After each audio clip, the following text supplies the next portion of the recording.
they tell you that you made the team, or they tell you in some special way. RJ, Ray, are you guys anti or pro, like that fun way of telling kids that they made the team? I like it. I don't mind it at all. Right. See, Ray, you know what you are? You're the Grinch. Who is? What? You said Ray. Oh, I meant Rick. I'm you're not the Grinch. I'm not the You're Grinch. going to lash out. At least lash out. No, at I'm the not the right Grinch person. at all. You're I think that we're all trying to figure out what the hell is going on. Why have they not announced that Carson Bench is on the team yet? Because I want to have the fun moment. Because they wanted to have the fun moment. Yeah. Is that for his benefit? Is it for their own social media benefit? Well, which one? I don't. Maybe both. Probably both. Okay. So what's so wrong with that, though? There's nothing wrong with it. It's nothing. I don't need you going out to the mound though and doing it. I think that's a great story. Stop it, please. I think you're in the minority. That's fine. I don't care. Okay. That doesn't bother me. Okay. I mean that's a forever moment now. When you tell your kid, hey, they called me and said you made the team. Right, calling someone someone into the office and telling them and filming that's great. Right, it's a moment you'll have for the rest of your life. But now it's turned to, hey, how can we one up this one? Let's walk out to the mound and tell them. I don't have a problem with it at all. Well, I think it what are we makes doing? An extra special moment. I actually when I saw it's contrived. It's a fake moment. I don't think so. You're doing it because you want to try to one up with. I don't think so. And when I saw it the other day with you don't think strangers, so? I was like, oh, this is really cool. You don't think so? You don't think that was the thought? Think so. I didn't think so. Okay, that was just in the moment. Was like, you know what we should do right here? No, I'm not saying they didn't have it planned. But so what if it's planned? It's a nice moment. It's a cool moment. It's a forever moment. I'm not saying it wasn't scripted, but why is it such a bad thing, even if it was scripted like that? I don't think it's a bad thing. I mean, I'm not saying it's a bad thing. It's great for the kid. It's awesome. Right, guy? It's just, I mean, I know why they're doing it. We understand why they're doing it. It's not because they're like super excited to make this great moment. Yeah, it's very self-serving. I think it's self-serving, and I also think it's to make the moment special for the person that made the team. I think it's some of that with a lot more of, hey, let's really make a moment here. You're usually not for so us. cynical. Because I've also been in the business. So you would have hated that. No, I would have been pumped that I made the team. Also, I mean, I don't need to be used as a prop. Like it's my moment. Like this is the biggest day of my life.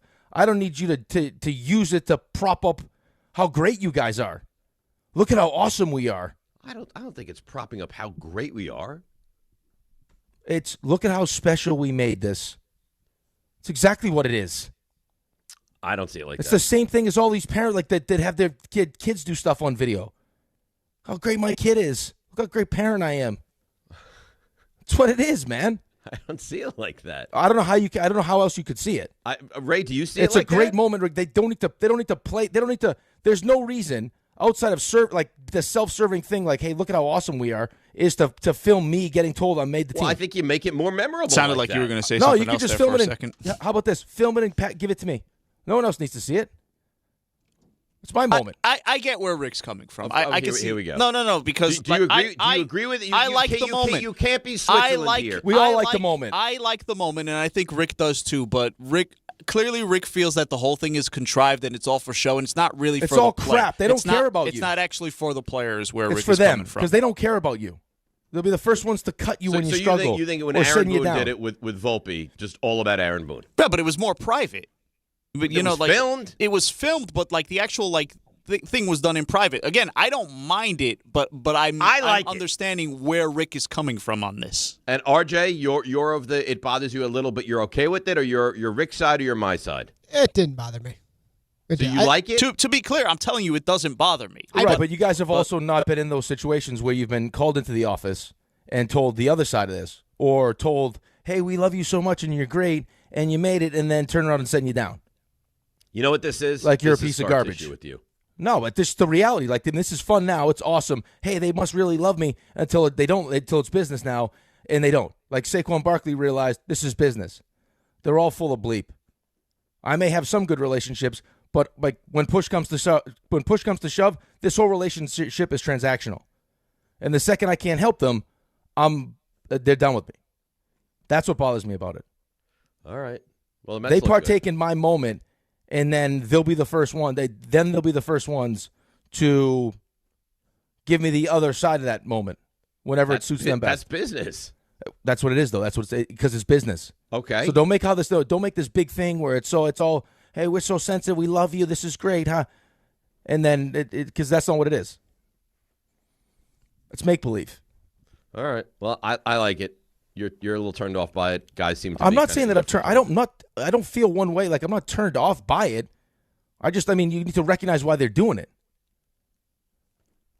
They're doing this is for their benefit. This is to create traffic to their social medias. It's not because it's your moment. It's because it gives them content to post. Okay. That's what it's about. That. I think it's cool. I think it's nice. I think it's a great moment for these players that are finding out that that's the way they make the team. Well, how else do you think they find out? By carrier pigeon? This is how you find out. This is not new. You just get to see it now. They typically don't go out to the mound and tell guys. Well, that's because now it's a fun game. How can we do it? I don't know. Maybe we'll have someone jump out of a helicopter, a plane, and deliver the message. All right. Let's talk about the Mets. And when we talk about the Mets, here's the thing that I know. And again, it's one game. I can go crazy. It's great. It's awful. It's brutal. Whatever. It's beautiful. This lineup has the potential to be a real problem. A real problem. All right. There's more athleticism here. You have Alvarez hitting 9th in this lineup. And again, I know he had a good game yesterday. You don't know that's going to hold every single night, every single day. But I'm just saying, first glance, my initial reaction with this team is this lineup has a chance to be really, really special. I don't disagree with you. I think that the thing we focused on the most, and maybe part of it was the emotions involved in it, was what you were losing with Pete. Like the power, like the home runs that you're going to lose with Pete. Mm-hmm. And then you look at what Polanco did in the combination of him and Bichette. I mean, it's different. It's definitely a different lineup. It's going to make you work. It's more of a bat to ball. Alvarez batting 9th. How about Semien batting 7th? It's amazing. Right? I mean, if it was Semien 7th, if Buster had what? Did Buster have Carson Bench being the MVP? Rookie of the year, yeah. You got that, and then you have Alvarez if he stays healthy? Right. You have Alvarez 7, 8, 9? 9th. I have a feeling, and again, I know it's your initial foray into this. I have a feeling people, if he stays healthy, are going to really like Luis Robert. Yeah. I think they're going to like him very much. Bichette, that at bat was unbelievable. I know it ended in a strikeout, but I mean, he just you couldn't get to him in that at bat. He's going to make you work, like you mentioned. Polanco in the cleanup spot. I don't think it's like your typical cleanup guy where you're like, oh God, hey everyone, get in the room quickly. Polanco's up. But I just think he's a good, solid batter, and you're not going to have that kind of start this year from Soto. He's going to start in a much different way. You got Lindor was on base every time yesterday. My first reaction to that Mets game was this is going to be a good lineup. What do you mean Soto? He's not going to get off that kind of start. Did you mean Soto when you said that? Last year he was awful. Oh, last year he was awful. Yeah. Yeah. I thought you meant yesterday. I thought you meant the game yesterday. No. No, last year he got off to a slow start. He's not going to get off to the same kind of start that he did last year, this year. I don't think so. Right. I got to believe that was a lot. I mean, just new scenery. Right. So I'm not worried about that. Lindor, that's what you want from your leadoff guy is just to be on base, and he was on base, and he was on base constantly yesterday. A lot of traffic on the base pass. So, again, it's hard to sit here and analyze one baseball game unless it has massive meaning. But one game, one start, got to one of the best pitchers in baseball, and Mets are 1-0. Well, I mean, listen, it's not. It's one game of 162, but I think that when you go into, and I don't care what the sport is, when you go into the first game of the season and you watch the team throughout the spring or preseason and have some questions, and those questions are a problem in the first game, I think there's reason. I think you're well within your right to be like, I don't know if I love this. Like and it wasn't pretty. The throw over from Bichette to Polanco, but Polanco came off, made the tag. That was not pretty. It wasn't great, but he got the job done. Like if he's booting the ball around at third, or Polanco's booting the ball around at first, or things that you thought could be a problem, if that game's close and Devin Williams comes in and blows a save, like then they'd be like, like Yeah, this was my fear. Now it's shown itself in game one. I'll tell you what I did of all the analysis and a lot of positivity and all that. Polanco at first looks a little. I mean, on the ground balls, he was kind of booting those all over. Now, he made the plays, but it didn't look easy and it didn't look seamless. No, I don't think it did either. But, and you said this yesterday, you have Brett Beatty, who's taken a lot of he's done a lot of work at first, done a lot of work in the outfield, and then third base is his natural position, right? So if Polanco does struggle at first base, I mean, just naturally you would have Polanco as DH, and then you could put Beatty at first. Who's better defensively? I mean, right. Beatty's not a DH. No, Beatty's a good fielder. Right. If he's DHing I think yesterday, you would want to find a way to get Beatty onto the field. Right. I just think that it's game one. You brought Polanco in to be a first baseman, right? Bichette's, I think there's a better chance that Beatty plays first and Polanco is your DH. And Bichette stays at third. Listen, after one, and again, it's one game. I don't think that would bother me. If the footwork's it doesn't matter. I don't care the way you get to the finish line. Just get to the finish line. Well, no, but it's just it's not as easy as everyone makes it. It's like, hey, just put the guy who's the worst, like the best bat but the worst fielder at first base. It's not that easy. You can hide guys a little bit. You really can't hide guys. No. You put the guy that can't catch the ball in right field. Well, no, that's going to catch up to you. That's why they can't play Jason Dominguez in the major leagues, right? Like, he's not a good fielder. Stick him at first. But that's because Jason Dominguez didn't hit well enough to deal with well enough to make sense to play a guy with a bad bat, right? I mean, with a bad glove. Right. So, but I mean, you have options, which is good. I mean, Brett Beatty's a nice piece to have. If Brett Beatty hits and you have the ability to move him around, it's great. And they signed Tommy Pham before the game yesterday. I don't know if he got anything left. But you better watch out. Fantasy football. I know. Be ready. We should get him into our league. John should reach out. You couldn't handle him in your league. Why not? I slapped someone right in the face. Didn't he slap someone in the face because there wasn't a payment? Yeah. Well, I'm very on time with my payments. Well, not everybody. Not everybody at the station or who's worked at the station is good with payments. Right. Well, he would play slap them. He wouldn't slap me. Oh, maybe what you do is forget the football. We send him as a collector. Maybe you hire him for your pool. Yeah. That could be dangerous for people. Yeah. Sherry sent me the list last night of people that haven't paid. Is it long? Pay this day and age. Is it long? The list? Yeah. Yeah. 1, 2, 3, 4, 6, 7, 8, 9, 10, 11, 12, 13, 14, 16 people haven't paid. But we're halfway through the Sweet 16. What are we doing? Listen, I understand. I'll tell you what, too, the benefit of Tommy Pham is, I'm sure there's a lot of people, those 12 people you just mentioned? 16 unpaid. 16 people? Mm-hmm. Mostly, they got to be sports fans, right, most of them? I guess. I don't know. Well, let's just assume that they're sports fans. Tommy Pham rings your doorbell. You open it up. You're like, we'll actually put him in his uniform, too. He's in his Mets uniform. You're like, yeah. Oh, crap. That's Tommy Pham. And then, what? Well, do you think you sent him to the house, you open the door, and he says, excuse me, you haven't paid? He gives you like or you open the door and he just slaps you. Whap. Slap. There's no warning. No warning. You know why you're getting the slap. But they have no idea it's coming.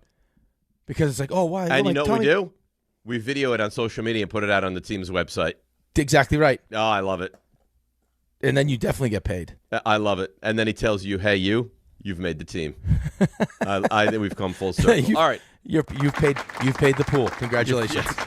You've paid the pool. We'll put it out on our social media. All right. So let's break. The Mets, I thought that was a fun game. Excitement over at Citi Field. A lot of runs. Very surprising, which makes it that much better. We got the Knicks, and I know Raymond will defend. It's no big deal. When is it a big deal? Like, what could have happened down the stretch that it would bother you or it would be a big deal? We have St. John's tonight. We have the morning roast. We have it all happening on a Friday. DNR with you right here on ESPN New York. Right now, new FanDuel customers can get up to $300 back in bonus bets every day for 10 days.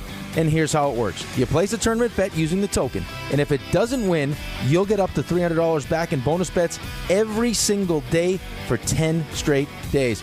You can even mix things up with same-game parlays for a shot at a bigger payout. So visit FanDuel.com/local to sign up today. New FanDuel customers can get up to $300 back in bonus bets every day for 10 days. And here's how it works. You place a tournament tournament bet using the token. And if it doesn't win, you'll get up to $300 back in bonus bets every single day for 10 straight days. Must be 21 and older and physically present in New York. Bonus bets are non-withdrawable and expire 7 days after receipt. Tokens are received in increments of 1 per day. Restrictions do apply. See terms at sportsbook.fanduel.com. For help with a gambling problem, call 1-877-8-HOPE-NY or text HOPE-NY at 467369. March is here, and the madness is underway. Schweppes offers above-the-rim refreshment and is proud to sponsor the Big East Conference. Take a break from the action with a Schweppes Seltzer. Enjoy 7 refreshing flavors, such as black cherry, lemon lime, cranberry lime, and strawberry mango. Each Schweppes Seltzer flavor provides a perfect touch for any occasion. Schweppes, a sparkling tradition since 1783, and the perfect way to elevate your everyday refreshment. Stop by your local food bazaar to get your favorite Schweppes Seltzer for a slam dunk experience. Listen, I know the mentality. You try to play through pain and walk it off. Push through one more day. But when it comes to neck pain, back pain, sciatica, or nerve pain, that's a losing game. That's when you call Dr. J. Shaw at Sandwell Pain. Dr. Shaw is one of New Jersey's top pain specialists, Ivy League trained, double board certified, and he focuses on non-surgical solutions that get real results. No cuts, no downtime, no dependence on pain meds. He builds you a custom game plan for you so that you can move better, feel better, and live pain-free. Same day or next day appointments are available. Visit SandwellPain.com. Stop managing pain. Start beating it. Hey, New York and New Jersey, Boost Mobile has an unlimited talk, text, and data plan that's only $25 a month forever, meaning you'll only ever pay $25 a month for the rest of your life. Who wouldn't want unlimited wireless when it only costs $25 a month forever? If you don't, you must be one of those people who enjoy overpaying for their phone plan. $25 a month forever is truly as good as it gets. So go online and switch now at boostmobile.com. After 30 gigabytes, customers may experience slower speeds. Customers will pay $25 a month as long as they remain active on the Boost Mobile Unlimited plan. There's a lot of reasons why people buy at Ramsey Mazda. It's their selection, it's their customer service, and it's their savings. Lease a new 2026 Mazda CX-90 Turbo Select with all-wheel drive for $279 for 36 months. Or buy with 1.9% APR for 36 months. Start shopping now at RamseyMazda.com. Choose wisely. Choose Ramsey Mazda. Call 833-853-2970 for lease details. VIN T1362010. MSRP $40,680. Zero security deposit. 1.9% APR at $28.60 per month per $1,000 financed. Ends 3/31/26. Talk about stepping up. Bang! Bang! It's time to level up your game. Introducing the all-new ESPN app. All of ESPN, all in one place. Your home for the most live sports and the best championship moments. The electricity is palpable. Step up your game with no annual contract required. It's the ultimate fan experience. Level up for more on the ESPN app or at stream.espn.com. Sign up now. I'm Boomer Esiason. My mom died from cancer. She was only 37 years old. She didn't have life insurance, and that was devastating for my family. That's why having life insurance is so important to me. Ethos makes it fast and easy. Get a quote in seconds, apply in minutes, and get same-day coverage. You can get up to $3 million in coverage with no medical exam. Get your free quote at ethos.com/play. That's ethos.com/play. Paid spokesperson. Time spent on application may vary. Online health questions required. All right, Ray, there you go. You know why he plays taking care of business? You know why there's a little pep in his step? Because his dad likes the Mets. And he knows that performance yesterday made Pops very happy. It is kind of wild, though, that Raymond loves his dad the way that Raymond loves his dad. And Raymond roots for the Cowboys and the Yankees, and his dad roots for the Giants and the Mets. You know what? It's the biggest verbal slap you could have going. I don't get it. It doesn't make sense. Like, you have the kids that they want to be, like, antagonistic, and whatever dad or my sibling roots for, I'm going to go the other way. But I don't feel like that's Ray at all. I feel like Ray's just the opposite. Ray's kind of, there's a real reverence there for his father. He has the ultimate respect for his dad. His dad likes X, and Ray, very stubbornly, likes Y. It is kind of wild. Raymond, explain yourself. Would you like me to, like, at some point have just changed? I think that would look way worse on me. No, I'm being serious, though. I think Rick would be as well. I find it very odd that you, who really adore your dad, he chose a certain path, and you, in your own volition, chose the completely different path. Yeah, but it wasn't out of spite. It was just like, this is. But it's still strange. Okay. I mean, I don't know what to tell you. I think I've explained myself several times now. Well, let me ask you a question. Your What uncle exactly got his meat hooks into you and stole you over to the dark side with the Cowboys. Yeah, but why the Yankees though? Did you remember the moment that you're like, okay, I'm going to be a Yankees fan? Do you remember what it was? Because I went to way more Yankee games as a kid. I was in like those summer programs that they like summer camp type of deals, and we went to a couple Mets games. We would go to like several Yankee games all the time. So like it was like 93. Obviously, we didn't do it in 94. So they were terrible. No, not terrible, but they were.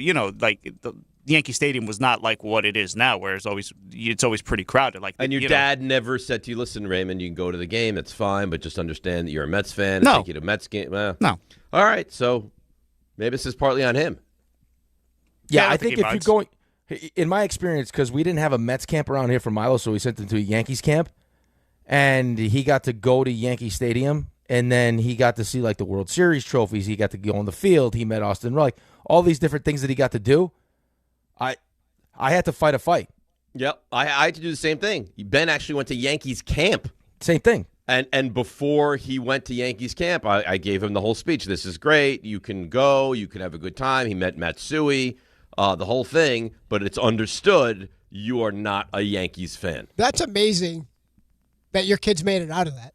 Is it RJ, more amazing that I said that Milo went to Yankees camp, and then Dave said like it was like a unique thought that Ben went to Yankees camp. No, it's just amazing that I said so did Ben. No, you didn't. Yep. RJ. Play the tape. It was. Here we go. You did not even hear me say that Milo went to Yankees camp. I said so did Ben. If you'd shut up for a second and listen to anybody else on the show and not be tooting your own horn like you always are. You're RJ, over here calling people by the wrong name. I don't know if you're supposed to be talking but I about know I did that. I made a mistake. I would guarantee you. I think you did also.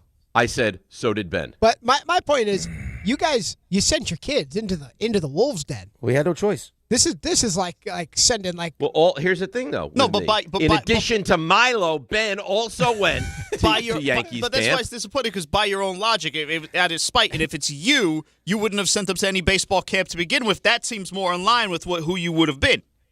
No, you were confident. I'm just telling you that's not what happened. I just made sure that I was a good parent in that moment. All his friends were going. He wanted to go. He's a baseball kid. So I said, okay. But I want it understood that under no circumstance are you allowed to root for the Yankees. He comes back and says, I'm a Yankee fan. No. Then what happens? There would have been a real problem. And he's not. And he loves the Mets still to this day. So my parenting worked. It feels like, you could correct me if I'm wrong, feels like this is a shot at Ray's dad. I think in this instance, Ray's dad let it get away. And I think Rick says the same thing, but probably wouldn't say it because he's scared. I'm not scared. I'm not scared of anything. I don't think Rick is the scared one. I think that you have to make a decision. I'm going to offer my children the opportunity to root for whoever they want. If they fall in love with the team that they're passionate about, then they should do their own thing. I think that's really suspect parenting. And then there's you that tells them that if Cowboys fans will push you down and all sorts of crazy stuff. Well, I don't think that's crazy. My life would not be where I am, what it is, if my kids came home one day like, Dad, we root for the Cowboys. I wouldn't be able to live with myself. Does Ben even care? He doesn't care a ton, but he likes the Giants. Like if you said to him, who's your football team? He roots for the Giants. Alex roots for the Giants. Is there any piece of you, though, that thinks that maybe if you gave Ben the opportunity to root for whoever he wanted, but he'd he doesn't be more have passionate? that opportunity. He's not allowed. It's it's not an open not, system. But that's not good parenting. Well, I think it is. RJ, is Antonio free to root for whoever he likes to root for? Well, not right now. What? Okay, 5 years from now, he walks in, Dad, I think I love the Seahawks. Ugh. You good with that? No, but what am I going to do? I feel like you were threatening to cut off communication and turn them into what'd you say the other day? I would the mole kids or whatever. Yeah, the people the wolf people that grow their hair out and then just watch TV. You're going to turn your kids into wolf people. Whatever it took, whatever it takes. I do give you credit because you didn't send them. It's like NWO Wolfpack. You didn't send your kids to, Cincinnati Red Camp. You sent them to Yankee Camp. Archie, how would we send our kids to Cincinnati Red Camp? No, I don't mean geographically. I just mean like the other team. It wasn't something benign that you weren't concerned about. Of course. The other team in town. No. Happened to the Mets didn't have a camp. It's the Mets' fault. I remember, and Rick, you'll appreciate this, RJ. I don't know if you were there yet. I went into his room and closed the door and had to have like a father-son talk about this. Like, okay, so Mom and I have talked, and we're going to allow you to go to the Yankees camp. However, under no circumstance are you allowed to root for the Yankees. And I want that understood. I want you to give me a verbal guarantee right now. And he's like, no, of course, Dad. I root for the Mets. I was like, okay, I understand. But it was a real heart-to-heart conversation. I do respect that. I think there's a real chance, though, knowing your son and how much he loves baseball, that if it had lined up the right way, well, wrong way for you, but right way for him, where he's at Yankee camp, as Aaron Judge has turned into Aaron Judge, it would have been tough to reel him back. Well, there was no Aaron Judge at that time. It would have been tough to bring him back. Aaron Judge is a tough one. This is probably 8 years ago. So if there was an Aaron Judge, it wasn't this version of Aaron Judge. I will say you caught a pretty good window, because around then they had that one the playoff list season in there. So I think you caught him at a good time. The Yankees. Judge was just coming. But it's not like just coming Rick around. didn't do the same thing. Rick did the same thing. He would have been. I mean, you told Milo, I'd be very unhappy if you root for the Yankees. I don't think I had like a shut his door and have a conversation with him. I said to my wife, I was more with my wife. I was like, are we sure we want to do this? And she's like, what do you mean? I'm like, oh, he's got buddies that are Yankees fans. He's going to Yankee Stadium. He's wearing a Yankee uniform. He's going to meet a Yankee player. Like, is this a good idea?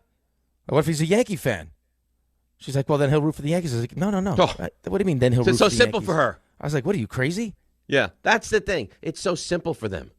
Like, oh, then if he roots for the Yankees, he roots for the Yankees. No, then that changes everything. Right. Yeah. So I would just push him a little bit when hey, come on, let's watch the Mets game. How about this new Mets jersey I just bought you? There you go. Yep. Yeah. Look who just showed up. It's Keith Hernandez. Keith, come on in. Look who it is. It's Matt Harvey. Right. Did you really develop the friendship and the relationship with Harvey for you or for Milo? That's a good question. That was before Milo, so it was for me. Yeah. I'd say you caught a good stretch, because they missed the playoffs in 13, 14, lost in that wild card in 15. I went to that game. And then in 16, they also missed the playoffs. So you were coming off that stretch before they were back in the ALCS. So I think time was on your side there. Maybe. And fear. Time and fear. Yeah, fear of Dad kicking me out of the house at age 9. I'm not even exaggerating this. If my kids walked in like, Dad, I got a 63 on my math final, that would be less upsetting to me than if they walked into the house like, Dad, I root for the Cowboys. You can laugh. That's funny. Haha. That's the honest-to-goodness truth of how Could you promise me something right here today? I mean, maybe. And for the God and them boys? Maybe. If by chance, one of your children at some point falls in love with a whoever it is they fall in love with, and that person is a Cowboys fan and their family are Cowboys fans, that we could send a camera crew to watch that first kind of like family together experience, please. Because I think it's going to be one of the greatest television programs in the history. That would actually go viral. That would go viral of all time. Watch you. Awful. Oh, would it be good? Yeah, they write movies about stuff like that, where the parents meet for the first time. Oh, would that be good? I think it would be very simply Dave pulling the parents aside, be like, let me tell you something. No. Start saving. Yeah. If they get married, I'm not paying for anything. Are we splitting the wedding? I'll contribute nothing. No, we're not splitting the wedding. You're paying for the wedding. But you'd be able to see. Because they'd be dirty. In real time, like him getting himself worked into a frenzy. And it would end with something nasty like, and let's be honest, if they're anything like you, who knows if this marriage works? So maybe start saving for the divorce also. No, that would be terrible. Big moments. Your kid's probably going to be like Dak Prescott. And we know what Dak Prescott's like in big moments. Right, exactly. Maybe your kid, given nuptials, vomits on themselves. Like Dak in the big game. Who knows? Just a huge fight. Oh, you're going to be Jerry where you don't want to spend the money? What, are you going to franchise tag the wedding? That's right. Oh. I know Ray's not happy. Well, I mean, it's funny. The funny part is not funny. Why it would be funny is because it's true. Like we had a legitimately big meeting, and the second he tells you he's a Cowboys fan, you're like, yeah, I don't love that. It's not great. I didn't, and I don't. I told you this, and I wasn't exaggerating. I judge people based on who they root for. I know, but you'd be willing to sacrifice that open for the integrity of you being a Giants fan and him being a Dallas Cowboys fan. I wanted him to just understand what he's getting into bed with here. That you root for the dirty. I mean, you're dirty, right? That you're telling us I have real flaws in my life. I root for the Cowboys. Okay, that's fine. Let it be understood that I look down on you for that. Well, I think some people want, like, you bring in partners or you're doing business, and I think the phrase that was used, I want the banter. The thing is, though, this isn't banter. This is the real thing. Suppose it was getting very upset. Yeah, this is it. Yeah. There's no on and off switch. It just happens all the time. This is who I am, right? Yeah. How often would you say? I think, Rick, you say you get this a lot. Like, all the time. Is he really like that? Is that really truly who he is? I think it's the most popular question that we get asked. RJ, do you ever get that or no? I used to. I think people understand now. People get it. It's understood that, yes, he really is. No one could put an act on. Yeah, like no one could put an act on for this long. It would be too much. I'd be like the Laurence Olivier of the acting world. Like even Daniel Day-Lewis, it can't be Lincoln. You got to get forever. out of character at some point. He can't be Lincoln forever. You can't live as Lincoln. No, this is really true. All right, let's break. Mets on the table, certainly. The Knicks, I don't know how Ray feels about that. The Knicks were humbled in Charlotte last night. We get to that next. DNR with you, ESPN New York. The NBA moves fast, and the stars move faster. With DraftKings Sportsbook, the #1 sportsbook for live betting, you're never a step behind. DraftKings keeps pace with every play, offering industry-leading live betting, dynamic odds that shift as the game unfolds, and more open markets more often. They're live when others aren't, so you're always in the game when it matters most. Get in on the action with live player props as the most exciting performances unfold in real time. Download the DraftKings Sportsbook app and use code WHSQ. That's code WHSQ. In partnership with DraftKings, the crown is yours. Gambling problem? Call 1-800-GAMBLER. In New York, call 877-8-HOPE-NY or text HOPE-NY 467-369. In Connecticut, help is available for problems gambling. Call 888-789-7777 or visit ccpg.org. Please play responsibly. On behalf of Boot Hill Casino and Resort, Kansas, pass-through of per-wager tax may apply in Illinois. 21 plus age and eligibility varies by jurisdiction. Void in Ontario. Restrictions apply.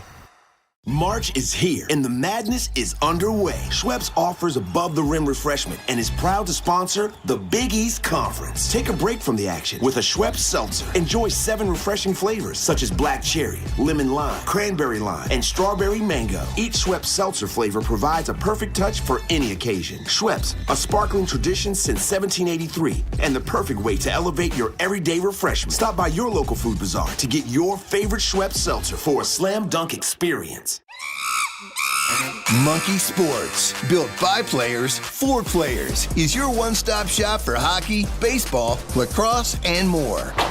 Find top-name equipment and expert in-store services like sharpening, break-ins, and relacing. Shop in-store at Monkey Sports in Farmingdale or Woodbridge or online for all the top brands.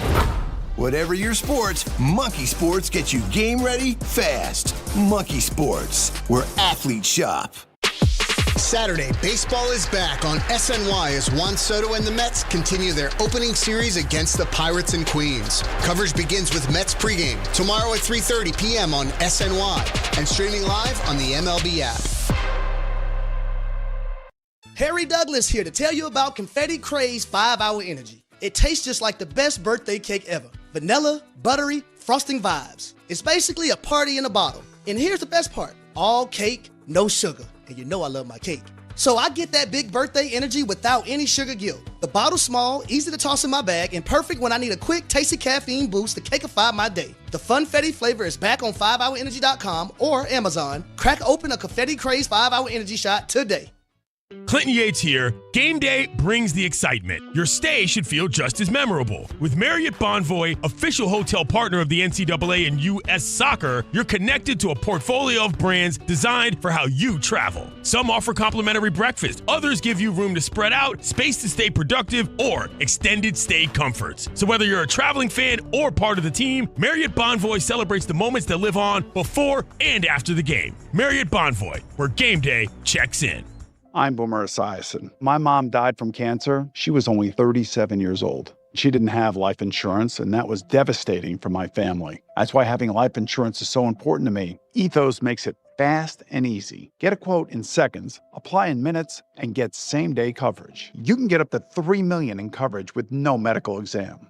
Get your free quote at ethos.com/play. That's ethos.com/play. Paid spokesperson. Time spent on application may vary. Online health questions required.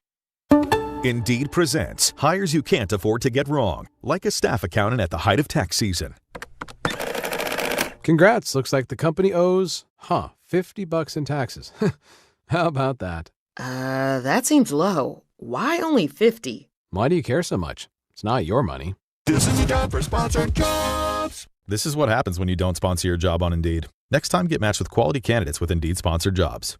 Visit Indeed.com/hire now and sponsor your job today. NBA fans don't just watch the game, they live it. So stream like you're courtside with NBA League Pass. Your ticket to all the action. Watch your favorite team shine and catch the league's brightest stars and rising stars at the same time with multi-view on your favorite devices. From the plays you can't believe to the most live games and the drama that comes with it. If it happens on the court, it's happening on NBA League Pass. Only select out-of-market games available. Blackout restrictions apply. Additional charges and other conditions may apply. Visit NBA.com/subscriber agreement for full terms and conditions. All right, DNR with you, ESPN New York. Are you loaded up here with your morning roast for about an hour from now? Yeah, loaded up. I haven't, I'm whittling. Oh, you're whittling down? I'm whittling, yeah. I'm taking a page out of RJ's book, doing a little whittling. Trying to figure it out, which one I want to go with. Okay. All right, what point is drop dead for you where like by this time I have to know exactly where I'm going? Or can it go right up to game time? I think it could go, it could probably go, I'd like to have 2, and then probably right at game time, depending on how the roast is going and how I feel. Okay. If I've worked myself into a frenzy up about one of them. I don't feel like you usually get yourself crazy, though. I don't, because very rarely do I have like a semi-nervous breakdown, but I try not to let things bother me that much. And you never attack the big conglomerates like Raymond. No, I'm scared. Raymond's not scared. Raymond is not scared, no. He's gone after the biggest and brightest companies we have in this country. Hasn't he gone after Apple? Yeah. You name it. He does because he... The MTA, I know he's gone after. New Jersey Transit, you name it, he's gone after it. The man is afraid of no one. He's not afraid of his own dad. Giants, Cowboys, Mets, Yankees. He's his own man. He is his own man. Right. He's definitely his own man. RJ, by the way, you see J.J. Weatherholt with a solo home run yesterday? I did see that. Uh-huh. It's a nice call. Well, it's one game, but yeah. McGonigal had a nice day, too. 4 hits. He did. But that's why I don't like doing these, because I'm sick in the head, too. I'm like, oh, good, Garrett Crochet. Garrett Crochet had a nice night. Yeah, he did. He pitched real well, and Scuba was a little better, but yeah. There's too much baseball left to be doing this every single night. Well, welcome to the world of competition. Yeah, welcome to the world of Dave loves making picks is what it is. That's fine. I'll play your games. I don't know why you're so anti-picks. I just don't like them. I'll play your games, though. Okay. All right. Listen, you out of nowhere, you won a free breakfast yesterday. Well, again, that's out of nowhere. You decided you wanted to make a bet about it. You were so confident. I still can't believe that he's that heavy. Well, we don't even know how heavy he actually is. Yeah, he never responded with the actual weight, but he's like, yeah, I'm over 200 pounds. Yeah, over 200. I mean, RJ's similar height. RJ, you got to be, 30 pounds less than him? 150. You're 150? Yeah. You're 50 pounds less than Rosenberg. I suppose. Wow. Well, are you guys actually Peter might be the same height? Obese. I don't think they call it morbidly now, though. This again.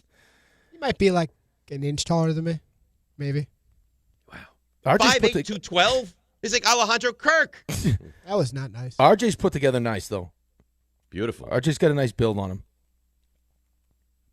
I think that especially after listening to, because we asked Brownie what he weighed yesterday, and you were startled by his weight, but then you look from the Ratchet waist. carries it very well. Well, because you look from the waist down.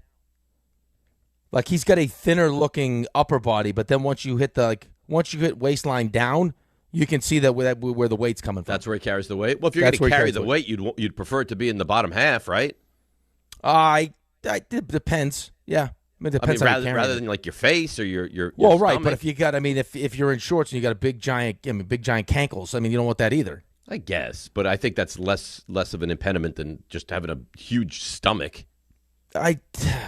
You'd rather have fat legs than a fat face. He's fat! See, the tough part about Brown Show yesterday is one of you had said that he has childbearing hips.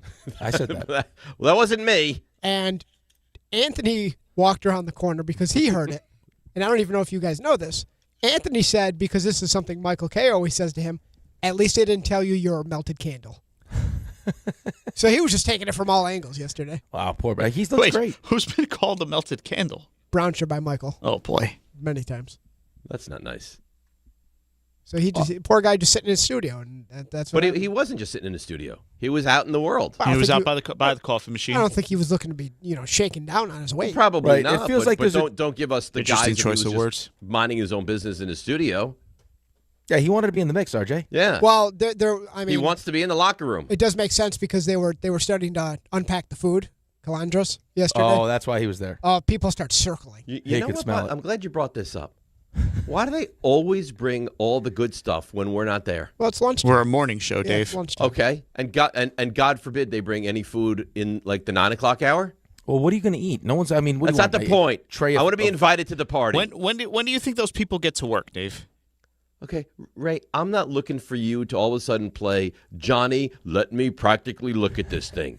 It's very hurtful that every time they bring food, they make sure it's not to us.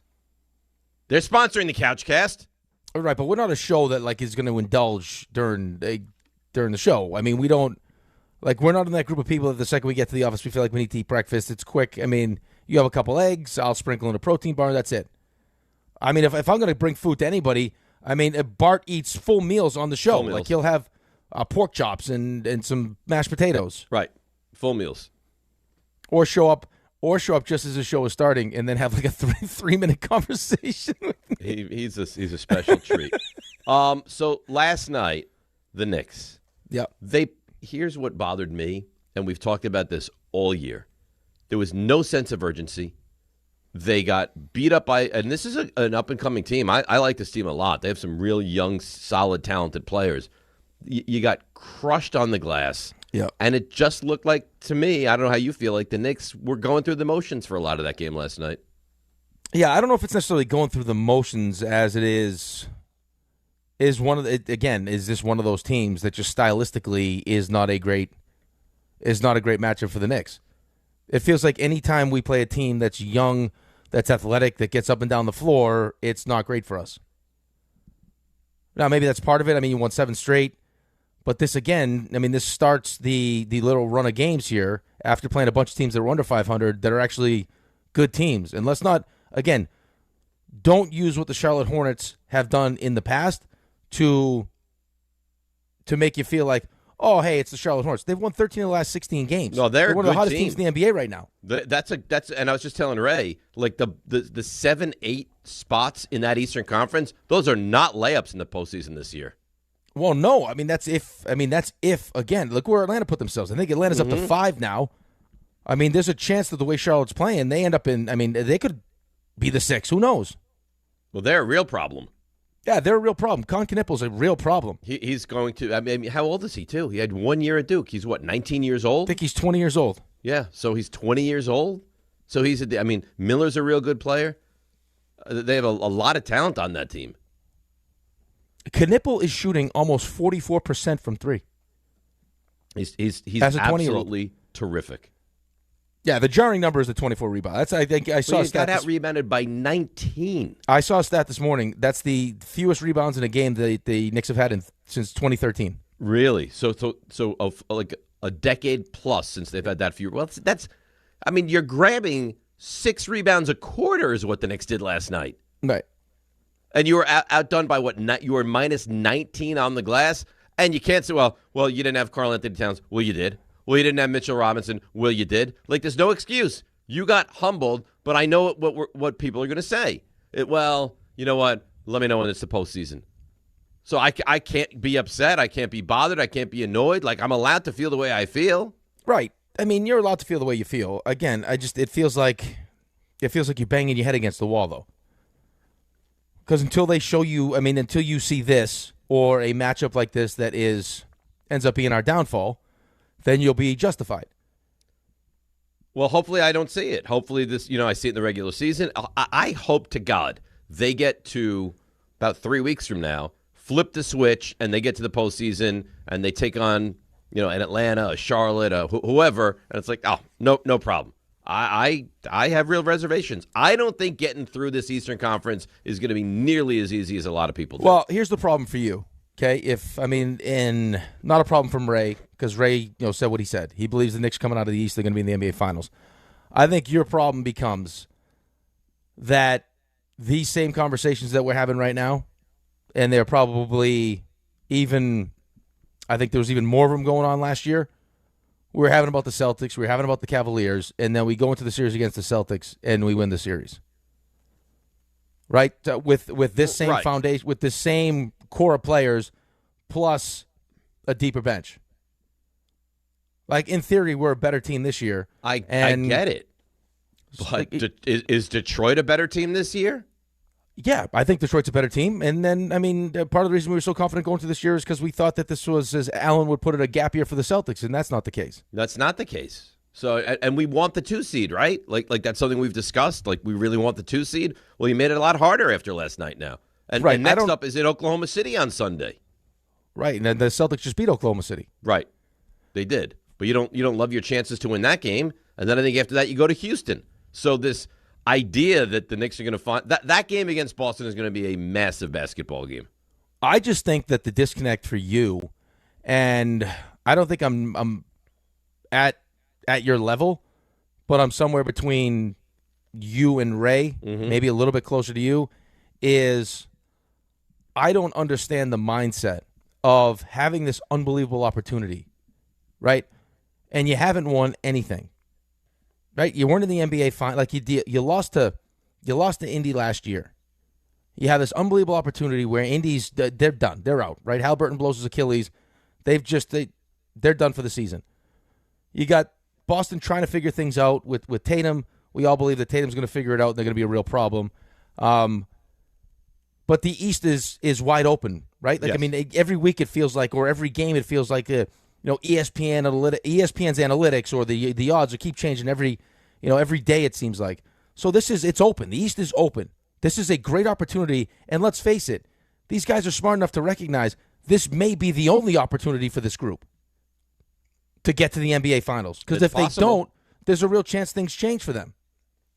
I don't know how you could, especially at this point of the season, where you're not fully ratcheted it up. Well, you're not in the doldrums of the season, right? No, this is not the finish line. This is not game 49 where you say, all right, listen, we have 30-plus games to go. We're nowhere near. No, you're now at the finish line. This is what I would think. This is when you want to be playing your best basketball. And last night, and the game against New Orleans, the game against the Nets, I know they're winning a bulk of these games, then not playing great basketball. And you could have the mindset like Ray, and I'm not calling you out, Ray, like the mindset of Ray is, I don't care. Right? Like, just get me to the postseason, and I believe they will answer the bell, and that's fine. But I see it differently, and I don't love what I'm seeing right now. Now, you get to game 1, you destroy whoever you play, you win that series handily, and you do that a couple more times, and then I'll apologize, I'll shut up, I'll be thrilled.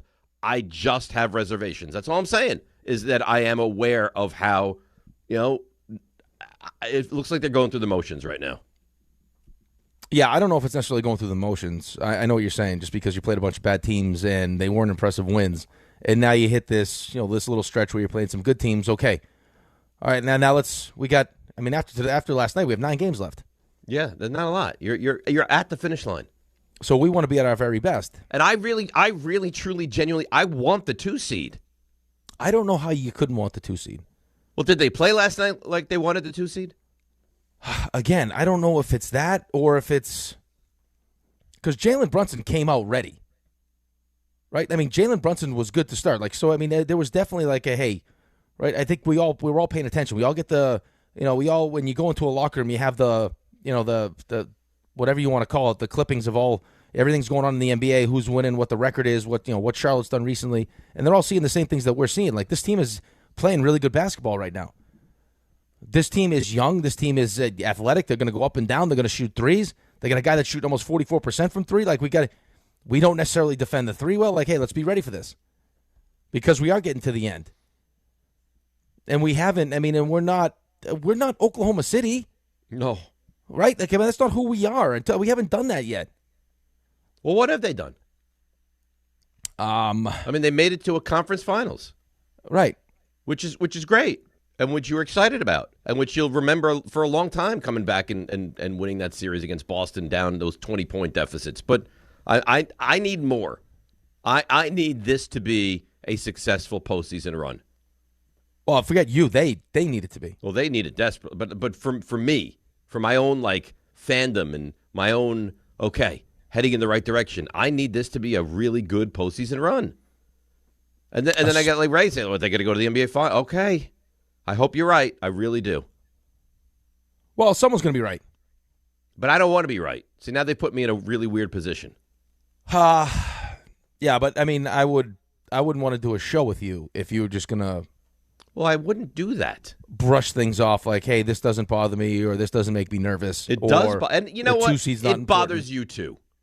Last night's game bothers you. It does bother me. I mean, being down, were they down 18 after 3? Yes.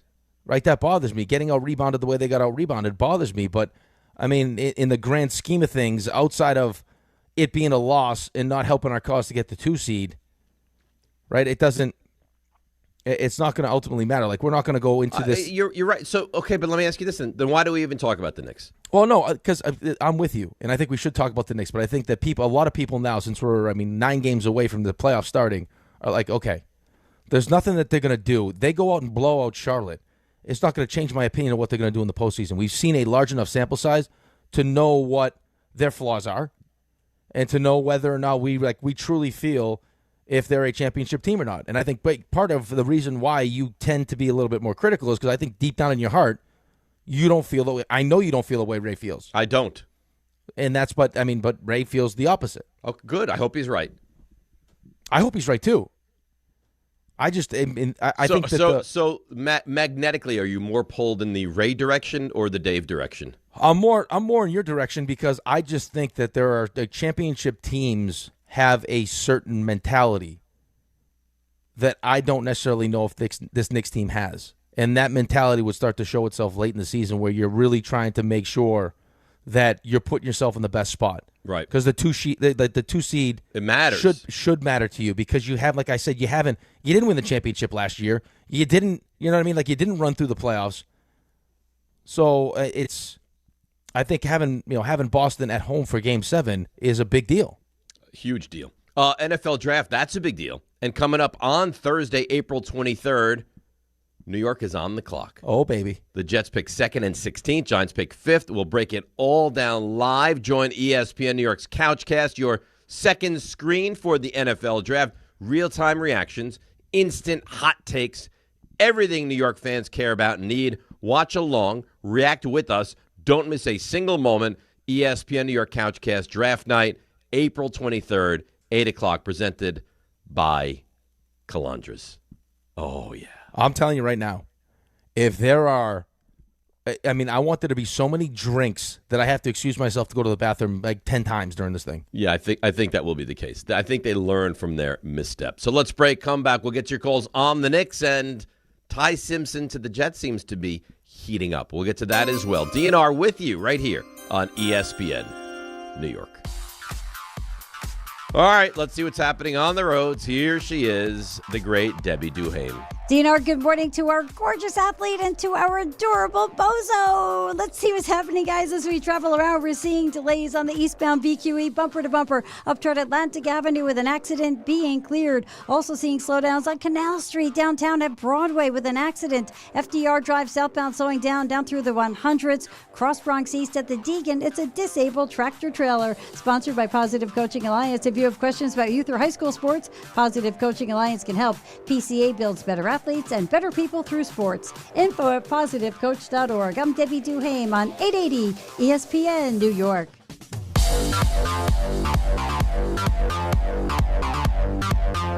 What's up, my friends? This is Francisco Lindor. This is Devin Williams. This is Luke Weaver. Bo Bichette here. You're listening to the home of New York Mets baseball. WHSQ and WCBS-FM HD2, New York. At Uline, the prevailing opinion is, if you don't live it, you don't believe it.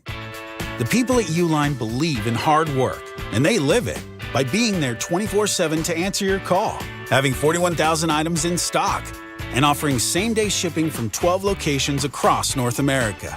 Business owners, sellers, buyers, shippers, and packers believe it.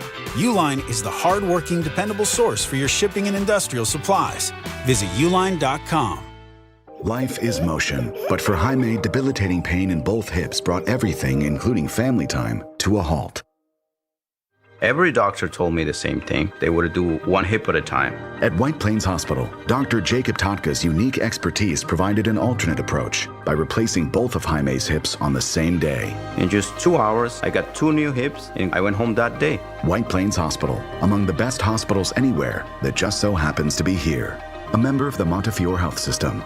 Hey, New York and New Jersey, Boost Mobile has an unlimited talk, text, and data plan that's only $25 a month forever, meaning you'll only ever pay $25 a month for the rest of your life. Who wouldn't want unlimited wireless when it only costs $25 a month forever? If you don't, you must be one of those people who enjoy overpaying for their phone plan. $25 a month forever is truly as good as it gets, so go online and switch now at boostmobile.com. After 30 gigabytes, customers may experience slower speeds. Customers will pay $25 a month as long as they remain active on the Boost Mobile Unlimited plan.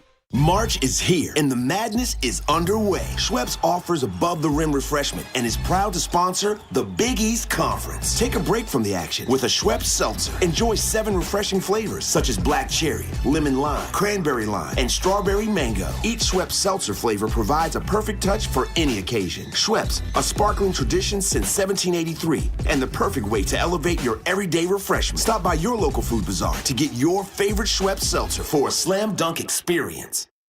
Right now, new FanDuel customers can get up to $300 back in bonus bets every day for 10 days.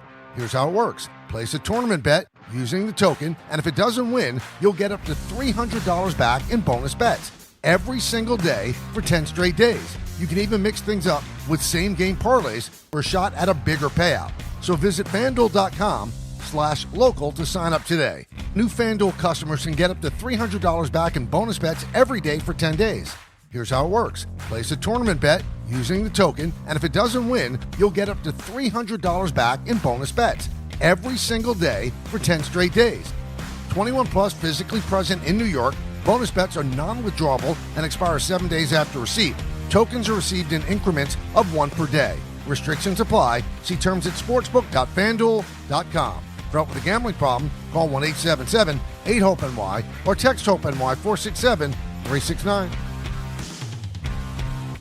Smalls here. Life is full of choices, some big, some small. And when you choose an H&R Block Tax Pro, you're choosing the largest network of tax expertise to be in your corner.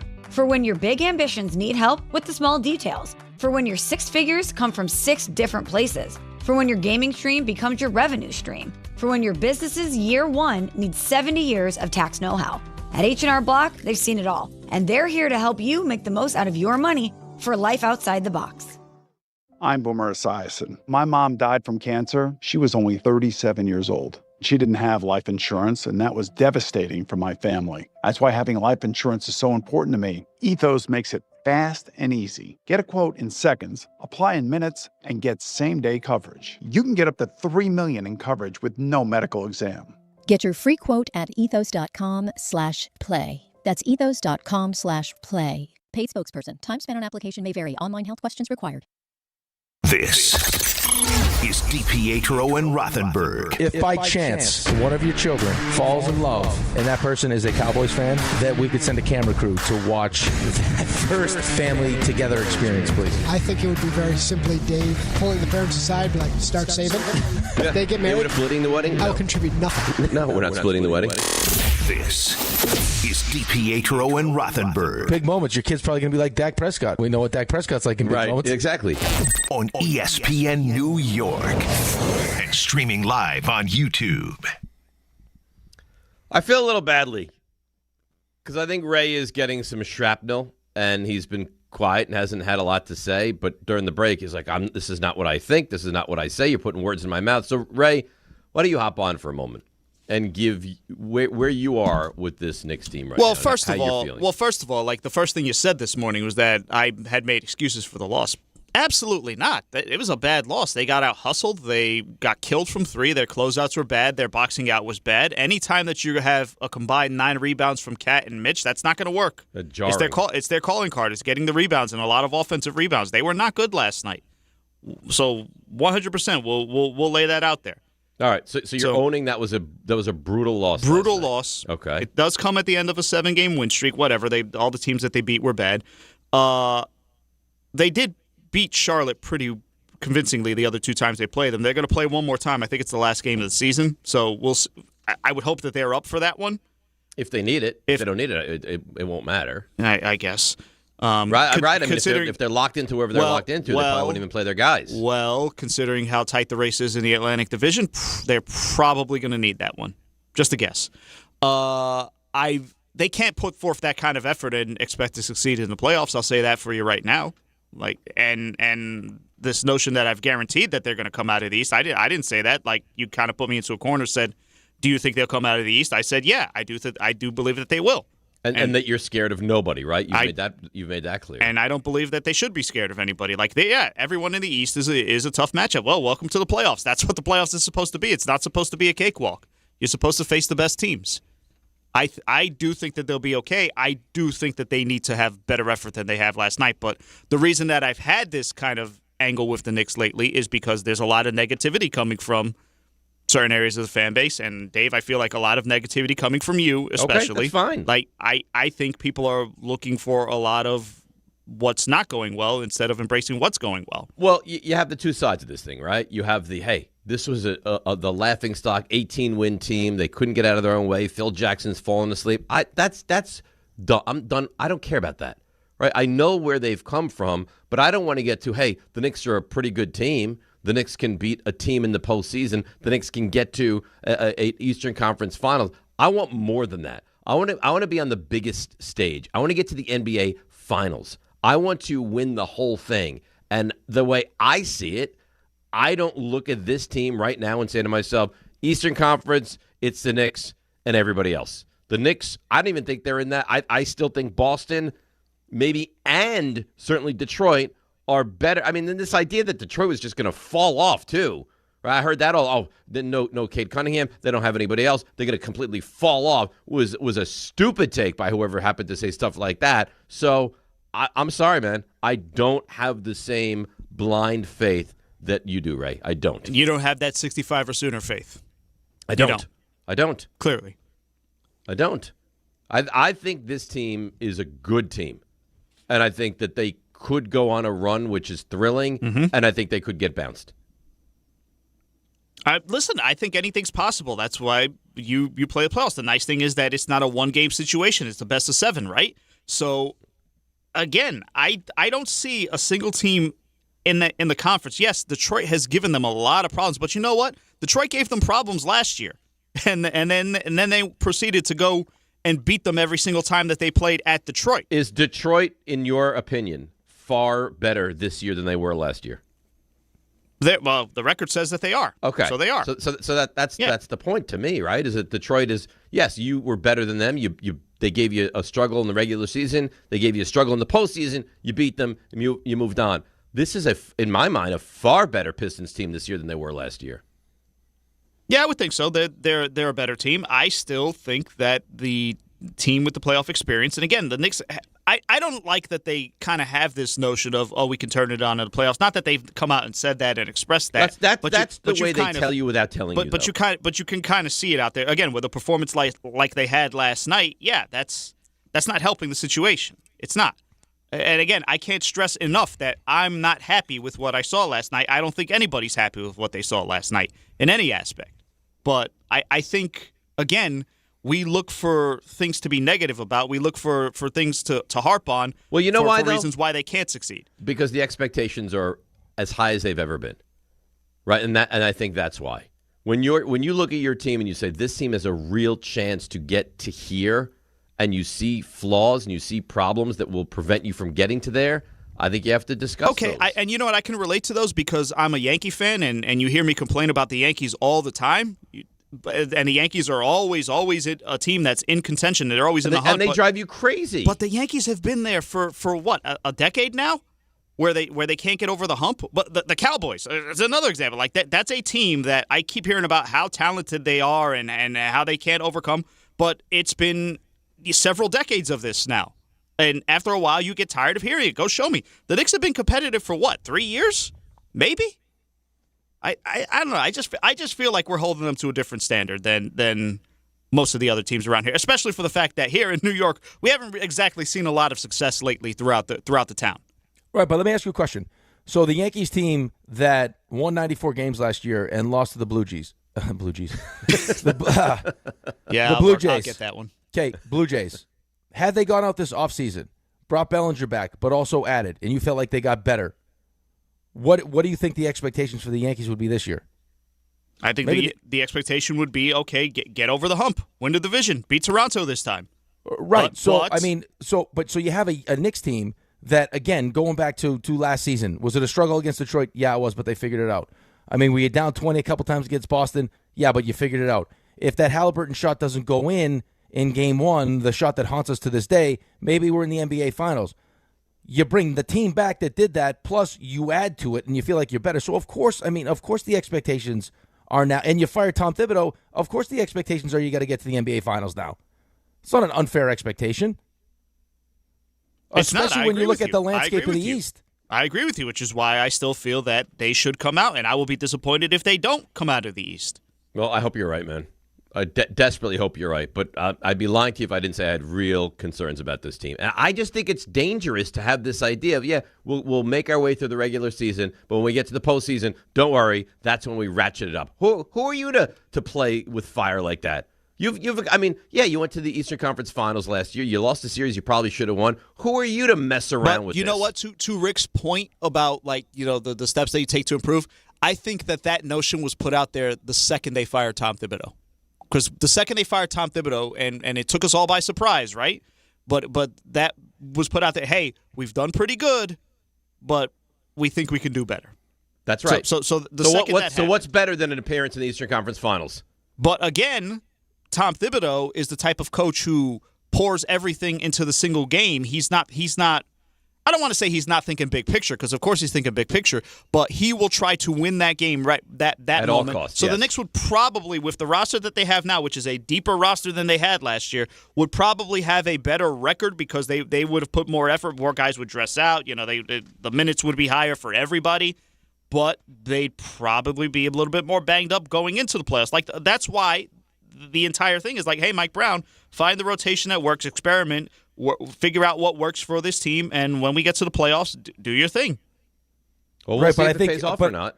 Right, but I think to Dave's point, you can't necessarily see the positive impact of that yet till you see the positive impact of that.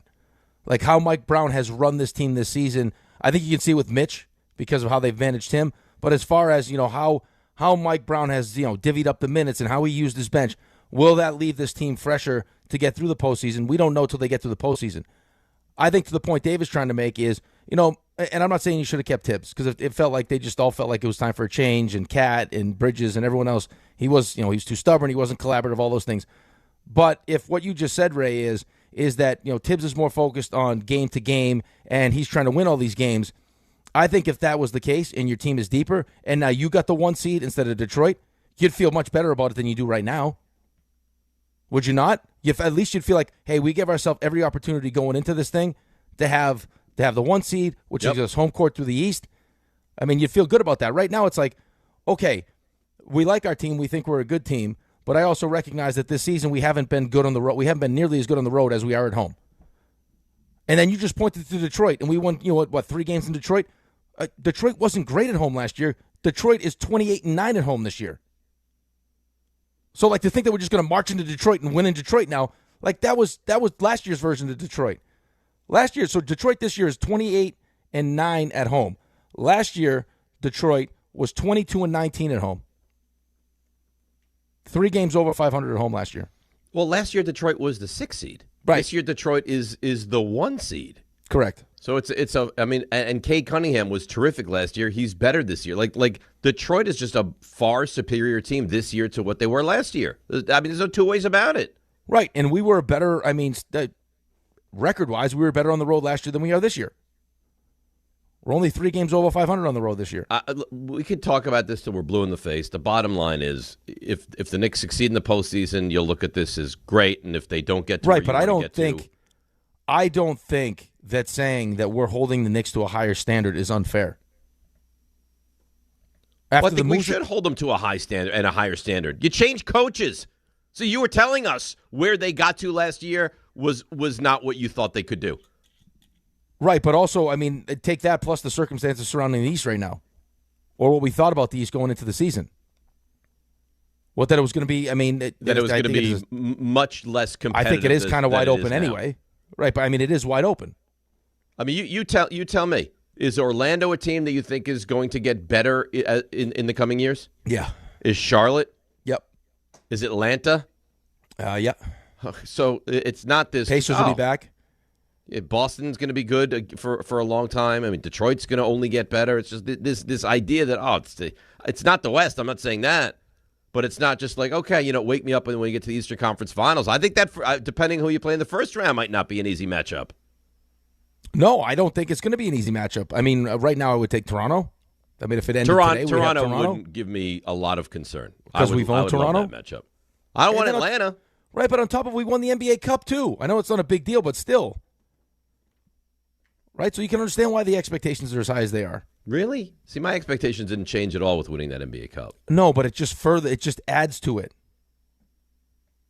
It just adds to why shouldn't they be expected to get through the East? I think they probably should. Right. So I mean, but the Bray's point was that we hold them to an unfair expectation, like unfair standard. Well, I don't know what's unfair about it. I mean, they went to the Eastern Conference Finals and you fired the coach. So what standard should we hold them to? Well, I think then you've got better though. Forget just firing the coach. I mean, you're better. Bench. You're now. Deeper. You got the new coach, right? You fired the coach to bring in a new coach. Like, I think expectations should be ratcheted up right now. So I don't agree with that, Raymond. But I understand why you're confident. I guess. Well, let's go. Let's get through these. What is it? 9 games left, and let's 9 games. Go. Well, we got 2. I mean, you got OKC coming up next Sunday. Yeah. Yeah. So you'll pretend like you'll be paying attention. Of course, I'll be paying attention. Right. A lot going on now. Yesterday was a great sports day. Yesterday was the elite. It was a great sports day. It really was. You didn't really realize how good it was, but you had the Mets in the afternoon. Then you had the Islanders, a good win for them. Oh, you had the college basketball. Did you watch any of that game? Very, very sparingly. I know they were up 2-0, and they held on for a 2-1 win. No, not only were they up 2-0, Dallas pulled their goalie. And then we had an opportunity where we're going to go in, score this goal, make it 3-0, night, game's over. And Schaefer goes to dive to push the puck past, I think it was Harley, and he kind of full body stops it, and they go right down and score to make it 2-1 with plenty of time left. Oh, there was a lot of time left, huh? There was I think I got to look at the thing, like maybe 2 minutes. But it went from this game's over because we're going to score this empty net to 0-0. Now it's 2-1. But they did hold on. Now, if they had blown it, you'd be horrified, right? Oh, but dude, they held on and they got the 2 points. That's a big 2 points from the Islanders last night. We're back in the wild card, right? But that's how fickle this is. Yep. You lose a game to Chicago, you're out. You win a game against Dallas, you're in. Like this is you talk about 9 lives here. It is a roller coaster of emotions. It is a roller coaster of emotions. Yeah, it really is. It's exciting though. It's what you want. Of course it is. Especially when the expectation wasn't that you were going to be a playoff team this year. Right. I agree with you. So they scored with, they just under 3 minutes left in the game. Do you like this pull the goal? Like I've seen teams, I think it was Waugh that started it. Yeah. Like pull the goal 4 or 5 minutes left. Are you a fan of that? I think it depends on the feel of the game for me. Sometimes you feel like, they're down 2.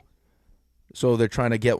They got to score 2. So right. I understand trying to give yourself more time. And you assume down 2 with 5 minutes to go, you're going to lose the game, right? You're probably going to lose, yeah. So you might as well just pull out all the stops. Yeah, I also think that there's a good time to do it. There's a bad time to do it, right? Depending on what your puck possession looks like in the offensive zone. But yeah, it's just to have it like okay, game's over. To Duchesne scores now it's 2-1, and there's for 2 minutes. More than that. He scored 17:01. 3 minutes left. Yeah, that is a long time. Tricon Construction. Listen to this. This is my place. I love these guys. Tricon Construction is expanding across New Jersey. Close your eyes and think about this now. Let me think. Taking you on a larger, more complex commercial projects tour, delivering at a big league level If you're a developer, Yep. you know they're listening, who values precision, accountability, execution, you need a construction partner who understands exactly what's at stake. Timelines, capital, reputation. That's Tricon. Wow. That's Tricon. They're building the right way with experienced leadership, disciplined project management, and a team that shows up ready to roll. Serious projects, serious results. Visit TriconBuilds.com. TriconBuilds.com. Wow. How's that? If I was a developer, yep, you know where I'm going. Only to Tricon. That's it. Only to Tricon. Call my man Luke. Luke, listen, Tricon, let's get it going. You know what I got happening 11 o'clock this morning? 11 o'clock this morning. Something going on over at your house for your basement. Something that when I tell you, you'll be like, oh, that's great. Okay. Something we did 1 week ago today. You're playing pickleball. Pickleball, 11 o'clock this morning. Look at you. Yeah, back You're at it. Fully recovered. Good for you. Because it sounds like we're going to be on the court in the future, and I want to be the best version that I can be for you. I think that we should probably start putting in some work. I agree. So I will be there 11 to 1, a full 2-hour display of pickleball today. I don't think there's any reason why we can't do two pickleball events a year. Well, who said we can't? Well, I'm just saying, I'm just throwing it out there. 2, 3, that'd be. I love the pickleball event. I had a great time. All right, let's break. Come back. Let's get to the calls on the Knicks. Where are you with the Knicks? Where are you with the Mets? Where are you with the Yankees? Where are you with the Jets? Jets meeting and working out last night and today. Ty Simpson. Oh boy, DNR with you, ESPN New York.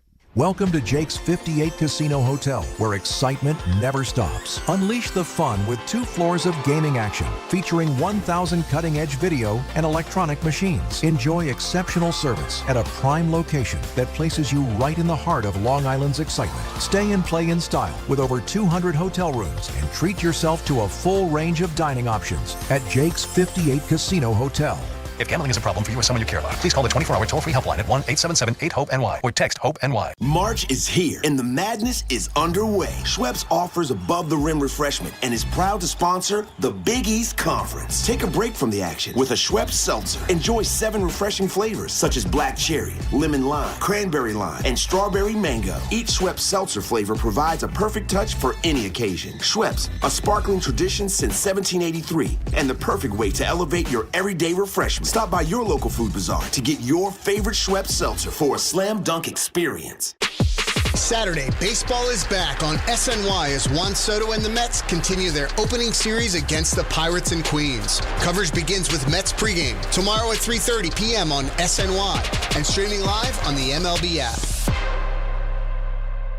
Do you have trouble getting in and out of the bathtub? Are you afraid you'll slip and fall entering or exiting a tub? SafeStep walk-in tubs can transform your bathtub from an area of concern to a calming refuge. Call them today at 1-800-731-4558 and save $1,600. SafeStep walk-in tubs and showers are proudly made in Tennessee and offer an ultra-low step-in, avoiding that difficult climb over a traditional bathtub wall. They also offer a variety of therapeutic benefits that may help soothe your aching muscles and joints, increasing your mobility, boosting your energy, and improving your sleep. SafeStep walk-in tubs are designed to easily fit your existing tub space and are often installed in as little as 1 day. Just dial 1-800-731-4558 today to save $1,600 and receive a free shower package. That's 1-800-731-4558 for a free no-obligation consultation and to save $1,600. Safe Step walk-in tubs. Safety never felt so good. If you love to travel, Capital One has a rewards credit card that's perfect for you. With the Capital One Venture X card, you earn unlimited double miles on everything you buy. Plus, you get premium benefits at a collection of luxury hotels when you book on Capital One Travel. And with Venture X, you get access to over 1,000 airport lounges worldwide. Open up a world of travel possibilities with the Capital One Venture X card. What's in your wallet? Terms apply. Lounge access is subject to change. See CapitalOne.com for details. It's about time delivery worked on your schedule. Same day, next day, or scheduled in advance. However you plan it, the Home Depot delivers the whole job. From drywall to doors, plumbing to paint, we'll get it there when you need it. Because on the job site, timing is everything. You order, we deliver. It's that easy. The Home Depot Pro. It's about time.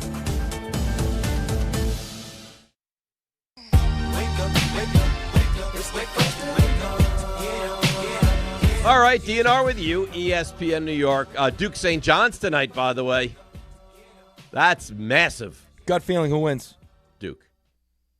Well, also, Ngangba came back and played 13 or 14 minutes against TCU. And Caleb Foster. And it's amazing this wasn't like bigger storylines. They didn't have their starting five and their starting point guard, and nobody really made mention of it. Caleb Foster practiced on Wednesday, and Shire said there's a chance he plays in this game tonight. Big game time decision. All right. So getting healthy at the right time. Those guys back, both of them back, and they played a competitive level. I think Duke is far superior. The only thing that would give me pause for concern is if they have trouble like Kansas did getting the ball in, like getting the ball in, getting the ball up. The physicality, the turnovers. Does St. John shoot well enough though? No. No, they don't shoot well. Then they don't shoot well. I don't expect them to shoot well. Bryce Hopkins concerns me about St. John's is that they are a physical presence. Yeah. They are and they'll muck it up. Exactly that. So can they make it ugly enough that you also play ugly basketball and beat you 63-59? I mean, maybe. It's not like the spread is 14. The spread is 6.5 in this game. And hit enough threes? Right. Because they're going to take them. Oh, they'll take them. They'll take their threes. Bryce Hopkins has been making them. Yes. But I'm excited. But also defensively, Duke is at a different level than what they've seen. You're right. Yeah. I mean, listen, there's a reason why Duke's the number one seed in the whole tournament. I mean, Duke's a good team. Just like last night we were talking about, how good Acuff is and excited about Arkansas, and they got whacked by Arizona. Oh, because they don't play any defense. I know, but there's just like you said, there's levels to this. There's levels, and Arkansas is good. They're not Arizona good. And I think St. John's is good. I don't think they're Duke good. But we'll find out. It's going to be a great scene, too. Oh, it's going to be a great scene. Crowd's going to be unbelievable. Tickets are through the roof. It's going to be great. I can't imagine, though. I guess if you've done it before, you'd be okay doing it. But, you're in the Sweet 16. These kids are all in their late teens, early 20s, right? And you got to sit around all day if you're UConn, Michigan State, and you're playing a game at 9:40. It's supposed to be a 9:45 tip tonight. Right. Oh, it's got to be awful, right? Oh, that's got to be. What are you doing all day? And then 9:45-ish. Like if the first game goes late, you'll go late. Like last night, you had the what was the game that went to overtime? The Texas Purdue game. Yeah. No, it didn't go to overtime, but you thought it was going to go to over. Like these games, they extend out. That Texas Purdue game, they just kept reviewing everything. Took forever. The game that started 30 minutes later, Iowa-Nebraska, finished before the Purdue-Texas game. Yeah, I just couldn't imagine what I would do. Playing a 7 o'clock game was hard enough, and 9:45 maybe. Yeah, it's crazy. You must be exhausted. Did you see the kid on Texas that after the game last night, he said he was playing with a broken foot? I didn't see that, no. Yeah, and he scored like 13 points last night. He broke his foot in the last game, and he said the training staff and doctors were so amazing he was able to get out there and play, and you had no idea that he was playing with a broken foot. I love those stories. Those are my favorite. Foot. Yeah, listen, you saw. Philip Rivers play with the torn ACL. Guys have. It's crazy. Some of what these guys do. NHL, you hear after the playoffs, the guys are playing with broken feet, ankles. This guy needs shoulder surgery. This guy needs groin surgery. The hockey, when they give you the laundry list of what's actually wrong with these guys in hockey, it's unbelievable. Like this guy's playing with a torn rotator cuff, and he's playing with a dislocated kneecap. What was it? I think it was Kachuk had a broken sternum. Yes, it was. This is that's why. Like his brother had to get him out of bed in the morning. And he's playing in an NHL playoff game. Right. This guy is playing with a separated shoulder. This guy had a broken clavicle. It's like, oh, how do you do this? Lots of treatment and lots of, I would imagine, lots of Torto. I guess. That's what happened to me in that fight. I don't want to use it as an excuse, but I was so hopped up on pain medication. I was like in a different world that day. You were banged up going into that? I was banged up pretty much the entire, from the time I hurt my knee and got it fixed to the very end, I was pretty, yeah. It was a struggle. Mm-hmm. I went through a period of time where I went to see every great knee doctor in the history of knee doctors, and no one had any idea. I remember being in Dr. Andrews' office, thinking he was like, okay, I'm here. I think it was in Tuscaloosa. I don't know where I was. It was somewhere in Florida maybe. And he came in the office. I was all fired up. I'm like, okay, he'll fix this. And he looked at me. He's like, I have no idea. Really? I don't know why it feels the way it feels right now. So I flew to L.A. to see nerve doctors. Guy popped out from underneath his desk. Like he was sleeping under his desk. I was like, this guy's not going to help me. What do you mean he popped out? I'm no joke.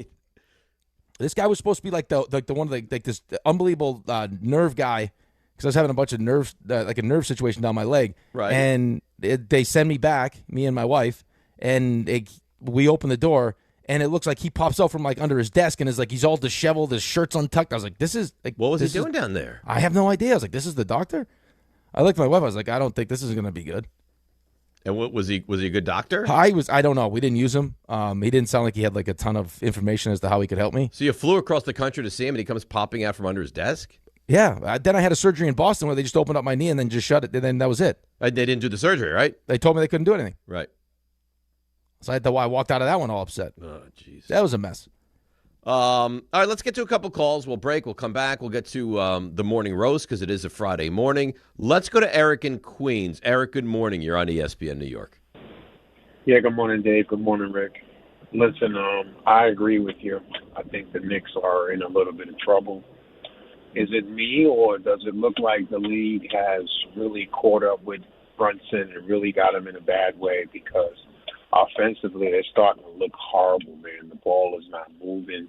He's shooting almost every shot. Well, I'm not knocking him because he is who he is. But you would think, man, like the coaching staff or someone would just, like, tell him to just be more of a little facilitator, or maybe even pick up the pace, push the ball a little more, change up something, because we're just seeing the same old, and I think the offense is really struggling. I'll wait to hear what you guys got to say. Well, I think, and thanks for the call, he makes it sound like dire. Like I don't think it's that awful. I don't think that, like, you know, the league has caught up and this is a real problem. I would say I'm somewhere in the middle. Like I'm aware. He had 17 points in the first quarter. I know, but he scored 17 points in the first quarter. Right. He had 13 assists in the game. I do not think the league has caught up to him. He's not a traditional point guard. No. Like he's a scorer. Like he's not a pass first point guard. Right, and then he closes out games. That's what he does. I don't know. I think by the time we get through this playoff run, again, I mean, it's the three people. It's right now it's Bridges, it's Cat, and it's Mike Brown. I don't know how good a coach Mike Brown is. Right. So, I mean, we'll find out. I think we've seen it enough and now we're just finally talking about, you know, him adjusting to Cat it's like, as far as he's concerned, it's like, hey, get in the paint, you know, 2 feet in the paint and then spray it out to who's open. And I told you, I was watching something the other day, this was probably like 2 weeks ago, where the guy's like, I've watched every Knicks game, and as far as I'm concerned, their offense feels accidental. Where it's like, I mean, if you're a good defensive team, you can kind of dictate where you want the ball to go and who takes the shots. As opposed to, you know, maybe finding a way early in games, hey, let's get Cat going. Mm-hmm. You know, Bridges is struggling here. Let's get him in the mid-range a little bit. Since that's really where his game is at. And you know he's not going to try to get himself to the foul line because that's not what he does. Like, let's create some opportunities for these guys. Also knowing that we don't have a traditional point guard. Right. That Jalen Brunson is not like, it's not. And he's not going to be. But he's not Jose Alvarado who's going to run the ball he's not running the ball off the floor every time. No, but you know what? Listen, he's terrific, and we love him, and he's crafty, and he creates his own shot. But I mean, he's not Chris Paul, right? And he hasn't developed run the high pick and roll and get you in your spot, right? But for whatever reason, too, he hasn't developed this great chemistry with Cat offensively, where they have this unbelievable 2-man game that they can go to when they need to. See, Cat to me feels more like what you're talking about. With like whatever they do offensively, just feels like almost accidental. I never know what his game plan is going into a possession. Well, I mean, I think they're fine. I think they're starting to finally maybe figure it out. Like, you're starting to see him more like in the trail position shooting threes. Like, that's one of the things he does really well is shoot threes. He's a great shooter. Right? So, I mean, we got to find a way to take advantage of that. But I don't know, man. I just think that they fired Tiz because they just wanted to change. And that doesn't necessarily mean that they got the right guy. Because it's not Mike Brown was not the first choice. It was, hey, No. Jason Kidd, can you? They fire Tibbs without a real game plan. Right. And that, I think, is what has to be a little bit bothersome. All right. 800-919-3776. Morning Roast is on the way. I do want to let you know Game Time is brought to you by Tullamore Dew Irish Whiskey. When it's game time, that's exactly when it's Tully time. This is a busy, busy sports day. You ready for this? Here we go.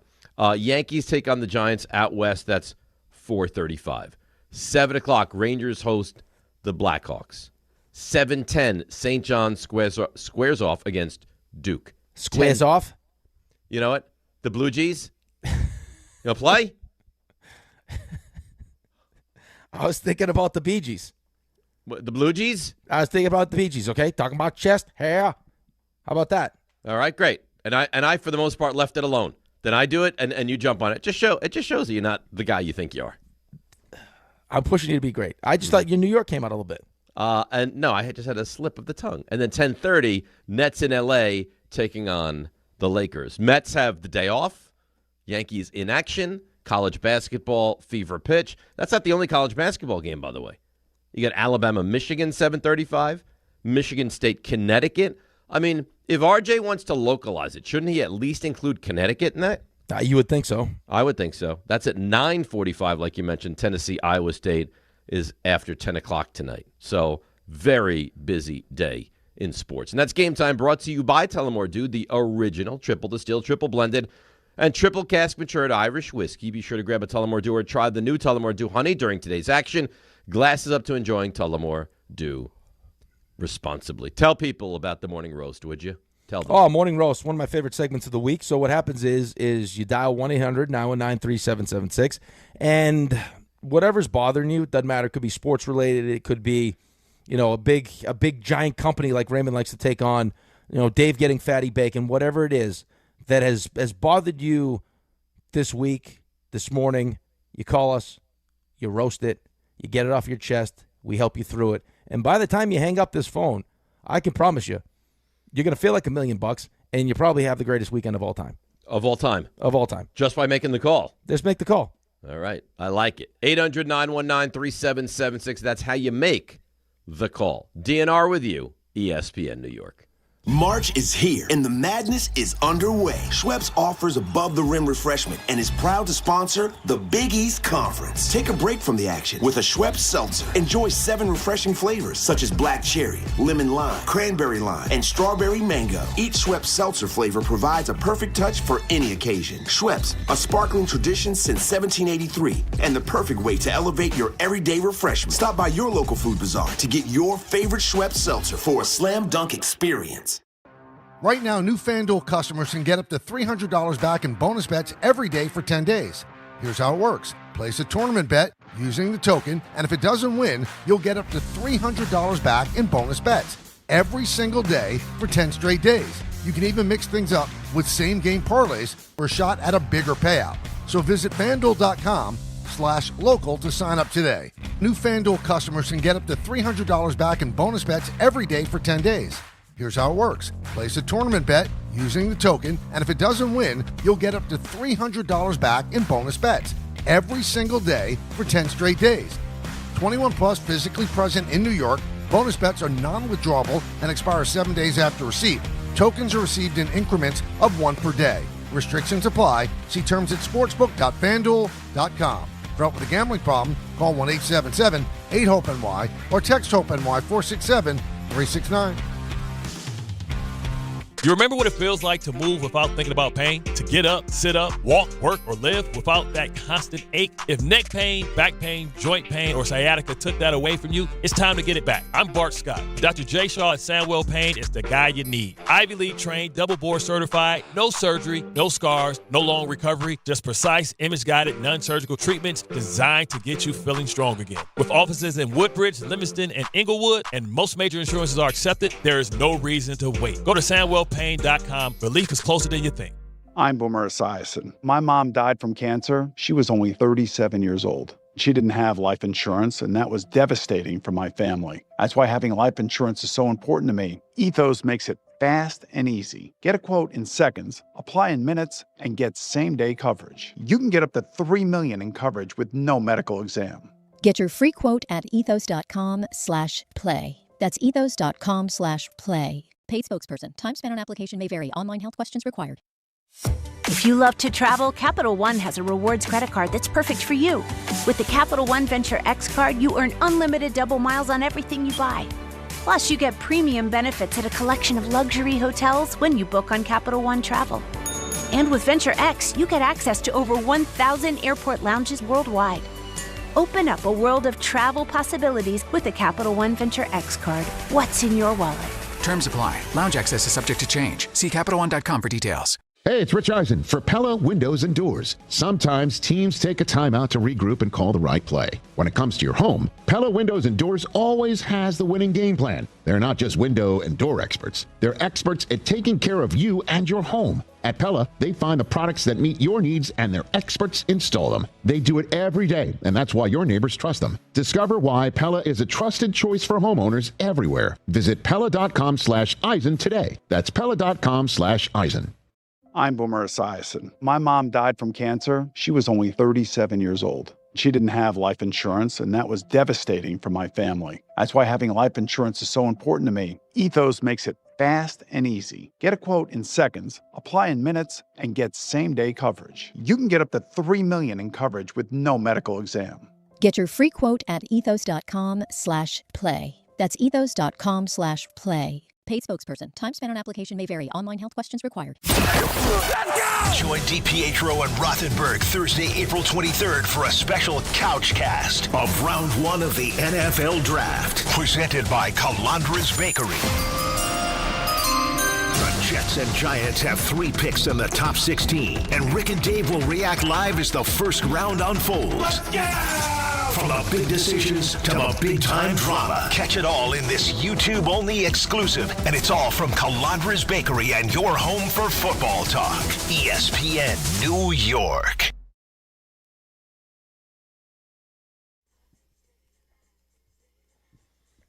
Oh, is this the Blue Jays? Is this them? Yeah. Yeah. They're nasty. Me? Yeah. You jumped me. I didn't jump you. I thought it was. Yeah, like you were stealing something from me. You jumped me. I thought it was an interesting little. It was a mess up. I thought you were trying to put a little something different on it. No, I wasn't trying to. It just came out incorrectly.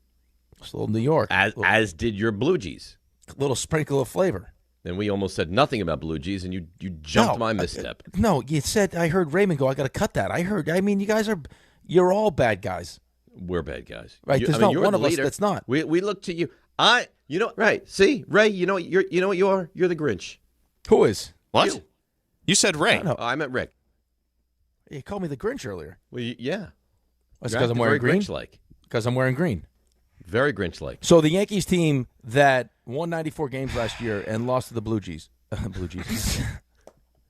Thankfully, you corrected it. Right. You're like, no, not the Blue Jays. Because people all are like, wait, they did lose to the Blue Jays. Yeah, you know what? But luckily, you jumped on that quickly and corrected it. I'm human, okay? I make mistakes. Exactly. Is that what you want? If you cut me, do I not bleed? Yeah. Well, but it didn't sound like I used some foreign accent to do it. Like I didn't change my accent to do it. I just made a mistake. You did it really well. Your screw up was great. Squares off against Duke. Yeah. Square. I thought because you were talking St. John's, you wanted to go to New York. You squares off. Squares off? No, I wasn't. I had a mess up.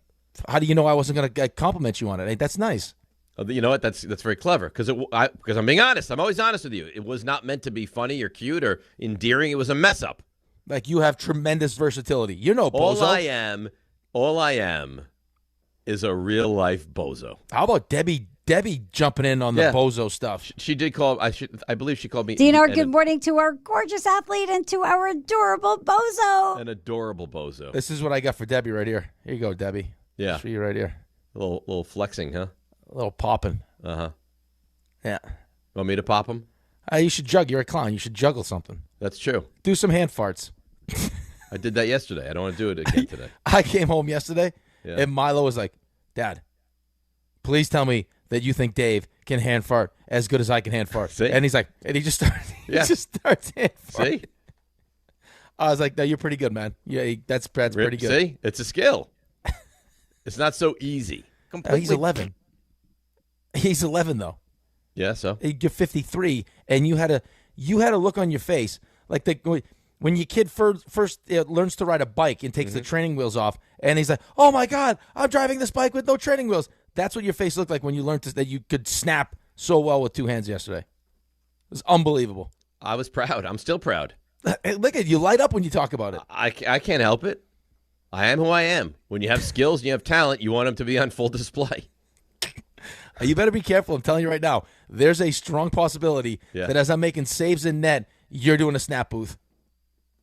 They might pull you on stage for like a little snap concert. You playing goalie it's really happening. I do what I do is what I do.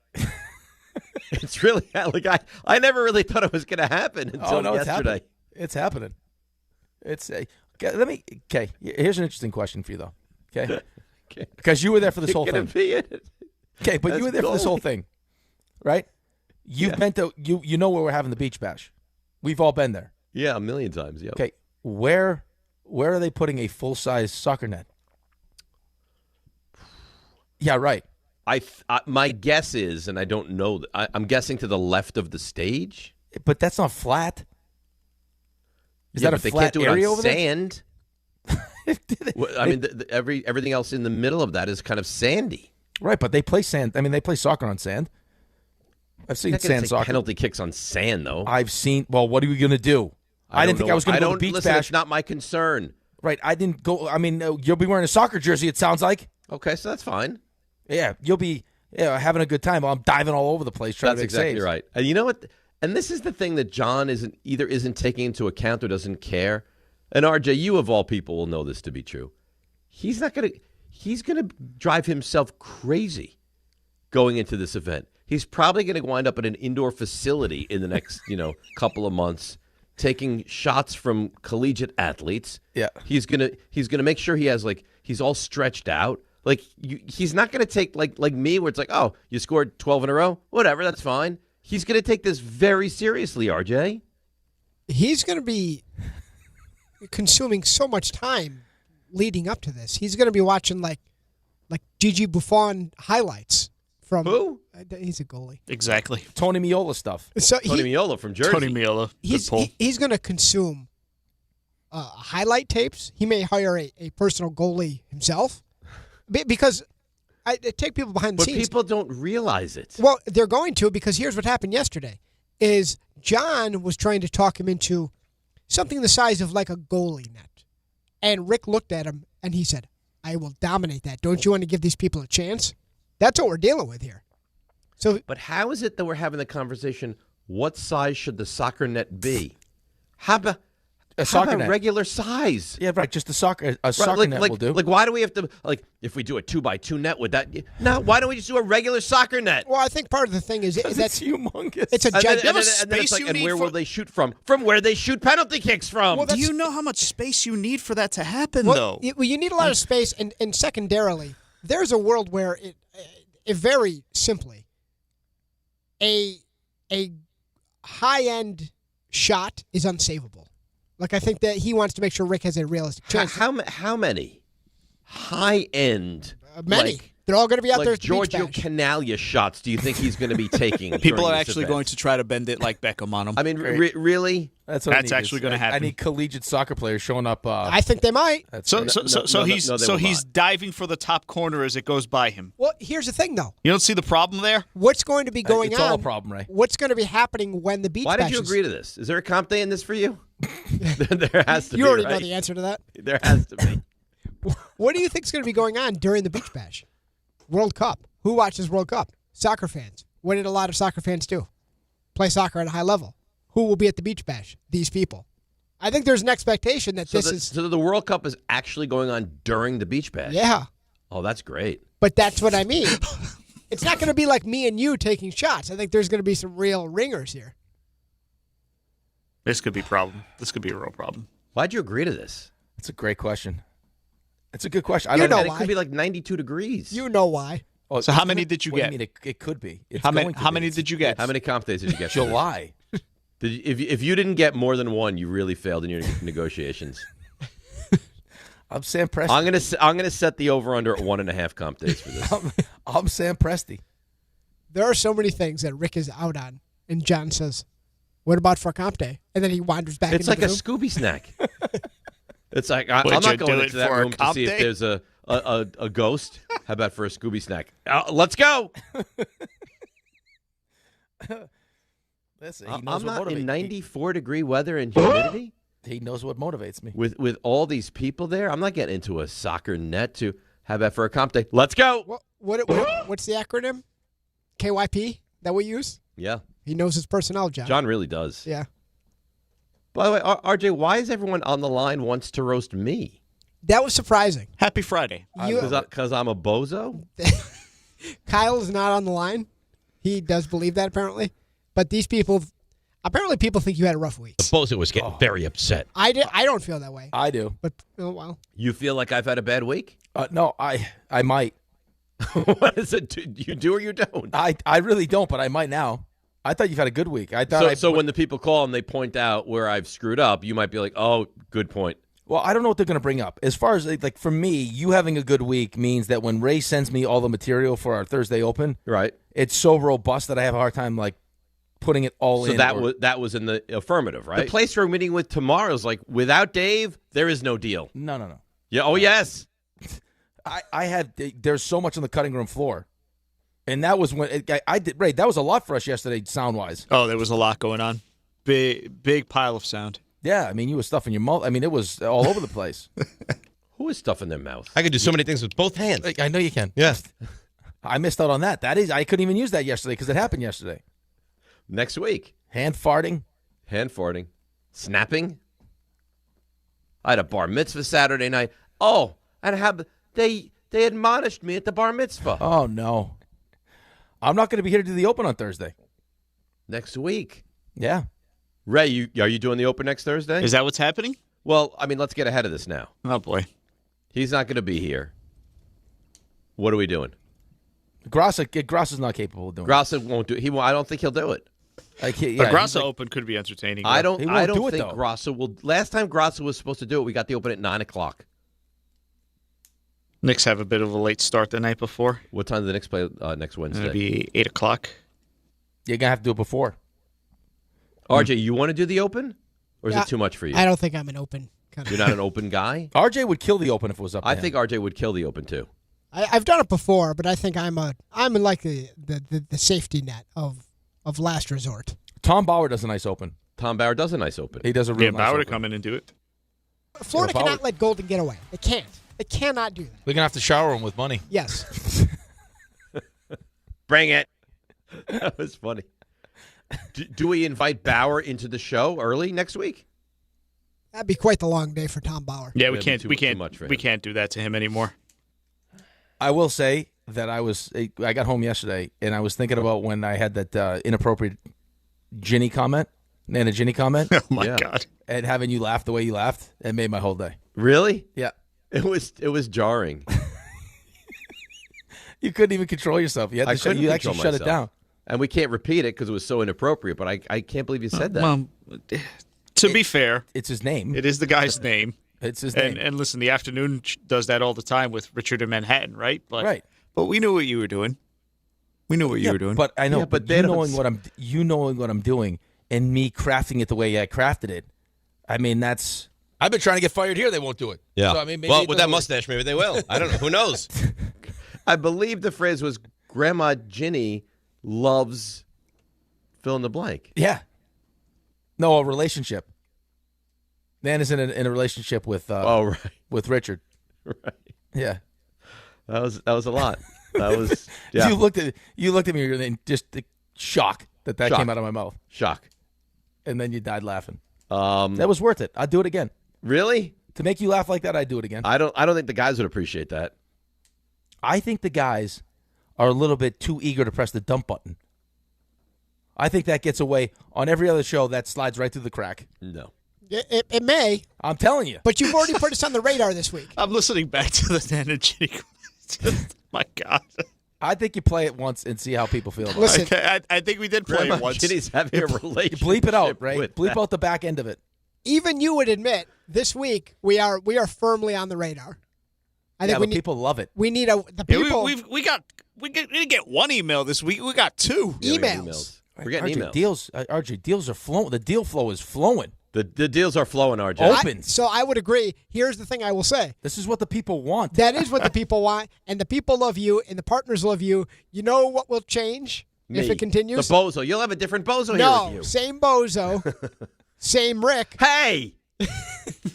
Different RJ and Ray. No. Yes. Because there'll be no Rick. Let me But ask- they will still be named RJ and Ray. So They'll that hire- would really limit the amount of people they can look for. No. They'll hire TJ and Nico is what they'll do. Let me ask you this. Were you on the emails that went out about the rules we're breaking this week? I got some. Yes, I don't think you were on that. I was. Was Justin involved in those emails? Oh, well, that one. I have was on that one. TJ. I have Nico. Wait, what emails are going out See, this week? well, there you go. Proves the point. I got the emails from Justin, but is that above and beyond that? Oh, there's different there's another email. one. A long, crafted email. By who? Admonished. Can't tell you who. I can't tell you who. We Send were it to me. I all, wanna we were read it. all admonished. Yeah. I want to read it. No. For what? For things that were said. But Listen, you guys didn't say them. We're on the radar. We need a weekend to. Isn't that what you want? Don't you want to be on the radar? No. I wish no such thing. I want to be far away from the radar. Yeah, here's the problem. 6'2", RJ, all over the radar. No. Yeah. Don't think so. You want people talking, RJ. Yeah, you do. I mean, what do we want to do? Don't Just you want to be some alive, blah? RJ? I want to be employed. Live a little bit. You know what'll happen? Hey, Rick, Get uncomfortable. Hey, Rick. I know what you said is illegal in like 17 countries. Let's try and avoid that here. It's not my fault. By the that way, people that are named Richard can also go by another name. By the way, RJ and Ray, they're gone. So what are you going to do when I legally change my name to Dick? What are you going to do then? Well, listen, that's a you thing. You're going to dump it? No, that's a you thing. Okay, well, you're going to have to call me by my name. Well, calling you by your name and how you position that particular sentence. You're right. It's her boyfriend. I mean, what do you want me to tell you? You know what? I thought it wasn't actually a relationship. Context. They're in an emotional relationship. He's in a sexual relationship with somebody else. So context matters. This guy's all over the place. And what's going on with you? If it were not you, if it were like Carlin, who does not have a history of being dumped every other day, I think we let it go. However, you're building a reputation. You're like a Lou Dort right now. It's not a great narrative going on around you. You're not trustworthy. Yeah, we need. Right, but is Carlin stirring up advertisement for the dump button? Do you? I am. There's no sponsor for the dump button. There's going to be. Well, It's I've one heard of about that for 6 It's months. one of those things that gets talked about forever, but nothing ever actually happens. I think even the prospective partner that would be involved with the dump button, I think even you make them nervous. They're terrified. Yeah. How can I make them they're nervous? probably terrified. Do you know how much they cost me with my septic tank? They are owe me. great. They are great. They're phenomenal, but they owe me. They're so great I was using too many of them. I told you not to do that. They say flushable, Dave. Nothing's flushable. Yeah, I mean, come on. Nothing is flushable. Nothing's Yeah, flushable. it's flushable if you use one at a time, but if you're doing a whole wad or 4 or 5 of them, that could be a problem. They're going to examine your septic tank 50 million years from now and be like, oh, my God. No, I'm done using them. I don't use them anymore. Yeah. You know what the problem is? The heated seat. You got the telephone in there, the heated I know. floors. You just I get spend too too much time in there. You want to be in there. I get too You comfortable. love it in there. I know. No, septic tank is clean. They had to come clean it right out. They dig the whole driveway up. It's a real mess. I'm sure it was. And he said, "Hey, dummy."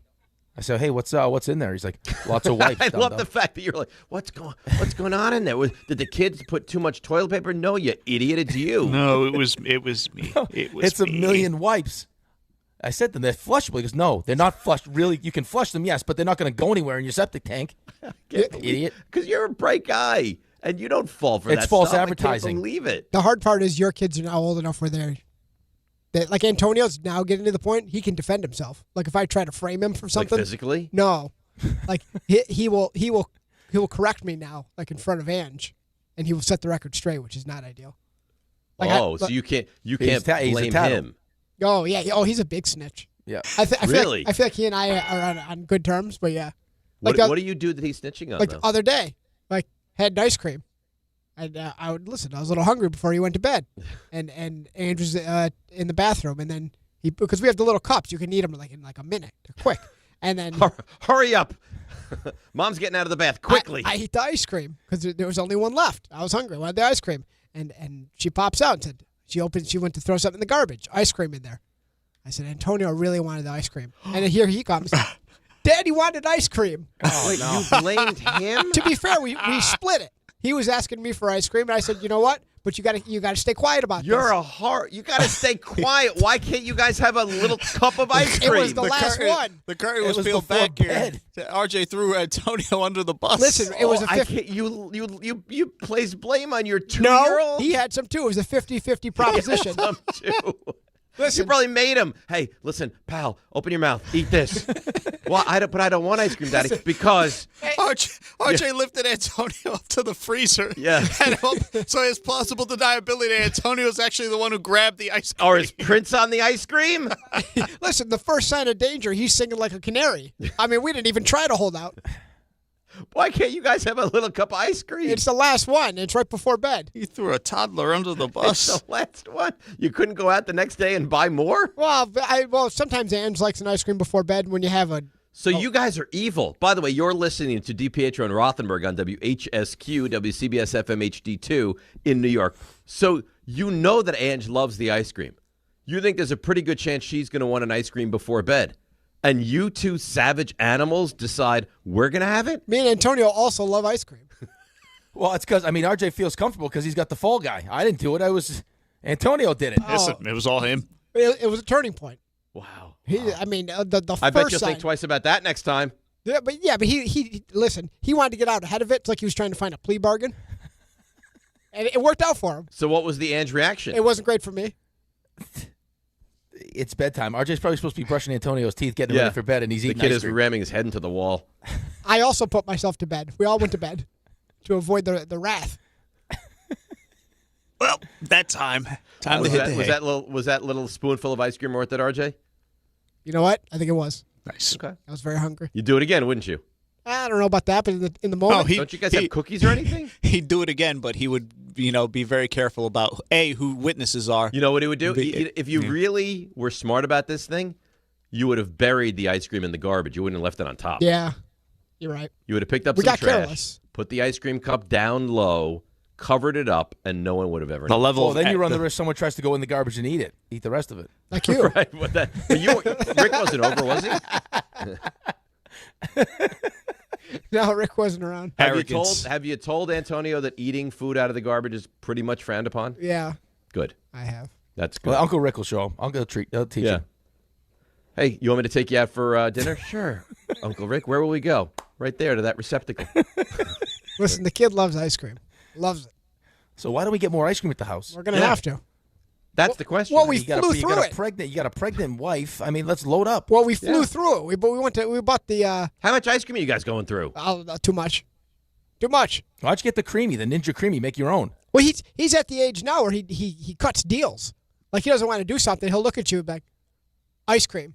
And Antonio, I need you to clean up your toys. And he'll look at you. Clean toys for ice cream. Wow. Yeah, he's my kind of kid. He's negotiating. Yeah, he negotiates. The ice cream's his comp day. That's exactly right. That's exactly right. And he remembers, too. Does he want to play goalie at the beach bash? For a certain number of ice cream. I'll give him all the ice cream he wants. He wanted an ice cream before his nap the other day. Put him down. Okay, when you wake up, ice cream. The second he wakes up, ice cream, Daddy. First words out of his mouth, ice cream. He's incredible. What's his ice cream of choice? Vanilla. He's a vanilla kid. You put sprinkles on it, he ain't touching it. Oh, he doesn't like sprinkles? Not yet. He will. Wow. Of course he will. But not yet. You ever put a little chocolate sauce on that for him? Yeah, he doesn't love it. No? He's a plain vanilla kind of kid. Whipped right cream? now. No, nothing? Yeah, he's fine. I got to tell you, you get the soft serve in a cone, and then you get the chocolate dip. Has he had Carvel yet? That hardens on that thing? That'll change his life. Has he had Carvel? So the daycare he goes to is walkable. He knows where the Carvel is. He can find his way. He probably can't make it home from the daycare, but he can make it to the Carvel. I have to take a different route home when I pick him up because he knows where the Carvel is. We can't walk past it. Oh, no. We have to go a different way. And so if you walked him past the Carvel, he would go nuts wanting ice cream. He knows exactly. He could probably order himself, honestly. Does he walk up to the counter and be like, I want to talk to Fred Carvel? There's a real chance he starts door dashing Carvel to the daycare. You know what? If he can get that done, good for him. I got to tell you, and this is probably like more about me than it is about like people that are smart enough to use this technology and everything else, because I'm not a big I don't think I've ever even used DoorDash before. I was in shock with how unbelievable this thing is. We would go on road trips for the hockey team, and so you're leaving school, like, I don't know, you leave school at, say, call like 1:30, and you're playing a game at 5:30 or whatever it is. So you eat lunch, and then you're going to be hungry. So I go pick up, like I told you, like muffins and stuff. I would get to the rink sometimes before the bus showed up, and they would have their DoorDash, like their Chipotle, just lined up at the door. Waiting for them? It was unbelievable. We walked into Brunswick. I look over, and there's like bags of Chipotle. They come walking off the bus, like, oh, yeah, that's mine. Like, this is amazing. Talk about service. That's it's well thought out. I was like, wow, this is like, that's really good for you guys. Yeah, they're thinking it through, and they're getting their food in advance. It's very well done. All right, are we ready? I'm ready. All right, Raymond, fire it up. This is why I'm hot. Is the morning roast. All right, we're gonna roast, and we're gonna do it now. 800-919-3776. I don't know what I've done. I guess we start out going after me. Noah in Bergen. Noah, you're on the morning roast. Good morning, gentlemen. You hear me? We hear you great. Oh, we Noah. got you. Yeah. I can't wait for this one. Amazing. Well, before I get to roasting Dave, Rick, wanted to apologize to you for bringing the Eli Manning interview question to light. That's okay. You know what? I deserve it. That's I was okay. trying to be nice to Eli. First time having him on the show, and yeah. No So, good Noah, deed. you have a track record of bringing up flaws in the show. Yeah, well, Rick, listen, I love you. I appreciate that. And so if you're too sensitive to handle a simple, friendly roast, then for that, I apologize. Yeah, thank you. That sounded a lot like Dave. Thank you. Now, all right, Noah, what do you got? Now, Dave, Yeah. I don't want you to think of this as a roast. I want you to think of this more as me facilitating your greatness, making you better. Okay? When you are not feeling good about something, you tend to say that you feel badly. But that's not correct. When you say you feel badly, it means that the mechanism which allows you to feel is broken, not describing the way you feel. Now, I wouldn't have brought this to light, except remember when Mike from Troy sang Happy Birthday to you? And Rick hung up on him. And exactly. When Rick apologized to Mike, Happy birthday to you. Happy birthday. Yeah. Did you hang up on him? Yeah. You hung up on him. It's enough. Now, when Rick did that, he felt bad about it later. He apologized. He said, Mike, I feel bad. And then, Dave, you corrected him. While you were wrong the whole time. This is a lot going on here. I understand, but you do it a lot, and I wanted to make you better. Okay. Well, I appreciate that. So the appropriate phrase is I feel bad? All right. I always That's thought it was not great. I feel That's badly. Not, yeah, that's fine. I didn't even think that was. That's not. That's. I mean, come on. That's not a great. I'm here to get roasted. I mean, I am the bozo of the show, but I don't think that's a great one. Let's see if Dylan in Levittown, who's always got something to say, has a better roast. Good morning, Dylan. That was, I could roast, that was so bad. I can't even. Hello, guys. Dave. Hello, Dylan. Now, I actually am doing this to facilitate your greatness. Now, 99% of the time, which usually is the case, you are the best radio host. The past week and a half, you've been absolutely atrocious. Okay. Why have I been atrocious? I have a list of 6 things that you did only in this past week and a half that really made me think about, are you okay? Okay. The first thing you did was the clock didn't exist. Even I knew that you guys had to go to break. Okay. I Number own that. two, That was on me. I think that's warranted. That's one. Go ahead. Number two, you had a cognitive seizure going to break. Right. That really concerned me. Number 3, you asked Buster if a pitcher doesn't pitch for months, will their arms be fresh? I didn't ask that. I asked if that's a blessing. No, like less fresh four, arms are not a blessing. Number 4, you forgot RJ stuff you missed. You forgot. I forgot. Number 5, you tease things for the next segment and get to it days later. He's making great points. Really good. And the sixth and last one, which really blew my mind, and this very was underrated, went under the radar. This very was underrated, yes. You threw RJ for 3 stars. It was pretty bad. No, I did not. You did. Yes, you did. I was Yes, you checking did. if RJ was ready for 3 stars. Then I threw it to Raymond. You said, RJ, you ready? And RJ said, for 3 stars, you said, oh, yeah, Raven. Listen, and this is I just you want know you what? to think Dylan, about... It's a good roast. Dylan, can I ask, were you keeping a running tally of these as they were happening? Or... No, I made this list yesterday because you've been really bad since you landed from the plane. I don't know if it's a drug withdrawal. Maybe, no, you know what it is? Brain is still in space. When you're a space traveler and you come back to civilization, like they and thanks to the call, Dylan, it was a good roast. When like John Glenn would come back from outer space, they have to do all those tests to make sure that they're like functional.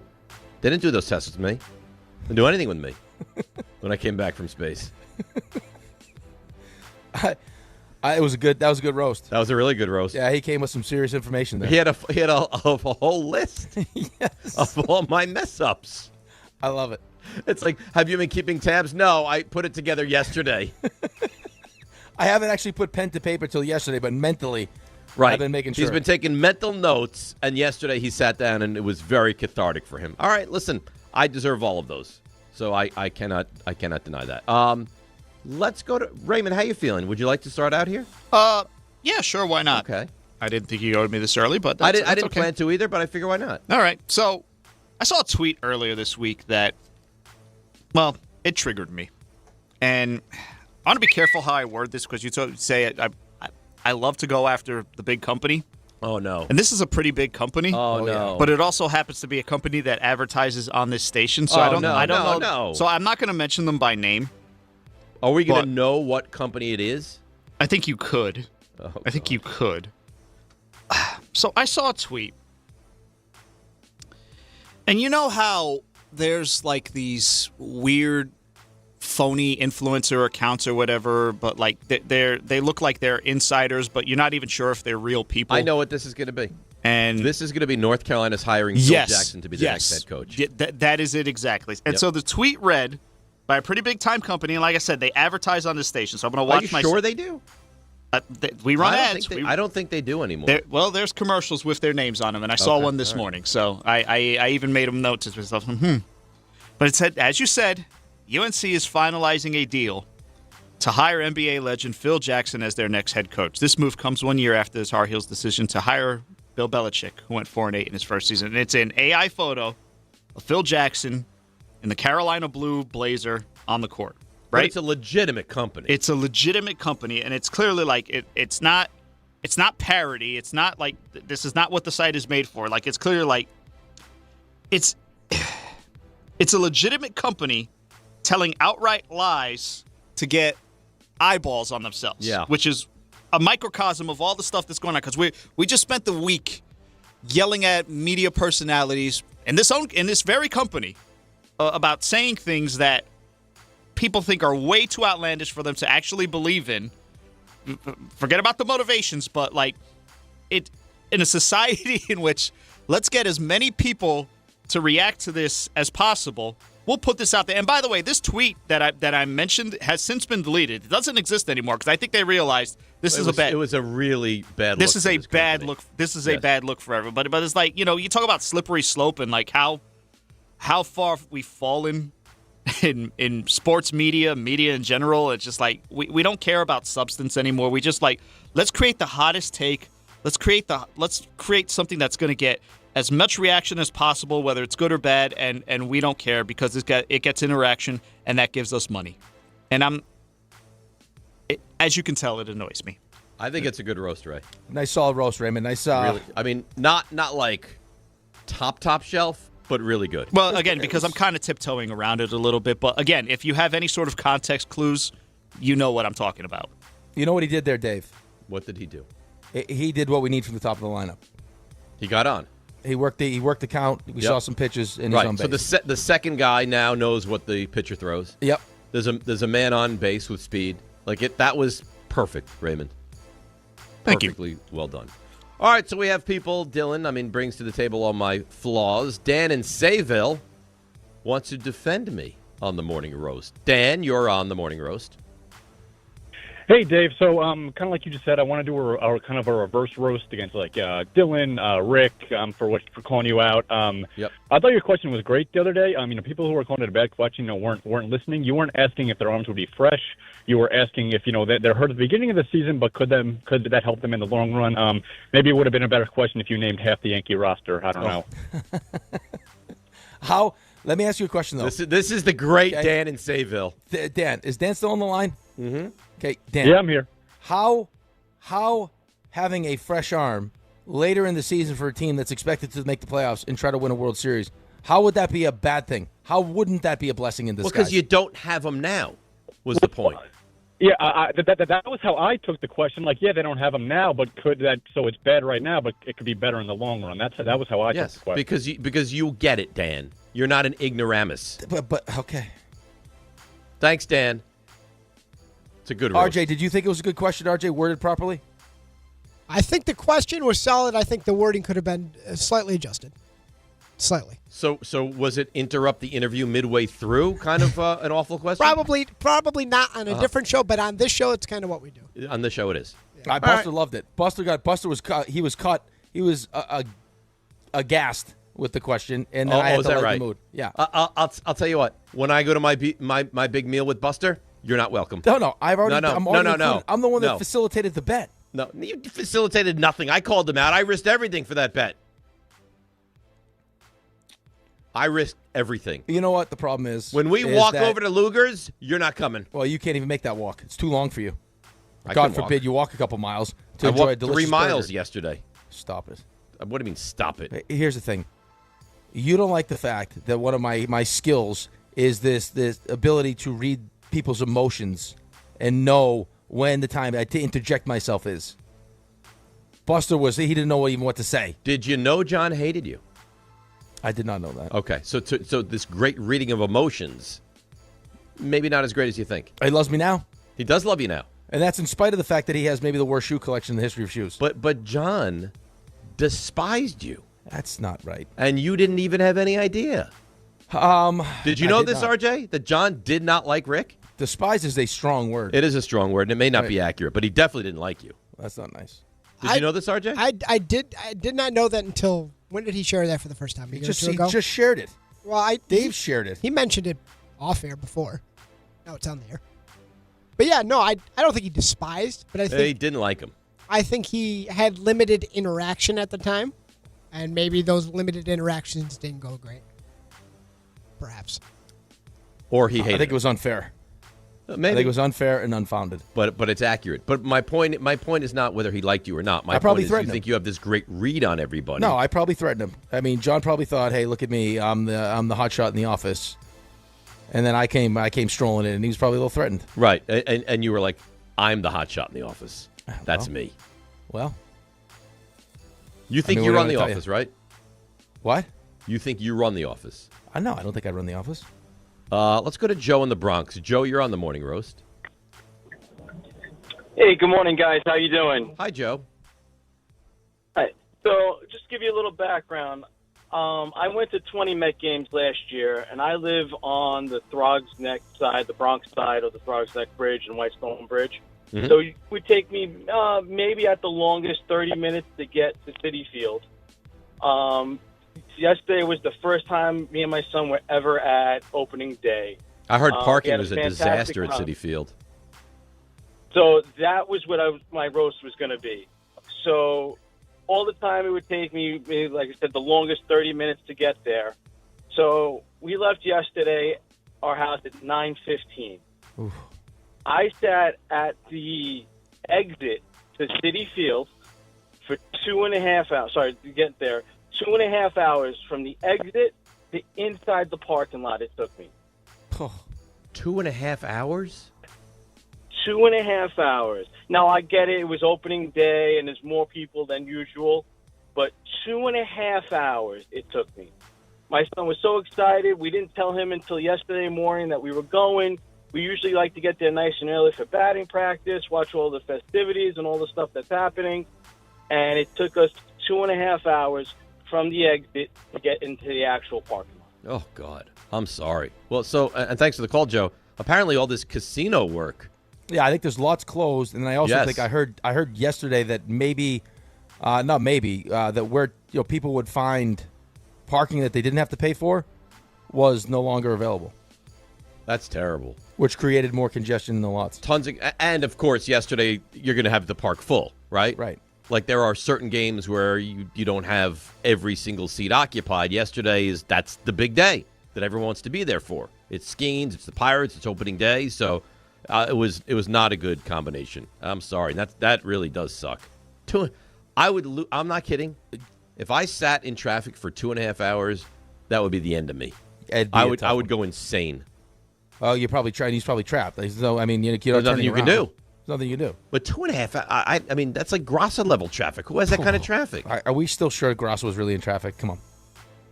In my life, I've never heard of it taking 5 hours to get anywhere in this area. Never. I'm going to go. Okay. I'm going to go. So I know that we've had problems with this in the past, but it never stops. And these college basketball coaches are so slimy. It's disgusting. So Will Wade was the head coach of LSU. Will Wade was fired from LSU. He had to rehab his image and went to McNeese State. Then he took the job at NC State, led them to the tournament in year one. LSU is now an available job. And I guess he was asked by everyone at NC State, you're not going to go and take this job, right? No, definitely not. Well, not only does he take the job like a little weasel, a place that he was fired at, he goes back to. How does he tell NC State he's leaving? His agent sends an email telling them Will Wade is out. Wow. So that's for starters. And then last night, Bruce Pearl is on the broadcast, and he just says, man, quote, I hate hearing the words, Hubert Davis has been fired at UNC. That sentence, it bothers me to my core. That's why I'm sitting here, guys. That's part of the reason I'm sitting here. There is no loyalty anymore.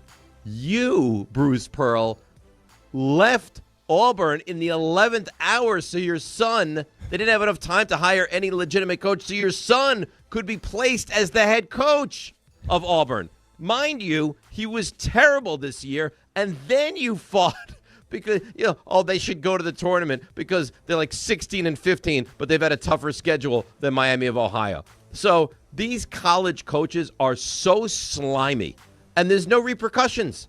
None. And all you hear is, there's no loyalty from the player. There's less than no loyalty from the coach. And my roast goes after the collegiate basketball coach. Good roast. Nice roast. Nice solid roast, yeah. RJ, decent roast? That was a high-end roast idea. High-end roast? Yeah, I think so. Wow. That was good. I never get praise like that from you guys. Well, that actually that feels like a roast that you thought about as opposed to like, hey, I didn't really think about anything. Let's just figure something out now. Right. Like I gave it real thought. Yep. Wow. No eggs for you. How about that? I never get compliments on my roast. You're no bozo. At this moment, I'm no bozo. Not in my book. What is that? Sorry, I meant to play the other one. Well, remember, Ray's it's on his left side down, not his right side. Right, that's right. And his hand accidentally hit off the thing, and then Debbie. We're all over the place. Ray, what did you send us exactly to? I don't understand. No, that's just the commercial playlist. What happened? I don't know why. I'll explain when we're We off shouldn't the air. make too much mention of it. Yeah. Okay. Flying close to the sun. Okay. It's hot. All right. Let's go to Jeff in Howard Beach. Jeff, you're on the morning roast. Hey, good morning, guys. Happy Friday. I'm not Happy Friday, Jeff. I just want to roast the state of New York because I go on FanDuel, and the fact that I can bet on anything in the world, but I can't bet on St. John's basketball. Come on, what are we doing, bro? You're not allowed. I mean, if But why? you're betting in Jersey, you But can't why? bet on Rutgers or Princeton, or you're not allowed. That's the law. Well, I think the law is stupid. Okay. Sorry. All right. I mean, that's always been the law. I mean, in Vegas, you're not allowed to bet on UNLV games. It's always been that way. Well, So I'll tell you can what be was bothered real. by it. I'll tell you what was real stupid. Remember originally when the law had passed in Jersey, but it hadn't passed in New York yet, and you had to like just drive. Like if you wanted to you had to drive over the bridge to make your bet. Of course. I mean, come on. Do you know what John wanted to do? John wanted to rent a boat and have people get on the boat. Take the boat from like Manhattan until you were technically in Jersey waters. Place your bets and bring you back. That's a nice idea. It's a great idea. Did you not know that, RJ? I did not. Yeah, plan. I've definitely heard that one before. I got to tell you, yeah. I wouldn't do it, but I do know people that I think would partake. Would get on a boat? You probably know people who have partaken. No. I definitely know people that Why would. not just get a bus? I know several people that that live in Jersey to end up in New York and for those exact circumstances, they make sure I've got to place the bet while I'm in Jersey so I don't have to deal with that. I mean, what could you charge for that? $10? Like it's That's literally. what he's like. If I charge $10, I get 100 people up there. The boat goes out, gets them into Jersey waters, that brings them back. The next grouping. How many people are? Where's he getting the boat? I don't know, but I got to tell you, I love this idea. Who's driving the boat? Who knows? I mean, I don't think everything was ironed out. But there was a plan in place years ago before all the gambling sites were legal in New York. John wanted to get a boat into the water. John, I like this idea. You know what he could have done too is wore those fancy new boots that he bought. Yeah, on the boat. Yesterday. On the boat. Keep his feet very dry. Yeah, he bought winter boots because they're on. So he saved $10. He can put it towards the boat. Towards the boat. That's right. That's a free admission on the boat. RJ, Hi. how you feeling? Pretty good. Let's go. So there's a couple things. The first one is not the roast, but it's like the appetizer. It bothers me that they bring out the stools when there's a timeout in college basketball. Not every team does this, but they run out there and they put them on like the free throw line They're so geared up and ready. And they put them on like the free throw line extended. It's just like they can't just go sit on the bench. In the NBA, they go sit on the bench. Can't some guys get up and you go sit on the bench and everyone takes a breather? They want to stretch. They want to move. I guess. But the actual roast is, and I don't know who this is, and hopefully this message finds them, because they walk among us here in this office. Oh, really? So occasionally when I get in the morning, trying to be a team player. Are you going after our office mates? Maybe. Oh, yeah. Teammates. I don't know who this is. Dave. It's teammates. So sometimes I will, as we all pitch in. You start the dishwasher, maybe put a couple things away. So I was emptying the dishwasher. I needed a cup out of there, so I was like, RJ, there's only so many of us that actually empty the dishwasher, though. Me and you. Yeah. So, anyways, I'm taking things out because clearly it has run. Because there's some water on top of it. Like you could very clearly tell. And most people, not all, but most have dishwashers at home. So we all know what it looks like when it runs. Well, we also have the chart on the front of the dishwasher that says either clean or dirty or running. And it says chart. I know what you mean. It's a little sliding. It's the indicators, yes. Yeah. So it says running. I open it, and what happens? The first bowl I pull out. Oh, it falls and Filthy. cracks and Wrong. crashes. Yeah, Rick is right. Filthy. Dirty. Oh, really? So I go, that's interesting. This dishwasher must be faulty. And then I'm kind of looking around, and I look among all the clean utensils, an absolutely disgusting used fork. Someone, despite all the signs that everything in there was clean, decided it would be a good idea to put their dirty dishes, either because of pure ignorance or just a lack of caring, a level of unawareness that I can't fathom, among all the clean dishes. I think it's the latter, but I'm laziness. totally here. You just name it. I'm having a hard time coming to grips with that. Wow.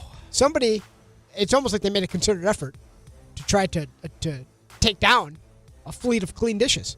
Wow. So how did you handle it? I'll tell you what. I don't know if this Did you rerun it? I don't know if this is the right thing. I reran it. You have to. You reran the whole thing. You kind of had to, yeah. You have no choice now because now you don't know how many other people put dirty dishes. It's either that or the appropriate. No, it's been the appropriate infiltrated. move would have been to empty it, leave the dirty dishes, and start. But you don't know. No, You don't know how many dishes in there. Now I thought you're you said it was questioning just the whole two. thing. Well, Right, two but that do I I know if it about. really ran? You're questioning everything at that Everything. point. The options are to either you got to do it all over again, Right. or you just walk away, which is the jerk response. It's like if you had a one-night stand, you're questioning everything. I don't know. Why am I itchy? I don't know. Just like that, yes. Yes. Yeah, just like that. I think That's the great. dishwasher situation was very similar to a one-night stand. Well done, Rick. Well done. And he took us there. All right, Mr. I'm going to make it very uncomfortable. You're up. I have 3 roasts. No. Yes. It's a No. full meal. I No, have it's a not full three- meal. you don't He do gave us three an roasts. appetizer. He gave us an appetizer. I have He an gave us a quick little appetizer. It's going to be quick. I got 3 Fine. quick ones. I got a nice little. This is like a dinner at the corner store. I'm going to start you off with the delicious Caesar salad with the everything croutons and the fried cheese. You're going to love it. Okay, you just shut your mouth. I'll be the judge whether this is good or not. Okay, here's a little appetizer. Have you guys seen the story yet? And I hope by the time we get through the story that the intention wasn't what is being. What? Alec Boehm. Have you seen this story? Oh, yes. Oh, I saw Yes. You couldn't even come up with the words. I don't because I love this. Let's go. Yeah, it's a Let's troubling go. story. Is because his this is- parents involved in this? Yes, he is Yeah. suing his parents for $3 million. And he is saying that they have misappropriated the money that was set out because of him being a young new to money. They had to set up LLCs, and it sounds like from what's being. Are you okay? No, because I'm trying to think of the word. And I can't think of the he's word. so worked up right now. Because this pisses me off because I know so many guys that this happens to, and it's usually with agents that end up paying. Like I'd be like, hey, how much was this? I don't know. My agent pays my bills. It's like, what do you mean your agent pays your bills? Yeah, they take care of everything. I'm like, you're not concerned at all that you don't see any bills? I feel like that's rampant. Yeah. Yeah, it happens a lot because guys don't want to deal with it. In this case, it's his parents. They're handling his money. It sounds like they took money out of his LLCs and started using it for their own stuff. To the point where now he's suing them for $3 million. Like, it's not like a little bit of money; it's $3 million. Well, that's terrible. How does he expect to get that back though? Like that's not. Well, they're gonna have to. Hopefully He's going to have sue funds them. and pay him back. He's suing them. And he'll probably never talk to them again. And again, I've heard this story before. Like It's happened to the one. awful. The one I remember was Tyron Smith. That happened to. He Well, actually the problem ended is up what suing his happens parents. is that you have meetings with these people, and they start talking the way that they would talk, like what they're talking about. You have no clue. They come up with this plan. You're like, okay, these people are smart. They must know what they're doing. Especially when it's people you trust, like your parents. You put money in LLCs, and then before you know it, you go to find the money, and the money's gone. Right. Is there more But emphasis? it's way worse now because it's your parents. Is there more Exactly emphasis? right. I feel like the NFL started doing this, and I don't know like the other leagues, but like emphasis on financial like, literacy? just having financial literacy Yeah. when you Yeah. come into the league. All right, so was that one of your main roasts, or was that one of No. the side roast? That's the side roast. Okay, Oh, all right. gets better. Second roast. If you are the star of one of the great Broadway shows playing George Washington, and our task now was singing the national anthem, Yeah. you can't screw the national anthem up. I mean, can you please know the words? You can't do it. For dear God. I know it's not easy. I know it's a lot of pressure. It probably affected Peralta. You're George Washington, man. You're George Washington. Is this you're talking about Christopher Jackson? Yes. Yep. Oh. Exactly what I'm talking about. Oh. And last one. Whose broad stripes and bright stars through the perilous fight, what so proudly we hailed, were so gallantly streaming. You know, I feel bad about that one because he just did the anthem at the Garden for the Knicks too, and he was great. And how was it at the he was, Garden? He was You screwed perfect. that one up too? No, he was perfect. He was great. Hey, listen, it's not Carl Lewis, but it's you're George Washington. You gotta And know the you're a words. professional singer. I know it's not, That's but bad. most professional singers will tell you that they're afraid to do it because it is hard. It is a tough song to sing, and just know the words, please. Last one. Oh, that's the worst. Uh-oh. Okay, last one. Last one. Nebraska.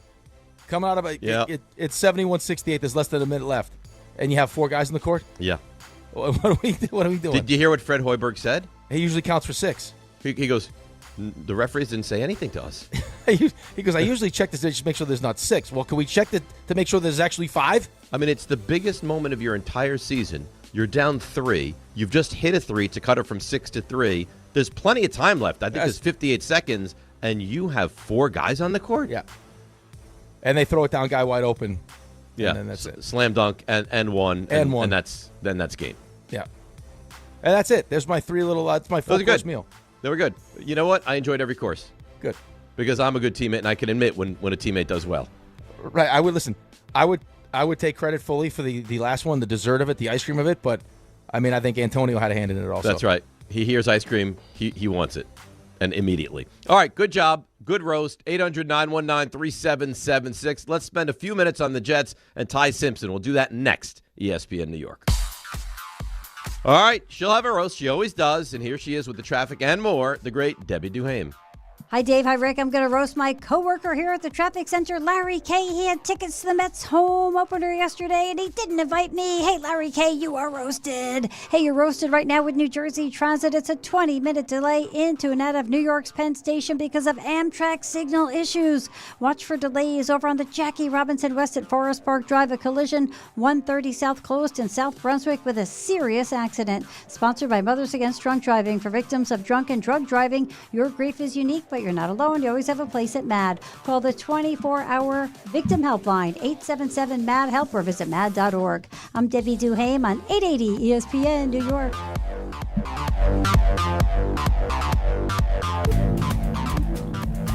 Good Karma Brands is proud to be an equal opportunity employer, providing equal employment, development, and advancement opportunities to all teammates and applicants. To learn more about careers with us, please send an email to talentacquisition@goodkarmabrands.com. That's talentacquisition@goodkarmabrands.com. More people trust their hearts to New York Presbyterian than any other hospital in New York. It's because New York Presbyterian has the most experienced cardiovascular doctors, treating a full range of heart conditions, from heart failure to valve repair, with the most advanced treatments. Find a doctor at nyp.org/heart. New York Presbyterian. New York Presbyterian Hospital, based on U.S. News & World Report 2025 to 2026 cardiology, heart, and vascular surgery rankings. March is here, and the madness is underway. Schweppes offers above-the-rim refreshment and is proud to sponsor the Big East Conference. Take a break from the action with a Schweppes Seltzer. Enjoy 7 refreshing flavors, such as black cherry, lemon lime, cranberry lime, and strawberry mango. Each Schweppes Seltzer flavor provides a perfect touch for any occasion. Schweppes, a sparkling tradition since 1783, and the perfect way to elevate your everyday refreshment. Stop by your local food bazaar to get your favorite Schweppes Seltzer for a slam dunk experience. Right now, new FanDuel customers can get up to $300 back in bonus bets every day for 10 days.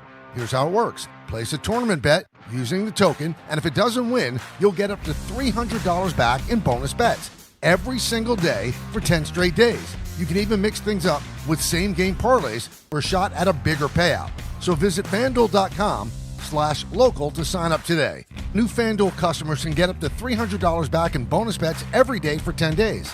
Here's how it works. Place a tournament bet using the token, and if it doesn't win, you'll get up to $300 back in bonus bets every single day for 10 straight days. 21 plus, physically present in New York. Bonus bets are non-withdrawable and expire 7 days after receipt. Tokens are received in increments of 1 per day.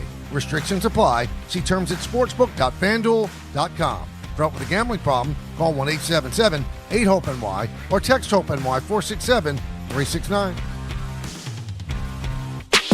Saturday, baseball is back on SNY as Juan Soto and the Mets continue their opening series against the Pirates and Queens. Coverage begins with Mets pregame tomorrow at 3:30 p.m. on SNY and streaming live on the MLB app.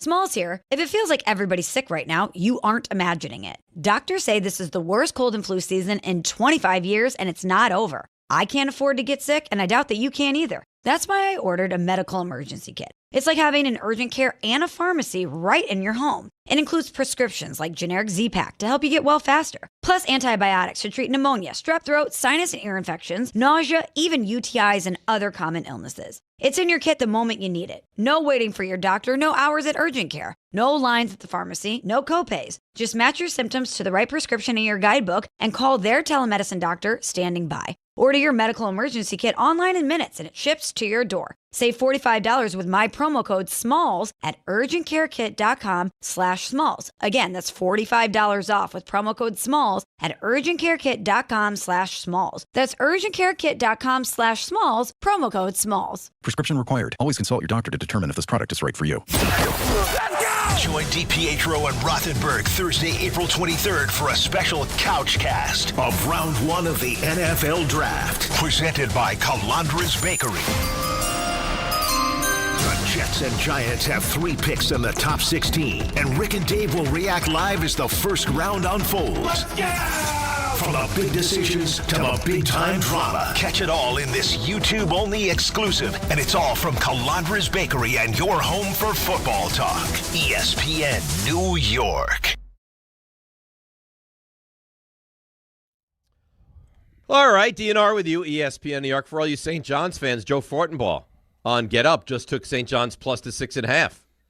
So at a minimum, he thinks this is a very close game. Right, but I mean, did he say? I'm sure you weren't listening to it. I couldn't hear what he said, but I'm just saying, like he believes it's within a 7-point game, which is good. Oh, which is great. I mean, it's not going to matter if you don't win, how close it is. No, but and he also likes UConn minus the 1.5 against Michigan State. Right, but you know what people think that listen to the show? What? They talk college basketball. They want to know what Dave Rothenberg thinks about college basketball, and you took Duke already. I think Duke will win the game. Right, but you also had Houston in your Final Four. Right. I'm not perfect. I know a lot, but I mean I'm wrong all the time. Well, listen, I mean it's no exact science, obviously. It's the fun of it. And it used to be a lot more fun when you would give us fun little commentary. Yeah. Next year. Maybe there's not a next year. Maybe RJ says, you know what? What do you think, the world's going to end by next year? No, but I think you left a real bad taste in RJ's mouth. Absence makes the heart grow fonder. No. So you don't have it this year the way you like it. Next year, boom, it's back. Ty Simpson. So the Jets brass, Muji, Glenn, Reich, Musgrave, they all go to Tuscaloosa. They have a big fancy dinner with Ty Simpson last night. They're working him out in a private workout today. This and there's people. This is a great smoke screen. Really? There's no way this is a smoke screen. There's clearly interest in the Jets and Ty Simpson. Yeah, I think. I mean, just if you're a properly run franchise, right, you'll do your due diligence, right, and you need a quarterback, right. You take advantage of this opportunity. I like to get to know the kid. I want to see him work out for me. I mean, this is you could be shocked, right, outside of the tape. You sit down with him, get to know him as a person, what kind of leader he's going to be, and be like, you know what, we were hesitant at first, but now we got a chance to meet him, know the person, and we feel more comfortable. Or it's like, hey, you know what, this is just not the time for us to do it. But he's the second. I mean, he's the second-rated quarterback right now, depending on who you ask. But it sounds like Mendoza's going 1. Right. Mendoza's going 1. Right. You got the second overall pick, and you got the 16th pick, and you also got the first pick of the second round and the 44th pick. Right. And you need a quarterback. You need to draft a quarterback. Now, if you have a conviction with this kid, you take him. If you think he's going to be a big-time NFL quarterback, you take him. I understand your point of maybe we're not ready, and maybe you're not. But you don't know what next year is going to bring. If you believe he's a future stud quarterback in this league, and that is your true belief, then you take him. Now, I don't think so.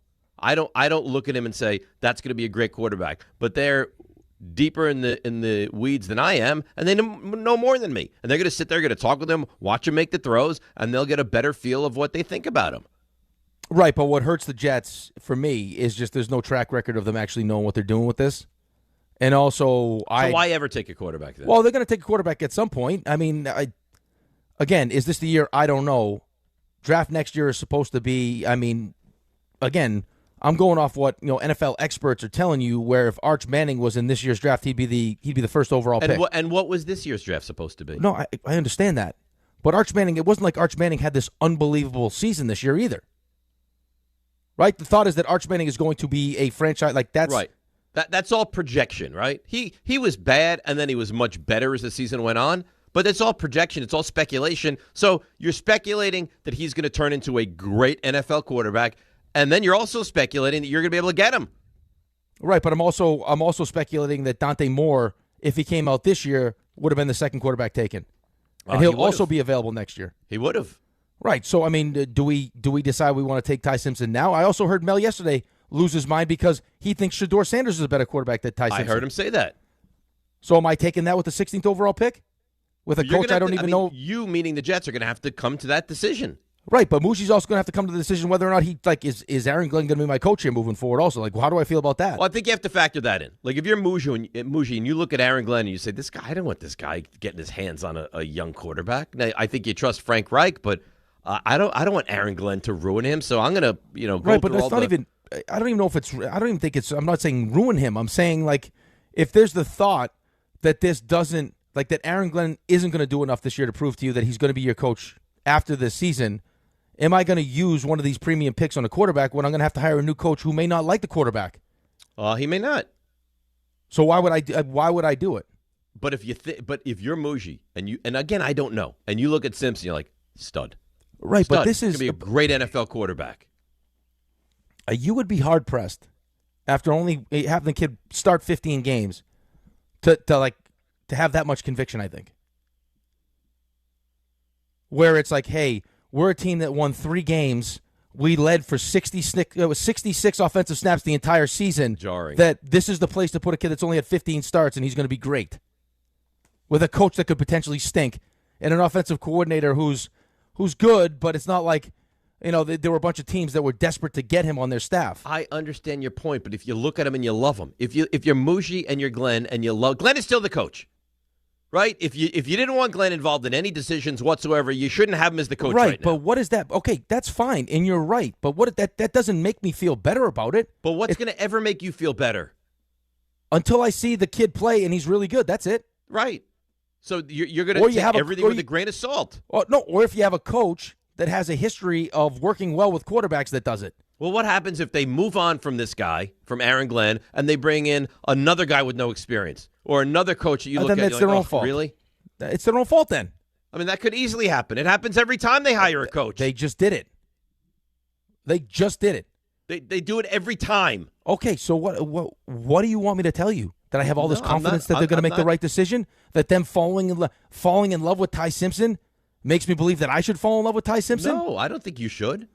I'm just saying my point is if you love him, you should take him. And if you don't, then you shouldn't. But I don't think this is a smokescreen. That's my whole point. I don't think you have an entire organization go to Tuscaloosa in the hopes that someone's going to trade up to 16 to give you more ammunition later in the draft. No, I think that if that happens because you're putting all this work and time into Ty Simpson and someone else likes him and wants to trade up, a guy, and you don't want to take him, that would be a good thing. Otherwise, you need a quarterback. He's the second best quarterback in this draft. Of course, you should go work him out and get a chance to meet him. Right. You dot the I's and cross the T's. Let's break, come back, get to your calls on this. Lining up, 800-919-3776. And our friend says something that, well, we'll see how we feel about that. DNR with you, ESPN New York. New York Knicks fans, here's a total slam dunk. For a limited time, get Verizon Fios and a line of mobile for just $64.99 a month with AutoPay. Get Fios 300 megabit per second for $20 a month. And unlimited welcome for $45 a month plus taxes and fees when you bring your own phone. Visit a Verizon store today to learn more. For new Fios internet and mobile customers, discounts applied over 36 months. Mobile and home discount enrollment required. Additional terms apply. In times of congestion, unlimited 5G and 4G LTE may be temporarily slower than other traffic. Domestic data roaming at 2G speeds. New year, new season, same goal. Feel good and stay in the game. But if neck pain, back pain, joint pain, or sciatica is holding you back, it's time to handle it. I'm Bart Scott, and I'm telling you to call Dr. J. Shaw at Soundwell Pain. Dr. Shaw is an Ivy League trained, double board certified, and he specializes in getting people back to living pain-free. No surgery, no scars, no long recovery, no pain medication. Just precise, non-surgical, image-guided treatments that work. Same-day or next-day appointments are available with offices in Woodbridge, Livingston, and Inglewood. Stop playing through pain. Go to SoundwellPain.com. Relief starts today. March is here, and the madness is underway. Schweppes offers above-the-rim refreshment and is proud to sponsor the Big East Conference. Take a break from the action with a Schweppes Seltzer. Enjoy 7 refreshing flavors, such as black cherry, lemon lime, cranberry lime, and strawberry mango. Each Schweppes Seltzer flavor provides a perfect touch for any occasion. Schweppes, a sparkling tradition since 1783, and the perfect way to elevate your everyday refreshment. Stop by your local food bazaar to get your favorite Schweppes Seltzer for a slam dunk experience. Ready to shoot your shot? Log into BetMGM and make your picks in the March Matchups 500K Pick'em for your chance to win a share of bonus bets. It's free to play and easy to get started. Just log into your BetMGM account and predict which teams will cover the spread in their matchup in each round of the college basketball tournament. If you get the most correct, you'll win a share of $100,000 in bonus bets. Even better, successfully pick the most teams to cover the spread in all 5 rounds of the tournament to win a share of $500K in bonus bets. Think you know college basketball? Log into BetMGM to make your picks to win a share of $100,000 in bonus bets per round. It's free to play. BetMGM and GameSense remind you to play responsibly. Gambling problem? Call 877-8-HOPE-NY or text HOPE-NY 467-369. See BetMGM.com for terms. 21 plus years of age or older to wager and physically present in New York only. New and existing customer offer. Subject to eligibility requirements. Rewards are non-withdrawable bonus bets that expire in 7 days. In sports, the tape never tells the whole story. Hiring is no different. AI can make candidates look like an MVP on paper, so knowing the person and the skills behind the resume matters. That's where Robert Half changes the game. Our recruiters combine their expertise with award-winning AI to evaluate skills and fit quickly. Learn how we can find you specialized talent in finance, accounting, technology, and more. At Robert Half, we know talent. Visit roberthalf.com/talent today. A small business affirmation from Progressive. Bakery owners, you will be loved today. Every pastry will be flaky. Your cake will make a child's day. Your delivery van won't get sideswiped by a distracted garbage truck driver. But if so, breathe easy, knowing you'll get back to business quickly with Progressive protecting your commercial auto. See if you can save in as little as 8 minutes at progressivecommercial.com. Progressive Casualty Insurance Company and Affiliates. ESPN New York is teaming up with Calandra's Bakery to give you the chance to win a pair of tickets to see New York take on Charlotte Sunday, April 12th at Madison Square Garden. Entering is easy. Stop by Calandra's Bakery on Bloomfield Avenue in Caldwell, New Jersey, anytime between March 4th and April 7th to enter in person. Full details and contest rules are on the ESPN New York app. Don't miss your shot to be there live. Brought to you by Calandra's Bakery in Caldwell, home of fresh-baked classic Italian pastries and traditions baked daily.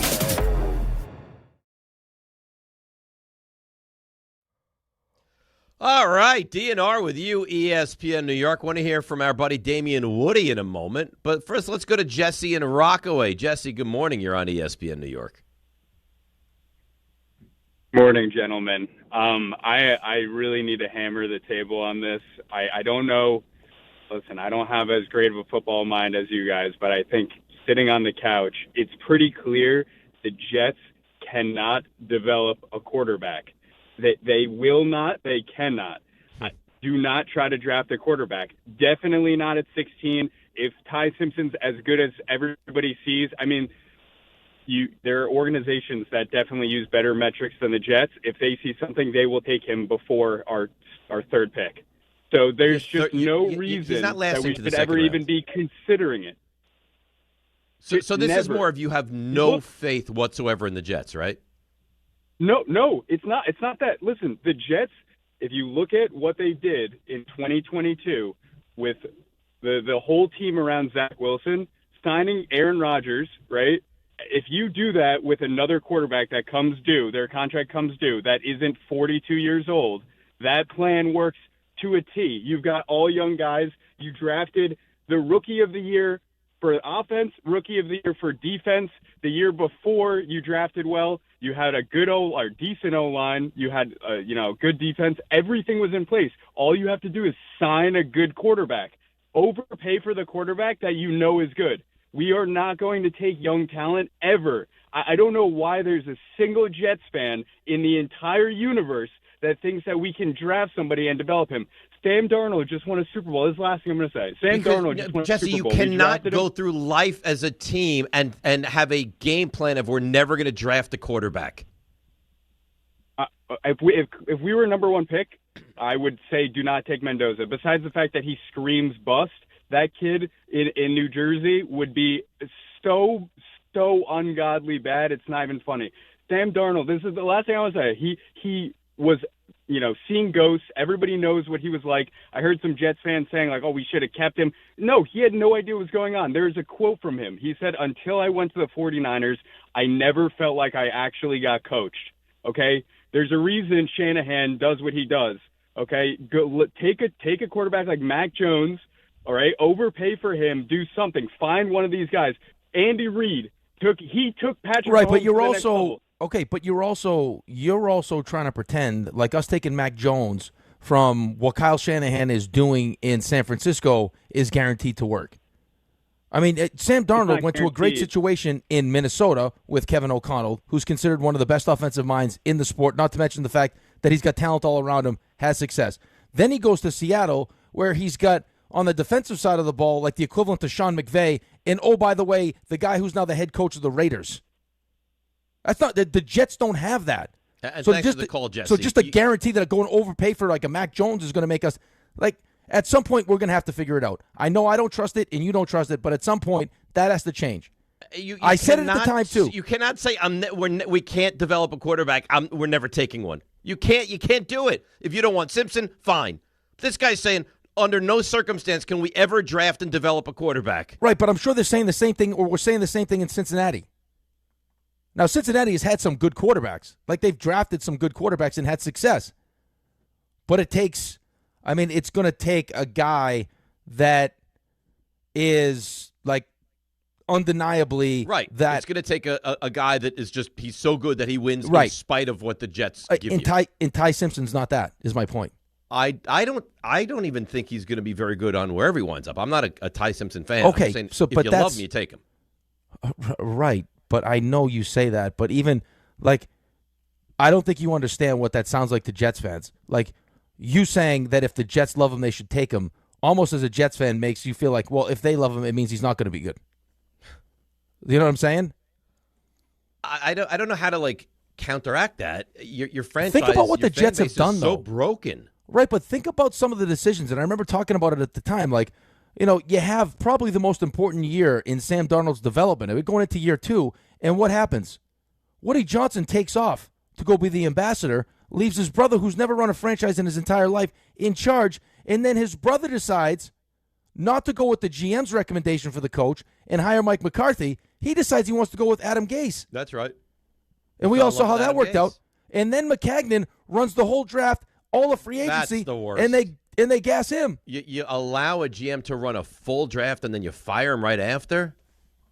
It's a comedy of errors. I'm just saying, like, you can't have this mindset of it's never worked, so we're not going to try anymore. No, but can't do that. Right, but that's why you almost want to get to a point where it becomes it almost impossible to mess it up. And having 4 picks in the top 44 this year with a GM that you feel like knows what he's doing, and now have 3 picks in the first round of again, I don't know, because it feels like we say this every year, but what's supposed to be an unbelievable quarterback draft. Right? Could that be enough that even the Jets couldn't screw it up? Where you do become attractive enough to get one of these, to get a coach that can figure it out. And that's the thing. That can overcome. Why am I 65 or sooner? I like Jackson Dart because of Harbaugh. You need your John Harbaugh is what you need. And then I think you'd feel very differently. Let's break. Come back. The Mets, the Jets, the Knicks. DNR with you, ESPN New York. Hi, this is Don LaGreca. I'm big on having the right game plan on the ice and at home, which is why I use Viking Pest Control myself as the pest control provider and proud partner of the New Jersey Devils. Viking has been protecting homes for over 45 years with expert pest control service and solutions tailored just for you. From ants and cockroaches to rodents, stinging insects, and backyard mosquitoes, Viking keeps pests out of your house and out of the play. Bundle pest control with mosquito services and save big. One call, one company, total peace of mind. Visit VikingPest.com. Viking Pest Control, protecting your home inside and out. Everyone needs to take care of their mental health, even running back Bijan Robinson. When I'm on the field and feeling the pressure, I usually just take a deep breath. When I'm just breathing and seeing what's in front of me, everything just slows down. It just makes me feel great before I run the play. Just like Bijan, we all need a strong mental game on and off the field. Make a game plan for your mental health at loveyourmindplaybook.org. Love your mind. Brought to you by the Huntsman Mental Health Foundation, the Arthur M. Blank Family Foundation, and the Ad Council. Hey fans, come out to Yankee Stadium on Friday, April 17th when the Yankees host the Royals, and be ready to receive a Yankees promotional giveaway that has become a fan favorite.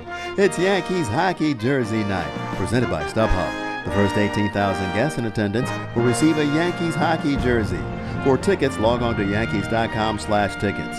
Again, don't miss the Yankees and Royals for Yankees Hockey Jersey Night, presented by StubHub on Friday, April 17th. Visit Yankees.com/tickets today. March is here and the madness is underway. Schweppes offers above-the-rim refreshment and is proud to sponsor the Big East Conference. Take a break from the action with a Schweppes seltzer. Enjoy 7 refreshing flavors such as black cherry, lemon lime, cranberry lime, and strawberry mango. Each Schweppes seltzer flavor provides a perfect touch for any occasion. Schweppes, a sparkling tradition since 1783 and the perfect way to elevate your everyday refreshment. Stop by your local food bazaar to get your favorite Schweppes seltzer for a slam dunk experience.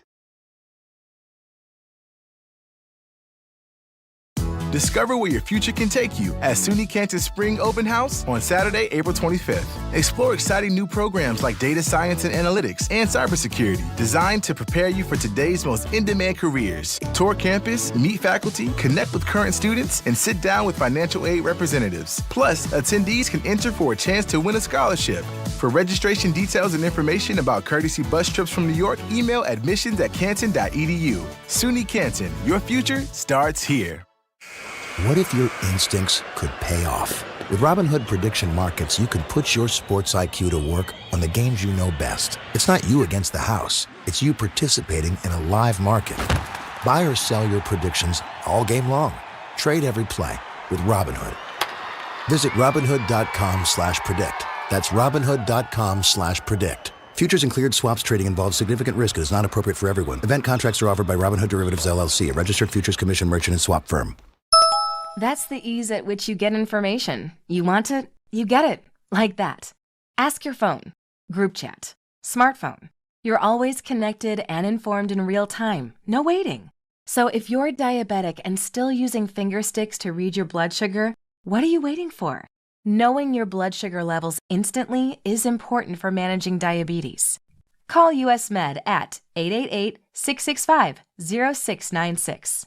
To learn more about continuous glucose monitors, a real-time instant method to track your blood glucose, US Med is an approved provider for Medicare and over 1,000 private insurers. And the best part? Call 888-665-0696 and we'll give you a free insurance benefits check today. So call 888-665-0696 today. That's 888-665-0696. And manage your diabetes as easy as... Hey, this is Mika Zibanejad. Hey, this is Adam Fox. Catch every Rangers game right here on 880 ESPN. WHSQ and WCBS-FM HD2, New York. This is DiPietro and Rothenberg. You playing goalie. I never really thought it was going to happen until yesterday. Is there a comp day in this for you? How many did you get? I'm Sam Presti. I'm going to set the over-under at 1.5 comp days for this. Sam Presti. There are so many things that Rick is out on. And John says, what about for comp day? It's like a Scooby snack. Let's go. This is DiPietro and Rothenberg. He's a comp day. That's what he is. On ESPN New York. And streaming live on YouTube. You really are. You're a comp day fill in the blank. You Yes, love the comp day. Love them. Weekend Who almost doesn't? here, by the way. Weekend is almost here, yeah. Almost here. We've walked right up to it. It goes by too fast, though. The weekend? Yeah. It's unbelievable how fast I get the myself weekend all worked goes. up. I'm excited, and then I feel like I blink, and it's Sunday night. When do you start to have the oh God, work is right? It's like right here. When do you go from like weekend? It's great, play with the kids, go get some food, I can sleep to. Oh, Monday's close. I would say just as my head's about to hit the pillow on Saturday night. Oh, that's early. Yeah. Really? I'm right there with you. Yeah, Saturday night. It's like, oh God, I only got one more day left. That's it. No, so I'm much later than that. I am maybe like after breakfast Sunday morning. Yeah, I'm Saturday night. Yeah, that's RJ. When do you start to have the like the sadness of, oh no, the weekend is I can see the end. Well, I guess, and this is truthful, I never really have that. Oh, my God. I love the show so much. Yeah. But still, I love working so much. I went to school for this. I would say probably around, now that football's not here, because I always used to have the... Why is football not here? It's a good question. So I always used to have, like, we all did, but me specifically, the Niners usually played at 4:30. So it would always be around 7:30. I'd try to give Antonio a bath before the Sunday night game. That was the moment of like, all right, it's here. I'd say now probably right around 4 o'clock because on Sunday. Yeah, I kind of look. So you and I are similar. I'm like probably noon on Sunday. You're 4 o'clock Sunday. These guys are Saturday nighters. No, Saturday night I'm still. He's partying on Saturday night. No, not at all. I'm just not really thinking about anything. I'm in a good space Saturday. Saturday's a great day. No, I'm in a great place all day Saturday, all night up until I lay on the pillow, and I'm like, oh, this is the last good sleep. Head hits the pillow, a moment of sadness ensues. Right, especially if if that Sunday is an early morning game or something, and it's like, okay, I only had one real sleep the whole week. Right. Now that's I understand. gone. So the Mets, we'll take your calls on wherever you want to go. I know there's calls on the Knicks, calls on the Jets, the Mets, wherever you want to go. So the Mets yesterday, let's just spend a couple moments there, hear a little bit of sound, then we can open up the phone lines. I was just heartbroken about the Mets, the way it started with the anthem and then the 2-run homer, which I didn't really think was a homer. And my thought is, ordinarily, all right, they'll find their way back. It's the Pirates. But with Paul Skenes on the mound, you have this, oh, God, how many runs can you get? To be winning 5-2 by the end of the first inning was amazing. And hopefully this is a microcosm of what's to come, and that is this Mets lineup is very long. And I don't know that there's a batter that will step to the plate that you'll be like, ugh, I don't like this guy. No, I think you're right. I also think that going into the first game of the season with as much change as we've had this offseason, you wanted to get a feel for what this team was going to be. Because, you didn't just lose some guys. You lost, the core of the team is gone. Well, you lost Nimmo, you lost McNeil, you lost Alonso, you lost a ton. Right, but I don't think people were necessarily heartbroken that Nimmo was gone, because I think we all saw defensively what he was becoming, and it's like 5 more years of this. Are we serious? Like, that's not going to be great. Do we really want an outfield of Nimmo and left and Soto and right? Like, defensively, that doesn't make much sense. So I could understand that one, and then. As much as we both believe that they just didn't want Pete, still, Pete's coming off, look at the season. Great year. Pete offensively last year was a great season. He carried the team. Right, so you're losing that, using that power, that production, and you're replacing it with guys that clearly, after you watched last night, Bichette is a professional hitter. Yes. Had a 13-pitch at bat. Polanco, same thing. You got bat-to-ball guys. Soto's going to be Soto. The only question with Lindor was after the surgery, what kind of power would he have and how long would that last? And then when you get towards the bottom of it, it's, what version of, and can he stay healthy with Alvarez? And right. Then, I think that's the big thing is the health with him and the unknown with Benj. And Benj is a rookie, and he looked overwhelmed in his first 2 at-bats. I really think that people are sleeping on the fact that, I think Alvarez is a very good player. And he's in the 9 hole, Rick. If you're batting him 5th and saying we need top 5 in the lineup production, I could see there's no pressure on this guy's batting 9th. I don't think people understand that Simeon is a real professional player. Bichette is a terrific offensive player. You hear Polanco, he's never played first. He's fine. He's batting 4th. He's good. Robert has the potential to be an excellent player when he's able to stay healthy. Right. Again, it's game 1. All looks great. But what you just said about Luis Robert is, we don't know yet. Does he stay healthy? Hopefully for us he stays healthy, but he hasn't. He has tons of talent. Right? He's one of those guys that you keep taking chances on because you know how much talent he has. Can he put it all together? And can you be the beneficiary of that? I'm hoping it is. I'm hoping that happens for him with us. But let's face it, though. All these different things that we changed, the offense wasn't really the problem last year. No. It was the pitching. So, Peralta's a huge addition. And I think you saw why why yesterday. Because even going down 2, and it was, when he hit it, you didn't know. Oh, I can't believe that was a home run. I know, but it was a home run. Now it's 2-0, and the ball's going to Skenes, who 2-0 lead. Now he's going to settle in. And to our credit, we fought back. We knock him out in 2/3, and Peralta settles down, and we find a way. He finds a way to get through it. But once you get past him and probably Nolan McLean, that's when we start having some, because the depth of the rotation's not great. Peterson was our most consistent guy last year, and then kind of started to tail off towards the end. Senga, who the hell knows if he's healthy or if he's not. Right. And then you have Mania, who's not pitchable. Well, I think of all of the guys that are going to be involved, Mania is the one that I have the least faith in right now because it doesn't feel like he's himself. Right, and Clay Holmes is good. Right, so you got two that you trust for sure. I think Peterson is good, and I think Clay Holmes is good. All right, so if you think Peterson and Holmes are good, then how much concern do you really have about the rotation? If you like Peralta and you like McLean, well, because I also know that when you talk about getting through 162, that it's not going to be 5 guys. Right, so we talked about 4. Senga, when he's healthy, yes, we'll count that as 5. But what's after that? Because stuff is going to happen during the course of the year. There's not a tremendous amount of depth. Of course. I mean, how many starter pitchers will you need to use this season? A lot more than 5 or 6. Right, but it feels like our pitching was good till it wasn't. Right? Like, the pitching was great until the tailgate. Yeah. And then it was awful. And then it also feels like it really like wore down as this. Like Peterson wore down. Holmes wore down. Right, but we went through yesterday the amount of money that's being invested in these rotations with the Yankees and the Dodgers and then what the Mets are spending on it.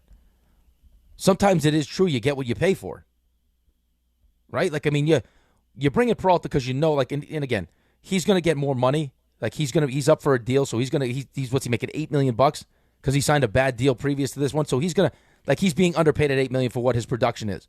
So I don't necessarily count that as the $8 million, but you got Noel McLean, who's a rookie, as your second guy. Yeah. Peterson's not getting paid. You're paying the most money to Mania, who you can't even throw. Yeah, well, that's the shame of it all.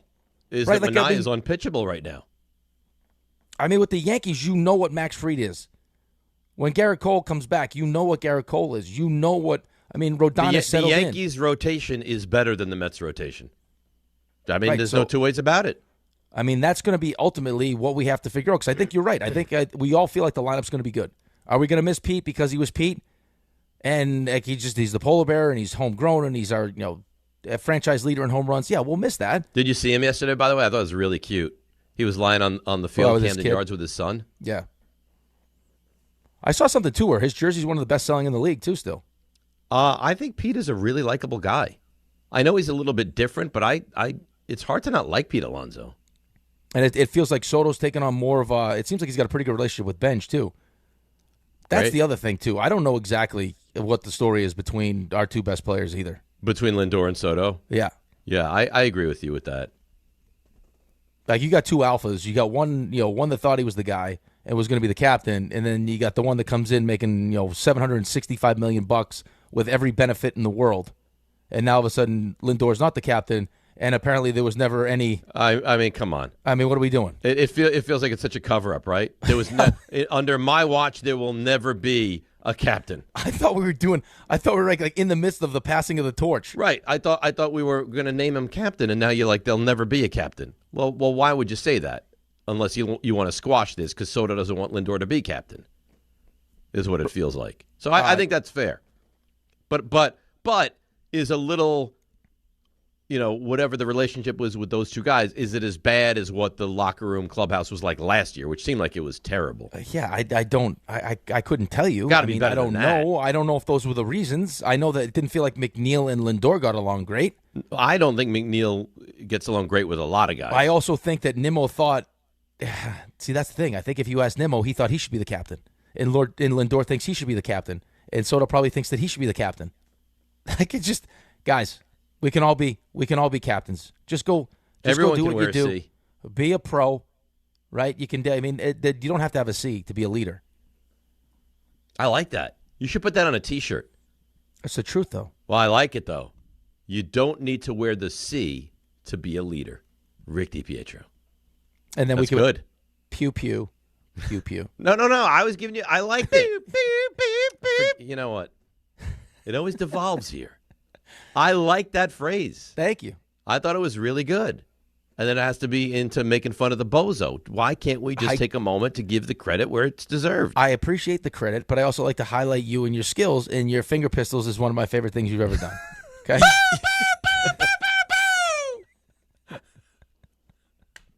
I love it. I'll tell you right now, at some point this show will be done. I mean, you have your plan.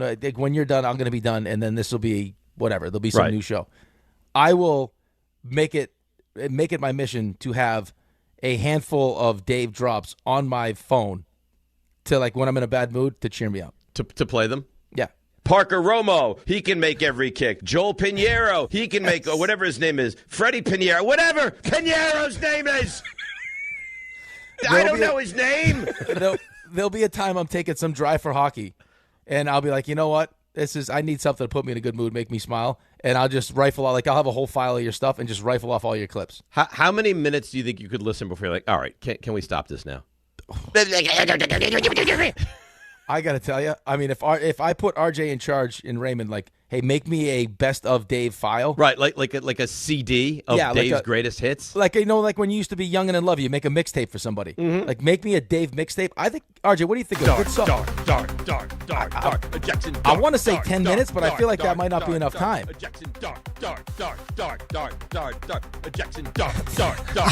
I think if you really had to sit down and you would have to. It just keeps going. You'd really have to sit down and compose it because there's like a rhythm to it. Like, right, well, this ties into this. This would be a good lead into this one. Right, you could have the singing portion, right, where the facts of life, the journey. I think 8 to 10 minutes feels about right. I think you could get there. Facts of life is an all-time. Facts of life. Go and show that you were going to. Because then you just get sucked down like the wormhole because Love and Yore. Like you can play the hits, but then you get caught off guard. You forget about something. I'm about to lose control, and I think I like it. A licky boom boom down. I mean, I could sing this if you'd like. Let's hear some. I guess that's so. I don't know it that well. There's a story to be told there. Oh my God! You know what the sin is of the clip where he eats the microphone? My favorite part of that isn't when he eats the microphone. It's after he gets done with the microphone. He goes, "I'm so upset. What is he? I'm so angry." Maybe I was so angry. I'm so angry. That was the day after they lost to the Broncos. You're peaking a little bit, guy. Dave, you're peaking a little bit. Maybe move it. No. Maybe I eat the microphone. There it is. I'm furious. I'm furious. I'm still angry about that game. I was watching this last night, and he's a better man than me. So Rick Pitino, RJ, did you see this? He sat with Grant Hill. Yeah, I did. And they were kind of recapping and going over the Kentucky Duke game from '92. Yep. Where they threw the long pass to Leitner and he hit the shot. This is his redemption story, I guess. And Rick Pitino was saying, like, yeah, you know, it was such a wonderful game. It didn't really bother me. And I was like, didn't bother him. It haunt you for the rest of your life. Like, as I was dying, I'd be like, why didn't I put someone on the inbounder? And then I would perish. And Listen to me, Pitino! It doesn't really bother me anymore. It has to bother him. He said it didn't. How could it not? RJ, you saw it. Didn't he say it doesn't bother him? Yeah. I think time has helped at least make that. I think that's 100% something he can talk about. There's no way in like 1997 he'd be talking like that. No way. I don't know, man. These losses, they live with you forever. The 89 Flipper Anderson, I'll never get over that. The 88 loss to the Jets, I'll never get over that. The loss to the Ravens in the Super Bowl, I'll never get over that. 88 to the Dodgers. 85 to Villanova, 82 to North Carolina. I never get over these moments. Right, but those are games you didn't even play in, though. Well, that makes it even worse for Pitino. That's what I mean. If you were coaching or playing in that, I mean, if you're the Blue Jays last year, how are you getting over that? I don't think you do. I can't. I mean, at least Pitino has won a title since then. The Blue Jays haven't won a title since then. Got to start fresh. I'd be devastated. So would I. I still can I can vividly see the puck being turned over on our zone in the Calder Cup Finals. Ugh. To this day haunts me. How often? Being serious, how often would you say you think about that? A lot. I mean, the reality of That was my closest, outside of winning the Bean Pot. I mean, that was the closest I got to winning a championship, and we were like seconds away from taking a 2-0 lead in that series, guaranteeing we were coming home. And probably would have won that series. And, oh, by the way, we're playing the team that I played for the year. Like, that was like, and we're playing the Chicago Wolves. Like, it would have been, I mean, do you talk about, like, just making just having the perfect ending to the story. Yeah, it would have been great. Oh. Vinny D emails in. My buddy and I were just saying the other day, we wish there was an app of the drops that we can have access to. I always use Jazz Hands. Oh, yeah, we have Jazz Hands. News, Jazz Hands! I think the guns are better than the Jazz Hands. You want to make the guns the breaking news sounder? I like when I'll give you these two babies, too, as one of my favorites. That's a good one. Let's take a break. Oh. I'll give you these two babies. I sound so unhinged. Hey, bassoon, you get going.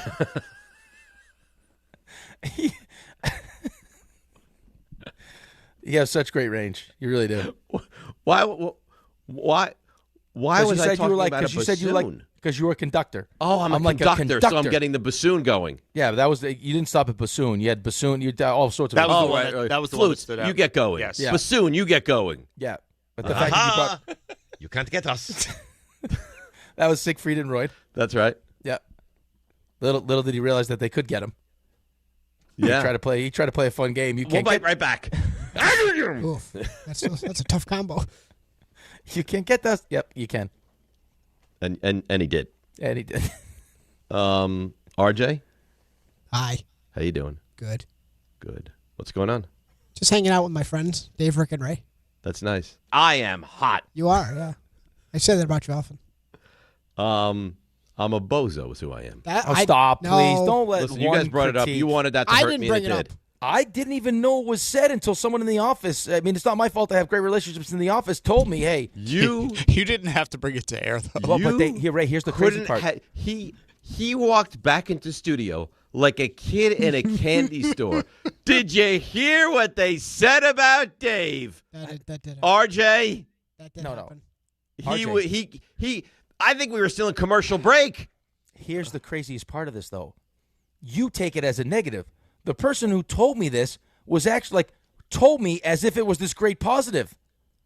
The meeting went so well. Even after the meeting, the guy, I was like, he said what? Yeah, he said the athlete and the bozo. I was like, oh my, Dave's not going to love that. Yeah. Why would Dave love that? And then John, he's like, wait, he called Dave a bozo? Yeah, that's right, John. How would John know? A bozo. John was secretly sneaking back to get a pop-up egg. That's right. He's like, if I can avoid this guy, I can get an everything bagel. Yeah. No one will even see me come back in here for a Not bagel. worried about the mental well-being of his hosts. Bozo. That couldn't have been better. I mean, that meeting couldn't have gone any better, really. I love that. I love our meetings. We do have fun meetings, I got to tell you. We do. Like that kind of party. Yeah, that's nice. I did sit in like an hour and a half of traffic that day, but that was fine. RJ? Yes. How you feeling about these stuff that you missed? Oh, pretty good. Yeah? I think so. Good stuff today? A lot of good stuff. Why don't we go ahead with it? Now. Walk-up three-pointer. He got it! See ya! Oh! Put him in the box! The you missed. Oh, yeah, sure, okay. So, What is that? So I was thinking about this. Do you want me to send along, this is mainly for Rick because I'm concerned about him. Do you want the baseball pick spreadsheet or will you not be able to help yourself from looking at this? No, because you guys, you animals, posted it. No. What I need the spreadsheet for? You posted it. Well, there's more, though. So that was Jake who made a graphic, but that did not include all the over-unders and things like that. Why would you bring this up now? Because I'd like it sent. I wrote it down, but I would like it sent. So I'm bringing it up now because I did not send it, but one of my stories here is J.J. Weatherholt, who's rookie for the St. Louis Cardinals, and Munetaka Murakami of the White Sox. They homered along with your boy, Carson Bench. Yeah, but the White Sox got killed. 14-2. It's the first time that three rookies. But that home run never dies. Three rookies in their respective debuts on opening day all homered. And we have J.J. Weatherholt because Dave's a big fan, so it made me think of you. Also, Kevin McGonigal. Are you just rubbing salt in my wounds? If you're wondering about Kevin McGonigal, he had 4 hits in his debut. That's great. Tigers beat the Padres. He looks like a stud, by the way.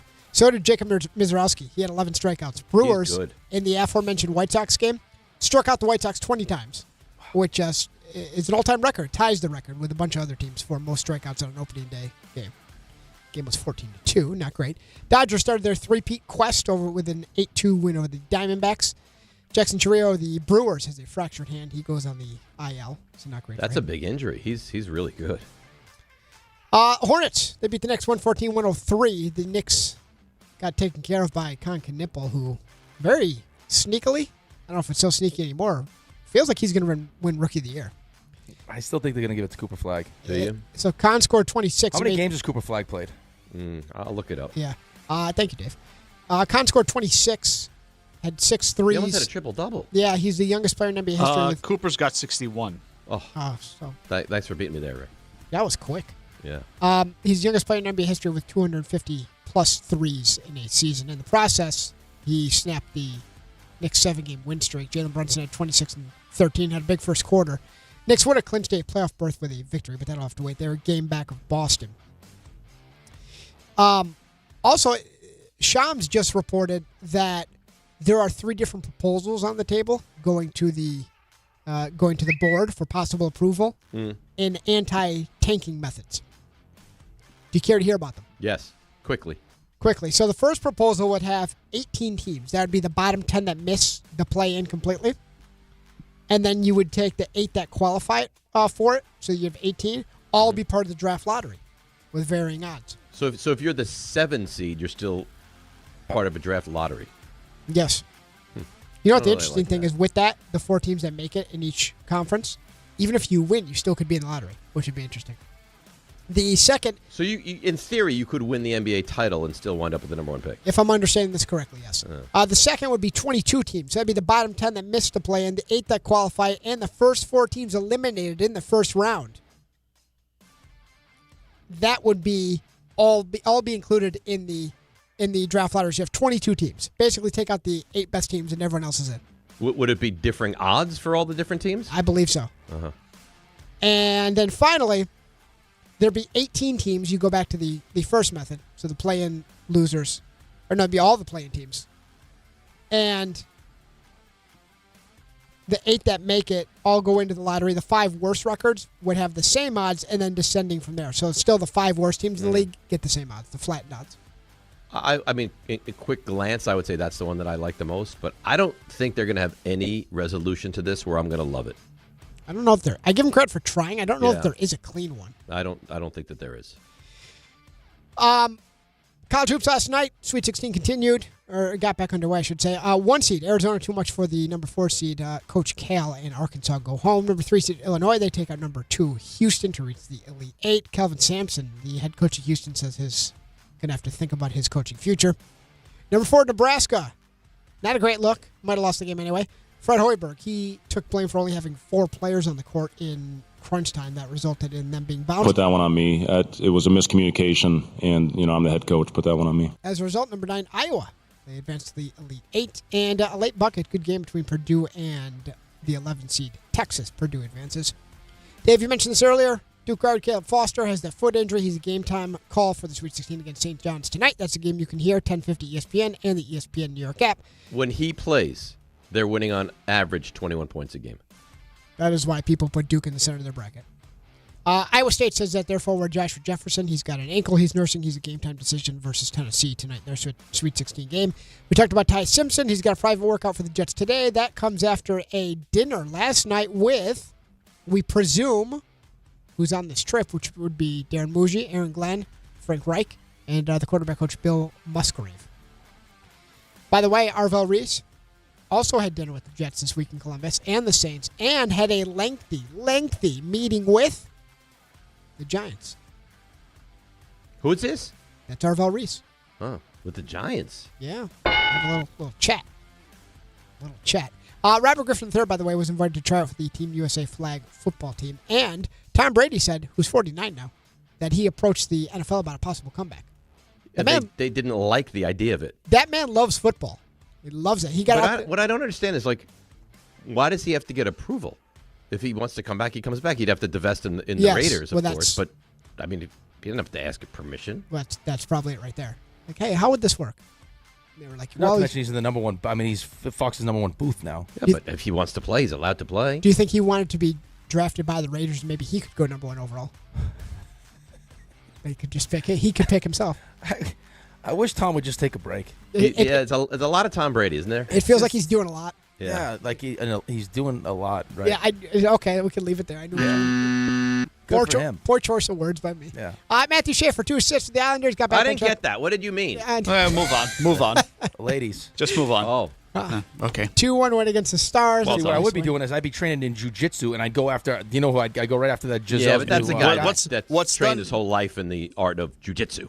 What's done is done, Rick. Devils beat the Predators 4-2. Don said he went to Tootsie's a couple nights ago. Don was out there living To life. what? Tootsie's. It's called Tootsie's. I don't know. The famous Nashville bar. Nashville. Great live music. Oh, really?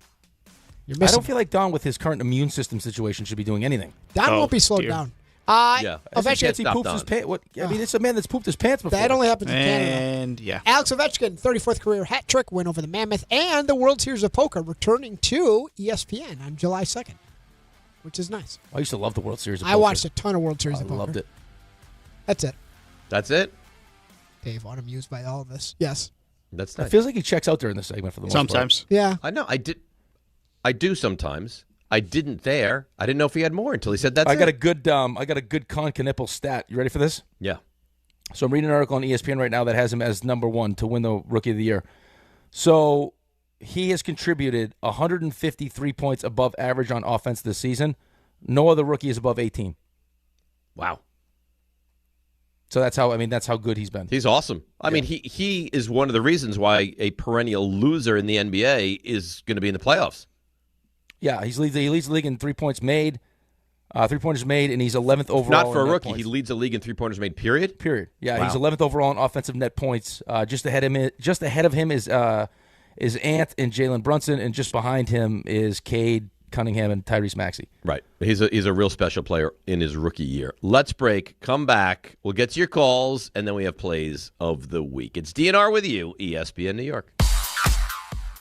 All right, for the final time this week, let's bring her in and see what's happening on the roads. Here she is. Have a great weekend, Debbie Duhame. Hi, Dave. Hi, Rick. Have a great weekend, guys. Enjoy the NCAA action. We've got action on the roads. 130 southbound closed at Friendship Road in South Brunswick. Accident investigation. 35 south closed by 36 in Eatontown. Another accident investigation. New Jersey Transit, a 20-minute delay into and out of New York's Penn Station.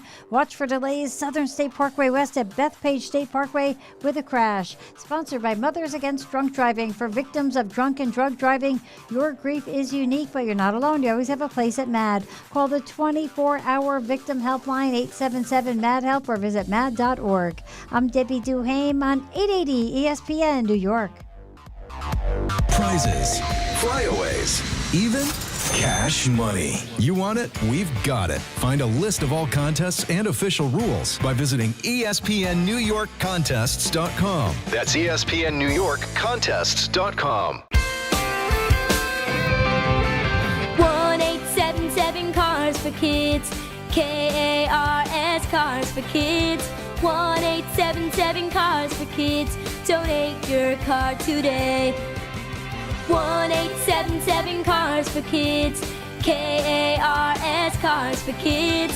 1-877 Cars for Kids. Donate your car today. Ready to get rid of that old car? Donate it to Cars for Kids. Call 877-CARS-4-KIDS to speak to a friendly live agent. Donation is super easy, and your car can be picked up as soon as tomorrow. Go to cars4kids.org now, or call 877-CARS-4-KIDS to donate your car today. 1-877 Cars for Kids. KARS Cars for Kids. 1-877 Cars for Kids. Donate your car today. Did you know you can donate real estate too? Go to carsforkids.org. That's cars with a K. Welcome to Jake's 58 Casino Hotel, where excitement never stops. Unleash the fun with 2 floors of gaming action, featuring 1,000 cutting-edge video and electronic machines. Enjoy exceptional service at a prime location that places you right in the heart of Long Island's excitement. Stay and play in style with over 200 hotel rooms, and treat yourself to a full range of dining options at Jake's 58 Casino Hotel. If gambling is a problem for you or someone you care about, please call the 24-hour toll-free helpline at 1-877-8-HOPE-NY or text HOPE-NY. March is here, and the madness is underway. Schweppes offers above-the-rim refreshment and is proud to sponsor the Big East Conference. Take a break from the action with a Schweppes seltzer. Enjoy 7 refreshing flavors, such as black cherry, lemon lime, cranberry lime, and strawberry mango. Each Schweppes seltzer flavor provides a perfect touch for any occasion. Schweppes, a sparkling tradition since 1783, and the perfect way to elevate your everyday refreshment. Stop by your local food bazaar to get your favorite Schweppes seltzer for a slam dunk experience. Life is motion, but for Jaime, debilitating pain in both hips brought everything, including family time, to a halt. Every doctor told me the same thing. They would do one hip at a time. At White Plains Hospital, Dr. Jacob Totka's unique expertise provided an alternate approach by replacing both of Jaime's hips on the same day. In just 2 hours, I got 2 new hips, and I went home that day. White Plains Hospital, among the best hospitals anywhere that just so happens to be here. A member of the Montefiore Health System. Evan Cohen here. In life, as in sports, the pros make it look easy. That's why pro golfers like Jason Day, Ben Griffin, and Patton Kazire trust the pros in lawn care. True Green. They have the experience and expertise to give you a lawn worthy of the PGA Tour. And since True Green does the work for you, you get more free time, or more tee times. So stop stressing over your lawn and start loving it. Sign up now at TrueGreen.com because nobody makes it easier to get a golf course quality lawn than True Green, the official lawn care treatment provider of the PGA Tour. Veterans and active duty service members, when your call to service ends, your mission doesn't have to. Go from GI to IT in just a few months at My Computer Career. Prepare for a high-demand career in cybersecurity, protecting people, systems, and institutions from real cyber threats. Cyber warriors are needed now. Will you answer the call? Go to mycomputercareer.edu/CWP to learn more. That's mycomputercareer.edu/CWP, an elite CompTIA certification partner. VA education benefits are available to those who qualify.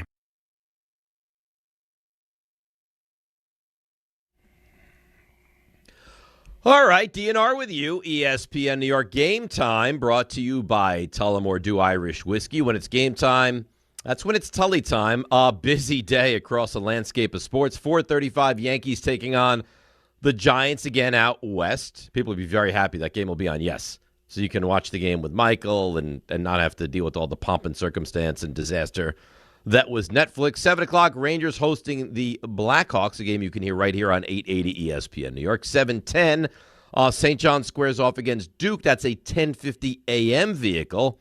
And more college basketball as well. Alabama, Michigan, also in the 7 o'clock hour, right around 7:35. Michigan State, Connecticut, 9:45. And Tennessee, Iowa State at 10:10.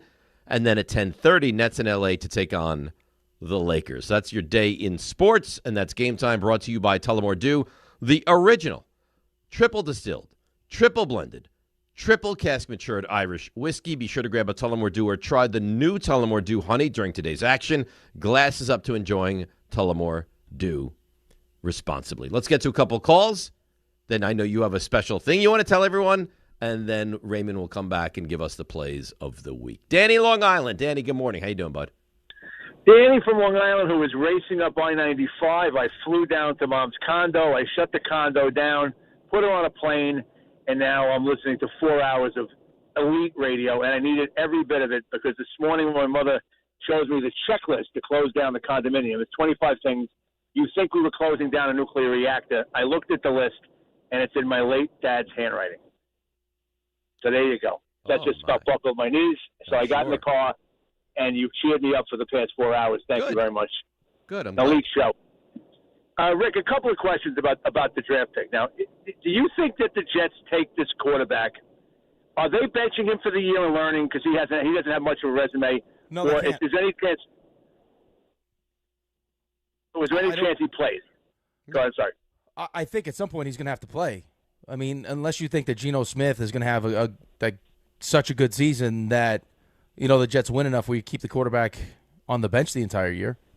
Because if the situation was stable enough where the coach thought he was going to be there next year, I wouldn't be against them picking that kid and learning some more about – he hasn't even played a lot of quarterback, to be honest with you, and then see what's going on. But, Danny, and then, think it through with me. Right. Don't you want to know what you have? Right. How can you – having 3 ones next year, and most likely some of those, if not many of those, will be high picks. How could you not have some kind of an answer on Ty Simpson if you take him, knowing that next year's quarterback draft is supposed to be phenomenal? How could you possibly do that? I'm just questioning, and I'm just asking. But say, for instance, if the Steelers were to take him, and they get rid of Rodgers, please, that's enough for you. And they've stacked up rookie quarterbacks. If this kid from Ohio State is not the kid, well, then you have this kid learning. Right, but because it's a different organization. Right, but it's not a different organization. Where did they draft the kid from Ohio State? I don't care where they draft him because sometimes it matters. It matters. Danny, the kid 16, from Ohio State is not a top pick.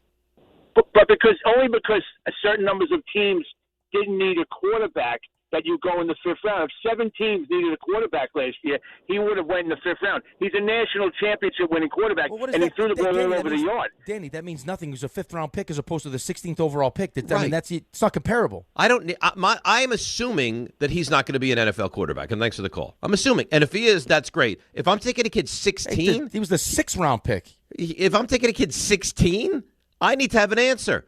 I can't take... and this is my opinion. I can't take him 16 and not have some answers by the end of the season. There is no way he can be benched, watch the game, be a third-string quarterback, and learn, and then the year 2 be the quarterback. That to me would be moronic if you're the Jets. Yeah, I don't know how you do it, and I also don't know. I mean, the Jets have shown you. I mean, that they play young quarterbacks, right? So I mean, if you take him with the 16th overall pick, I mean, is there a chance that he starts the season? Yeah, maybe there's a chance he even starts the season. There's no allegiance to Geno Smith. I mean, it sounds like Aaron Glenn told him he'd be the starting quarterback, but he's 35 years old. He's not the future of the franchise. I mean, in a perfect world, the guy who's only started 15 college games, you'd like to maybe, ease him into it. I mean, could the Steelers do that? Could the Steelers bring back Rodgers, have Simpson, use him as like your backup, even your third string, and then when Rodgers is at some point going to be done, hand him the keys? Yeah, that's the Steelers. Right, but sure. I mean, right, but you also don't have. I mean, it's also Aaron Rodgers who had success with you last year, right? You just added to the team. You just brought in Pittman Jr., right? You've added to the offense there. They won the division last year, and I mean, Will Howard's a 6th-round pick. Yeah, you drafted him when you right. Were drafted a they're not worried about him. They're not stacking rookie quarterbacks. No. They're 16 and 185. Couldn't be more different. Edgar Bloomingdale. Edgar, good morning, buddy. How are you? Good morning, fellas. The Knicks' 3-point defense, no matter who steps in the building, is terrible. Balls and nipples would just go flying all over, making threes, all over the place. It was crazy. It was like swish, swish. It's terrible. That's the funniest thing you've ever said. They got out-rebounded by 18 too. That's bad also. Yeah. It's the funniest thing you've ever said on the show. I would drop the microphone and enjoy your weekend because that's the funniest thing you've ever said. Thanks, Edgar. That was right out of the Rick handbook right there. It was well done. You know why? Because he knew he was going to say it, and he just no. Was it a mistake? No, that was no mistake. He meant to say what he said, and he was just going to keep going. How did that wind up or not wind up on air, Raymond? I let it go. That made it through? I let it go. He's talking about. It just seems he's talking about the player, right? No, he wasn't. It's LaMelo Ball. It's not LaMelo Balls. And it's Knipple. What are we talking about? What do you want? I said a man's name. Yeah, I said a man's name. If Rick does that, I'll tell you what. Gets dumped. Well, here's the thing. Rick is a repeat offender. I didn't think of Everyday Edgar as that type of guy. Now, what's the difference? Now, Everyday Edgar is on the list. He just I told didn't you get the benefit of the doubt. Well, the difference is that's your MO, and we don't know that to be his MO yet. Listen, a crime is a crime. Doesn't matter how many times you committed it. What you described is like how I first embraced tackling defensively. Like your kid, you don't want to hit. You don't want to hit. You don't like the contact of football, and then just one day you decide, no, just go right through, plow right through, and it's like that's what he did. It's like when in the NHL, hit has to be go to hearing. It's like a game. So I'm the Tom Wilson, is what you're saying. Yeah, you're at Oh yeah. How many games? Can we go up to 12? 14? You're the George LaRock. Nope. 47 games. Nope. You will be suspended for no games, and you will be fined $5,000 as is the max allowed by the CBA. Right. You're fine. In-person meeting time now is what you're saying. Yeah. Oh, immediately. Yeah, minimum. I'm getting minimum it's 5. Like, oh God. Hey, Gary, guess who's here? Rick. All right, Rick. You want your usual lunch, or? Yeah. You want croutons on the salad? Because you're getting games. Wow. Good for Edgar. Yeah. Congratulations, Edgar. You're on the list. There you go. It's now next time, event. Not so lenient with Edgar next time. Pretty much. Rick, you want to tell me about a little FanDuel? Yeah, of course. I'm all worked up now from that great Edgar call. Right now, new FanDuel customers can get up to $300 back in bonus bets. Listen to this. Every day for 10 days. Wow. And here's how it works. You place a tournament bet using the token, and if it doesn't win, you're going to get up to $300 back in bonus bets every single day for 10 straight days. You can even mix things up with the same game parlays. For a shot at a bigger payout, visit FanDuel.com/local to sign up today. Must be 21 and older and physically present in New York. Bonus bets are non-withdrawable and expire 7 days after receipt. Tokens are received in increments of 1 per day. Restrictions do apply. See terms at sportsbook.fanduel.com.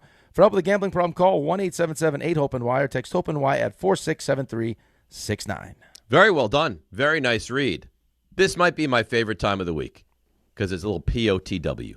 Plays of the Week, led by Raymond. And it's next right here on ESPN New York. This is Rick Brunson, the assistant coach from the New York Knicks. I'll be driving to our games this season in style in my new Jeep Gladiator from Princeton Jeep. My friends at Princeton Jeep gave me all-star treatment, and you can expect the same thing. Just mention I sent you, and they'll treat you like family. Princeton Jeep has tons of inventory and great deals on new vehicles. Visit Princeton Jeep at 1045 State Road in Princeton, New Jersey, or online at PrincetonJeeps.com and tell them Rick Brunson sent you.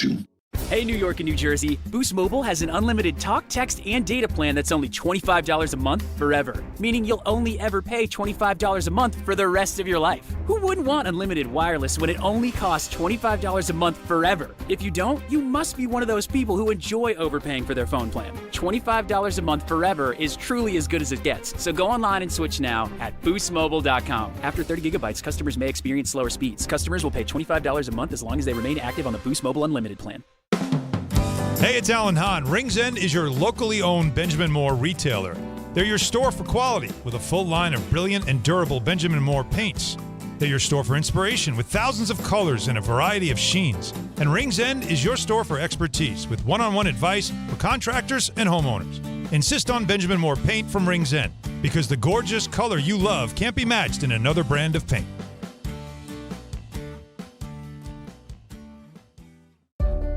Ox Spine at New York Presbyterian is always in pursuit of a better way to heal the spine. We're getting more people moving again with minimally invasive, non-surgical, and surgical treatments with innovative solutions for every back and spine condition and your unique needs. Expert spine care is available now across New York City and Westchester. Find a doctor at nyp.org/oxspine. Stay amazing. New York Presbyterian. Saturday, baseball is back on SNY as Juan Soto and the Mets continue their opening series against the Pirates and Queens. Coverage begins with Mets pregame tomorrow at 3:30 p.m. on SNY and streaming live on the MLB app. Running a business means wearing multiple hats. So if you're like me, you probably started out using your personal phone, taking client calls and texts nonstop. As my business grew, I needed something smarter. That's when I switched to Quo, the #1 business phone system. Quo works right on your phone or computer. No carrying 2 phones, no clunky landline, just one easy app you can try for free. Your team can share one number and handle calls and texts together like a shared inbox. Any teammate can jump into the conversation so customers get faster responses. And Quo's AI assistant summarizes your calls and responds to customers 24/7, so you never miss a lead or opportunity. All this starts at just $15 a month. That's basically 2 coffees. You can even keep your current business phone number. Find out why 90,000 businesses trust Quo. No missed calls, no missed customers. Try Quo for free at quo.com/sports. That's quo.com/sports to try Quo free. QUO.com/SPORTS. Step inside the game you love with the NBA app. Tap to watch every game as it's happening. And never miss a moment of the jaw-dropping action. Get closer to the players than anywhere else. Follow the latest schedules, scores, and stats. Keep up with every story from across the league. And with NBA ID, it's all personalized to you. The game lives here. Download today. Oh, yeah. It is Friday. You've almost made it to that weekend. In an hour and 10 minutes from right now, I'm going to be on the pickleball courts of Westchester. Oh, baby. Have you played this game that's apparently sweeping the country now? Padel? Have you heard of that? I have. I've heard of it. I've watched never it on played television. I have not played it yet. Does it look appealing to you? It does. Yeah, I'd like to try it as well. Yeah, we just had, so where Milo practices, they just put three or four courts. For Padel? 3 or 4? For Padel, yeah. Now, that's like you can use the back wall kind of thing, right? It's almost like it feels like it's got a mix of racquetball. It's like a racquetball tennis combination? Yeah. I like it. I like the sound of that. Like, I've watched, like, the pros play. Like, you could also, like, I've seen them, they go outside, like, out the door and hit it. It's wild. They go out the door? It's crazy, yeah. How could you do that? How could you open a There's door, an go opening. out the door? No, it's an opening. They go out. Hit it back in? All right, sounds good. All right, I don't think anybody loves Plays of the Week as much as I do. I love it. I mean, Ray and I, we discussed it during the commercial break, and right now, we will hear Raymond's latest edition of Plays of the Week. Raymond, guess what we're going to get into on the other side? Are the plays. I want you to guess. And specifically the Knicks of the week. That's right. You're good. You win a prize today. The laugh gets me every time. Yes, Can I Rick? ask a question? Yes. I have my hand up, trying to be respectful. Why we have Plays of the Week? Yeah. Beautiful. Oh, never mind, sorry. Is the chair there? Now you got it. What was the question going to be? Well, is the chair there on the right side? Is that for ZipRecruiter, the chair? I assume. Well, because it says ZipRecruiter next to it, but then we got DR, and then we just have a chair. I don't know. I didn't make the graphic. The graphic, you know what I'm saying? That's a good start. Seems interesting. As we said, they are brought to you by ZipRecruiter, the Plays of the Week. Reacting to pickleball.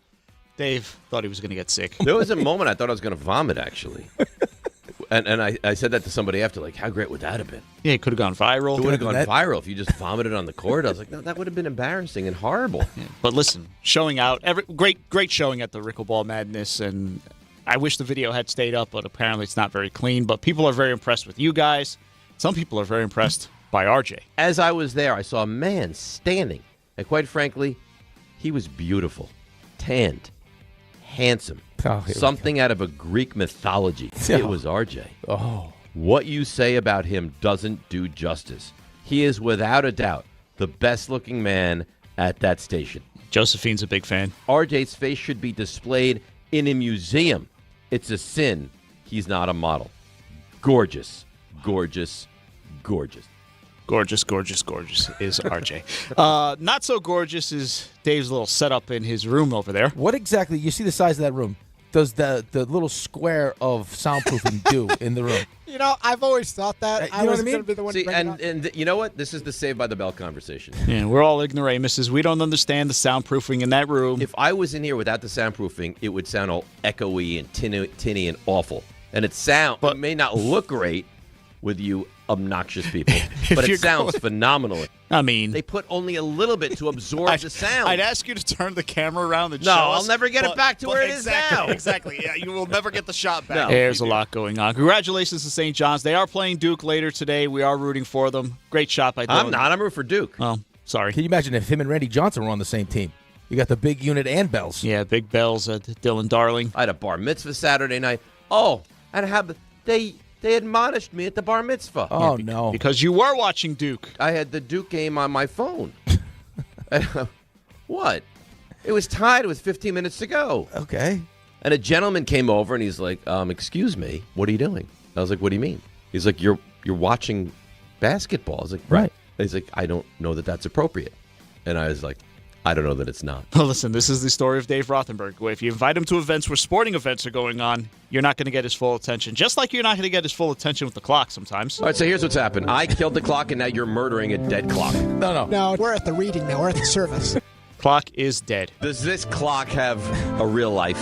Because if not, and it passes and perishes, does it really matter all that much? And sometimes when you break the clock, you break your brain. And you can't tease properly? Let's take a break. We'll come back on the other side, and what we have planned, you will blow your mind.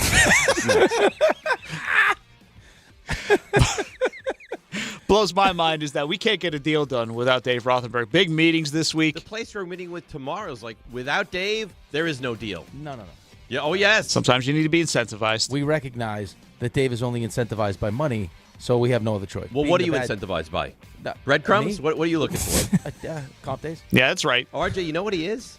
What's that? He's a comp day. That's what he is. Sometimes you take issue with questions to Buster Olney. I know they're recovering from injury, but you're going to get to October, and their arms, in theory, should be much fresher than if they go through the entire season. Right, and that's the blueprint of the fresh. Dodgers, They'd be right? less fresh, Dave. Yeah, yeah. Buster, I'm sorry for that question. Yeah, Rick wanted you to do something with that question. I was trying to take the question and put it back in your mouth. If I could have grabbed the question and stuck it right back in your mouth. Another co-host would have urinated on you. Not you, though. Not you. We're locked in on picks, baseball picks. We all have a lot of the same ones, but it's okay. We already have our picks on. We got three people. Great. And we locked in like 2 minutes. Well, you know what? We had all the same Amazing picks. for you guys. You also lost last year. Barely. Wow, okay? Wow. I honestly, I don't like you right now. I knew that's what you were going to say.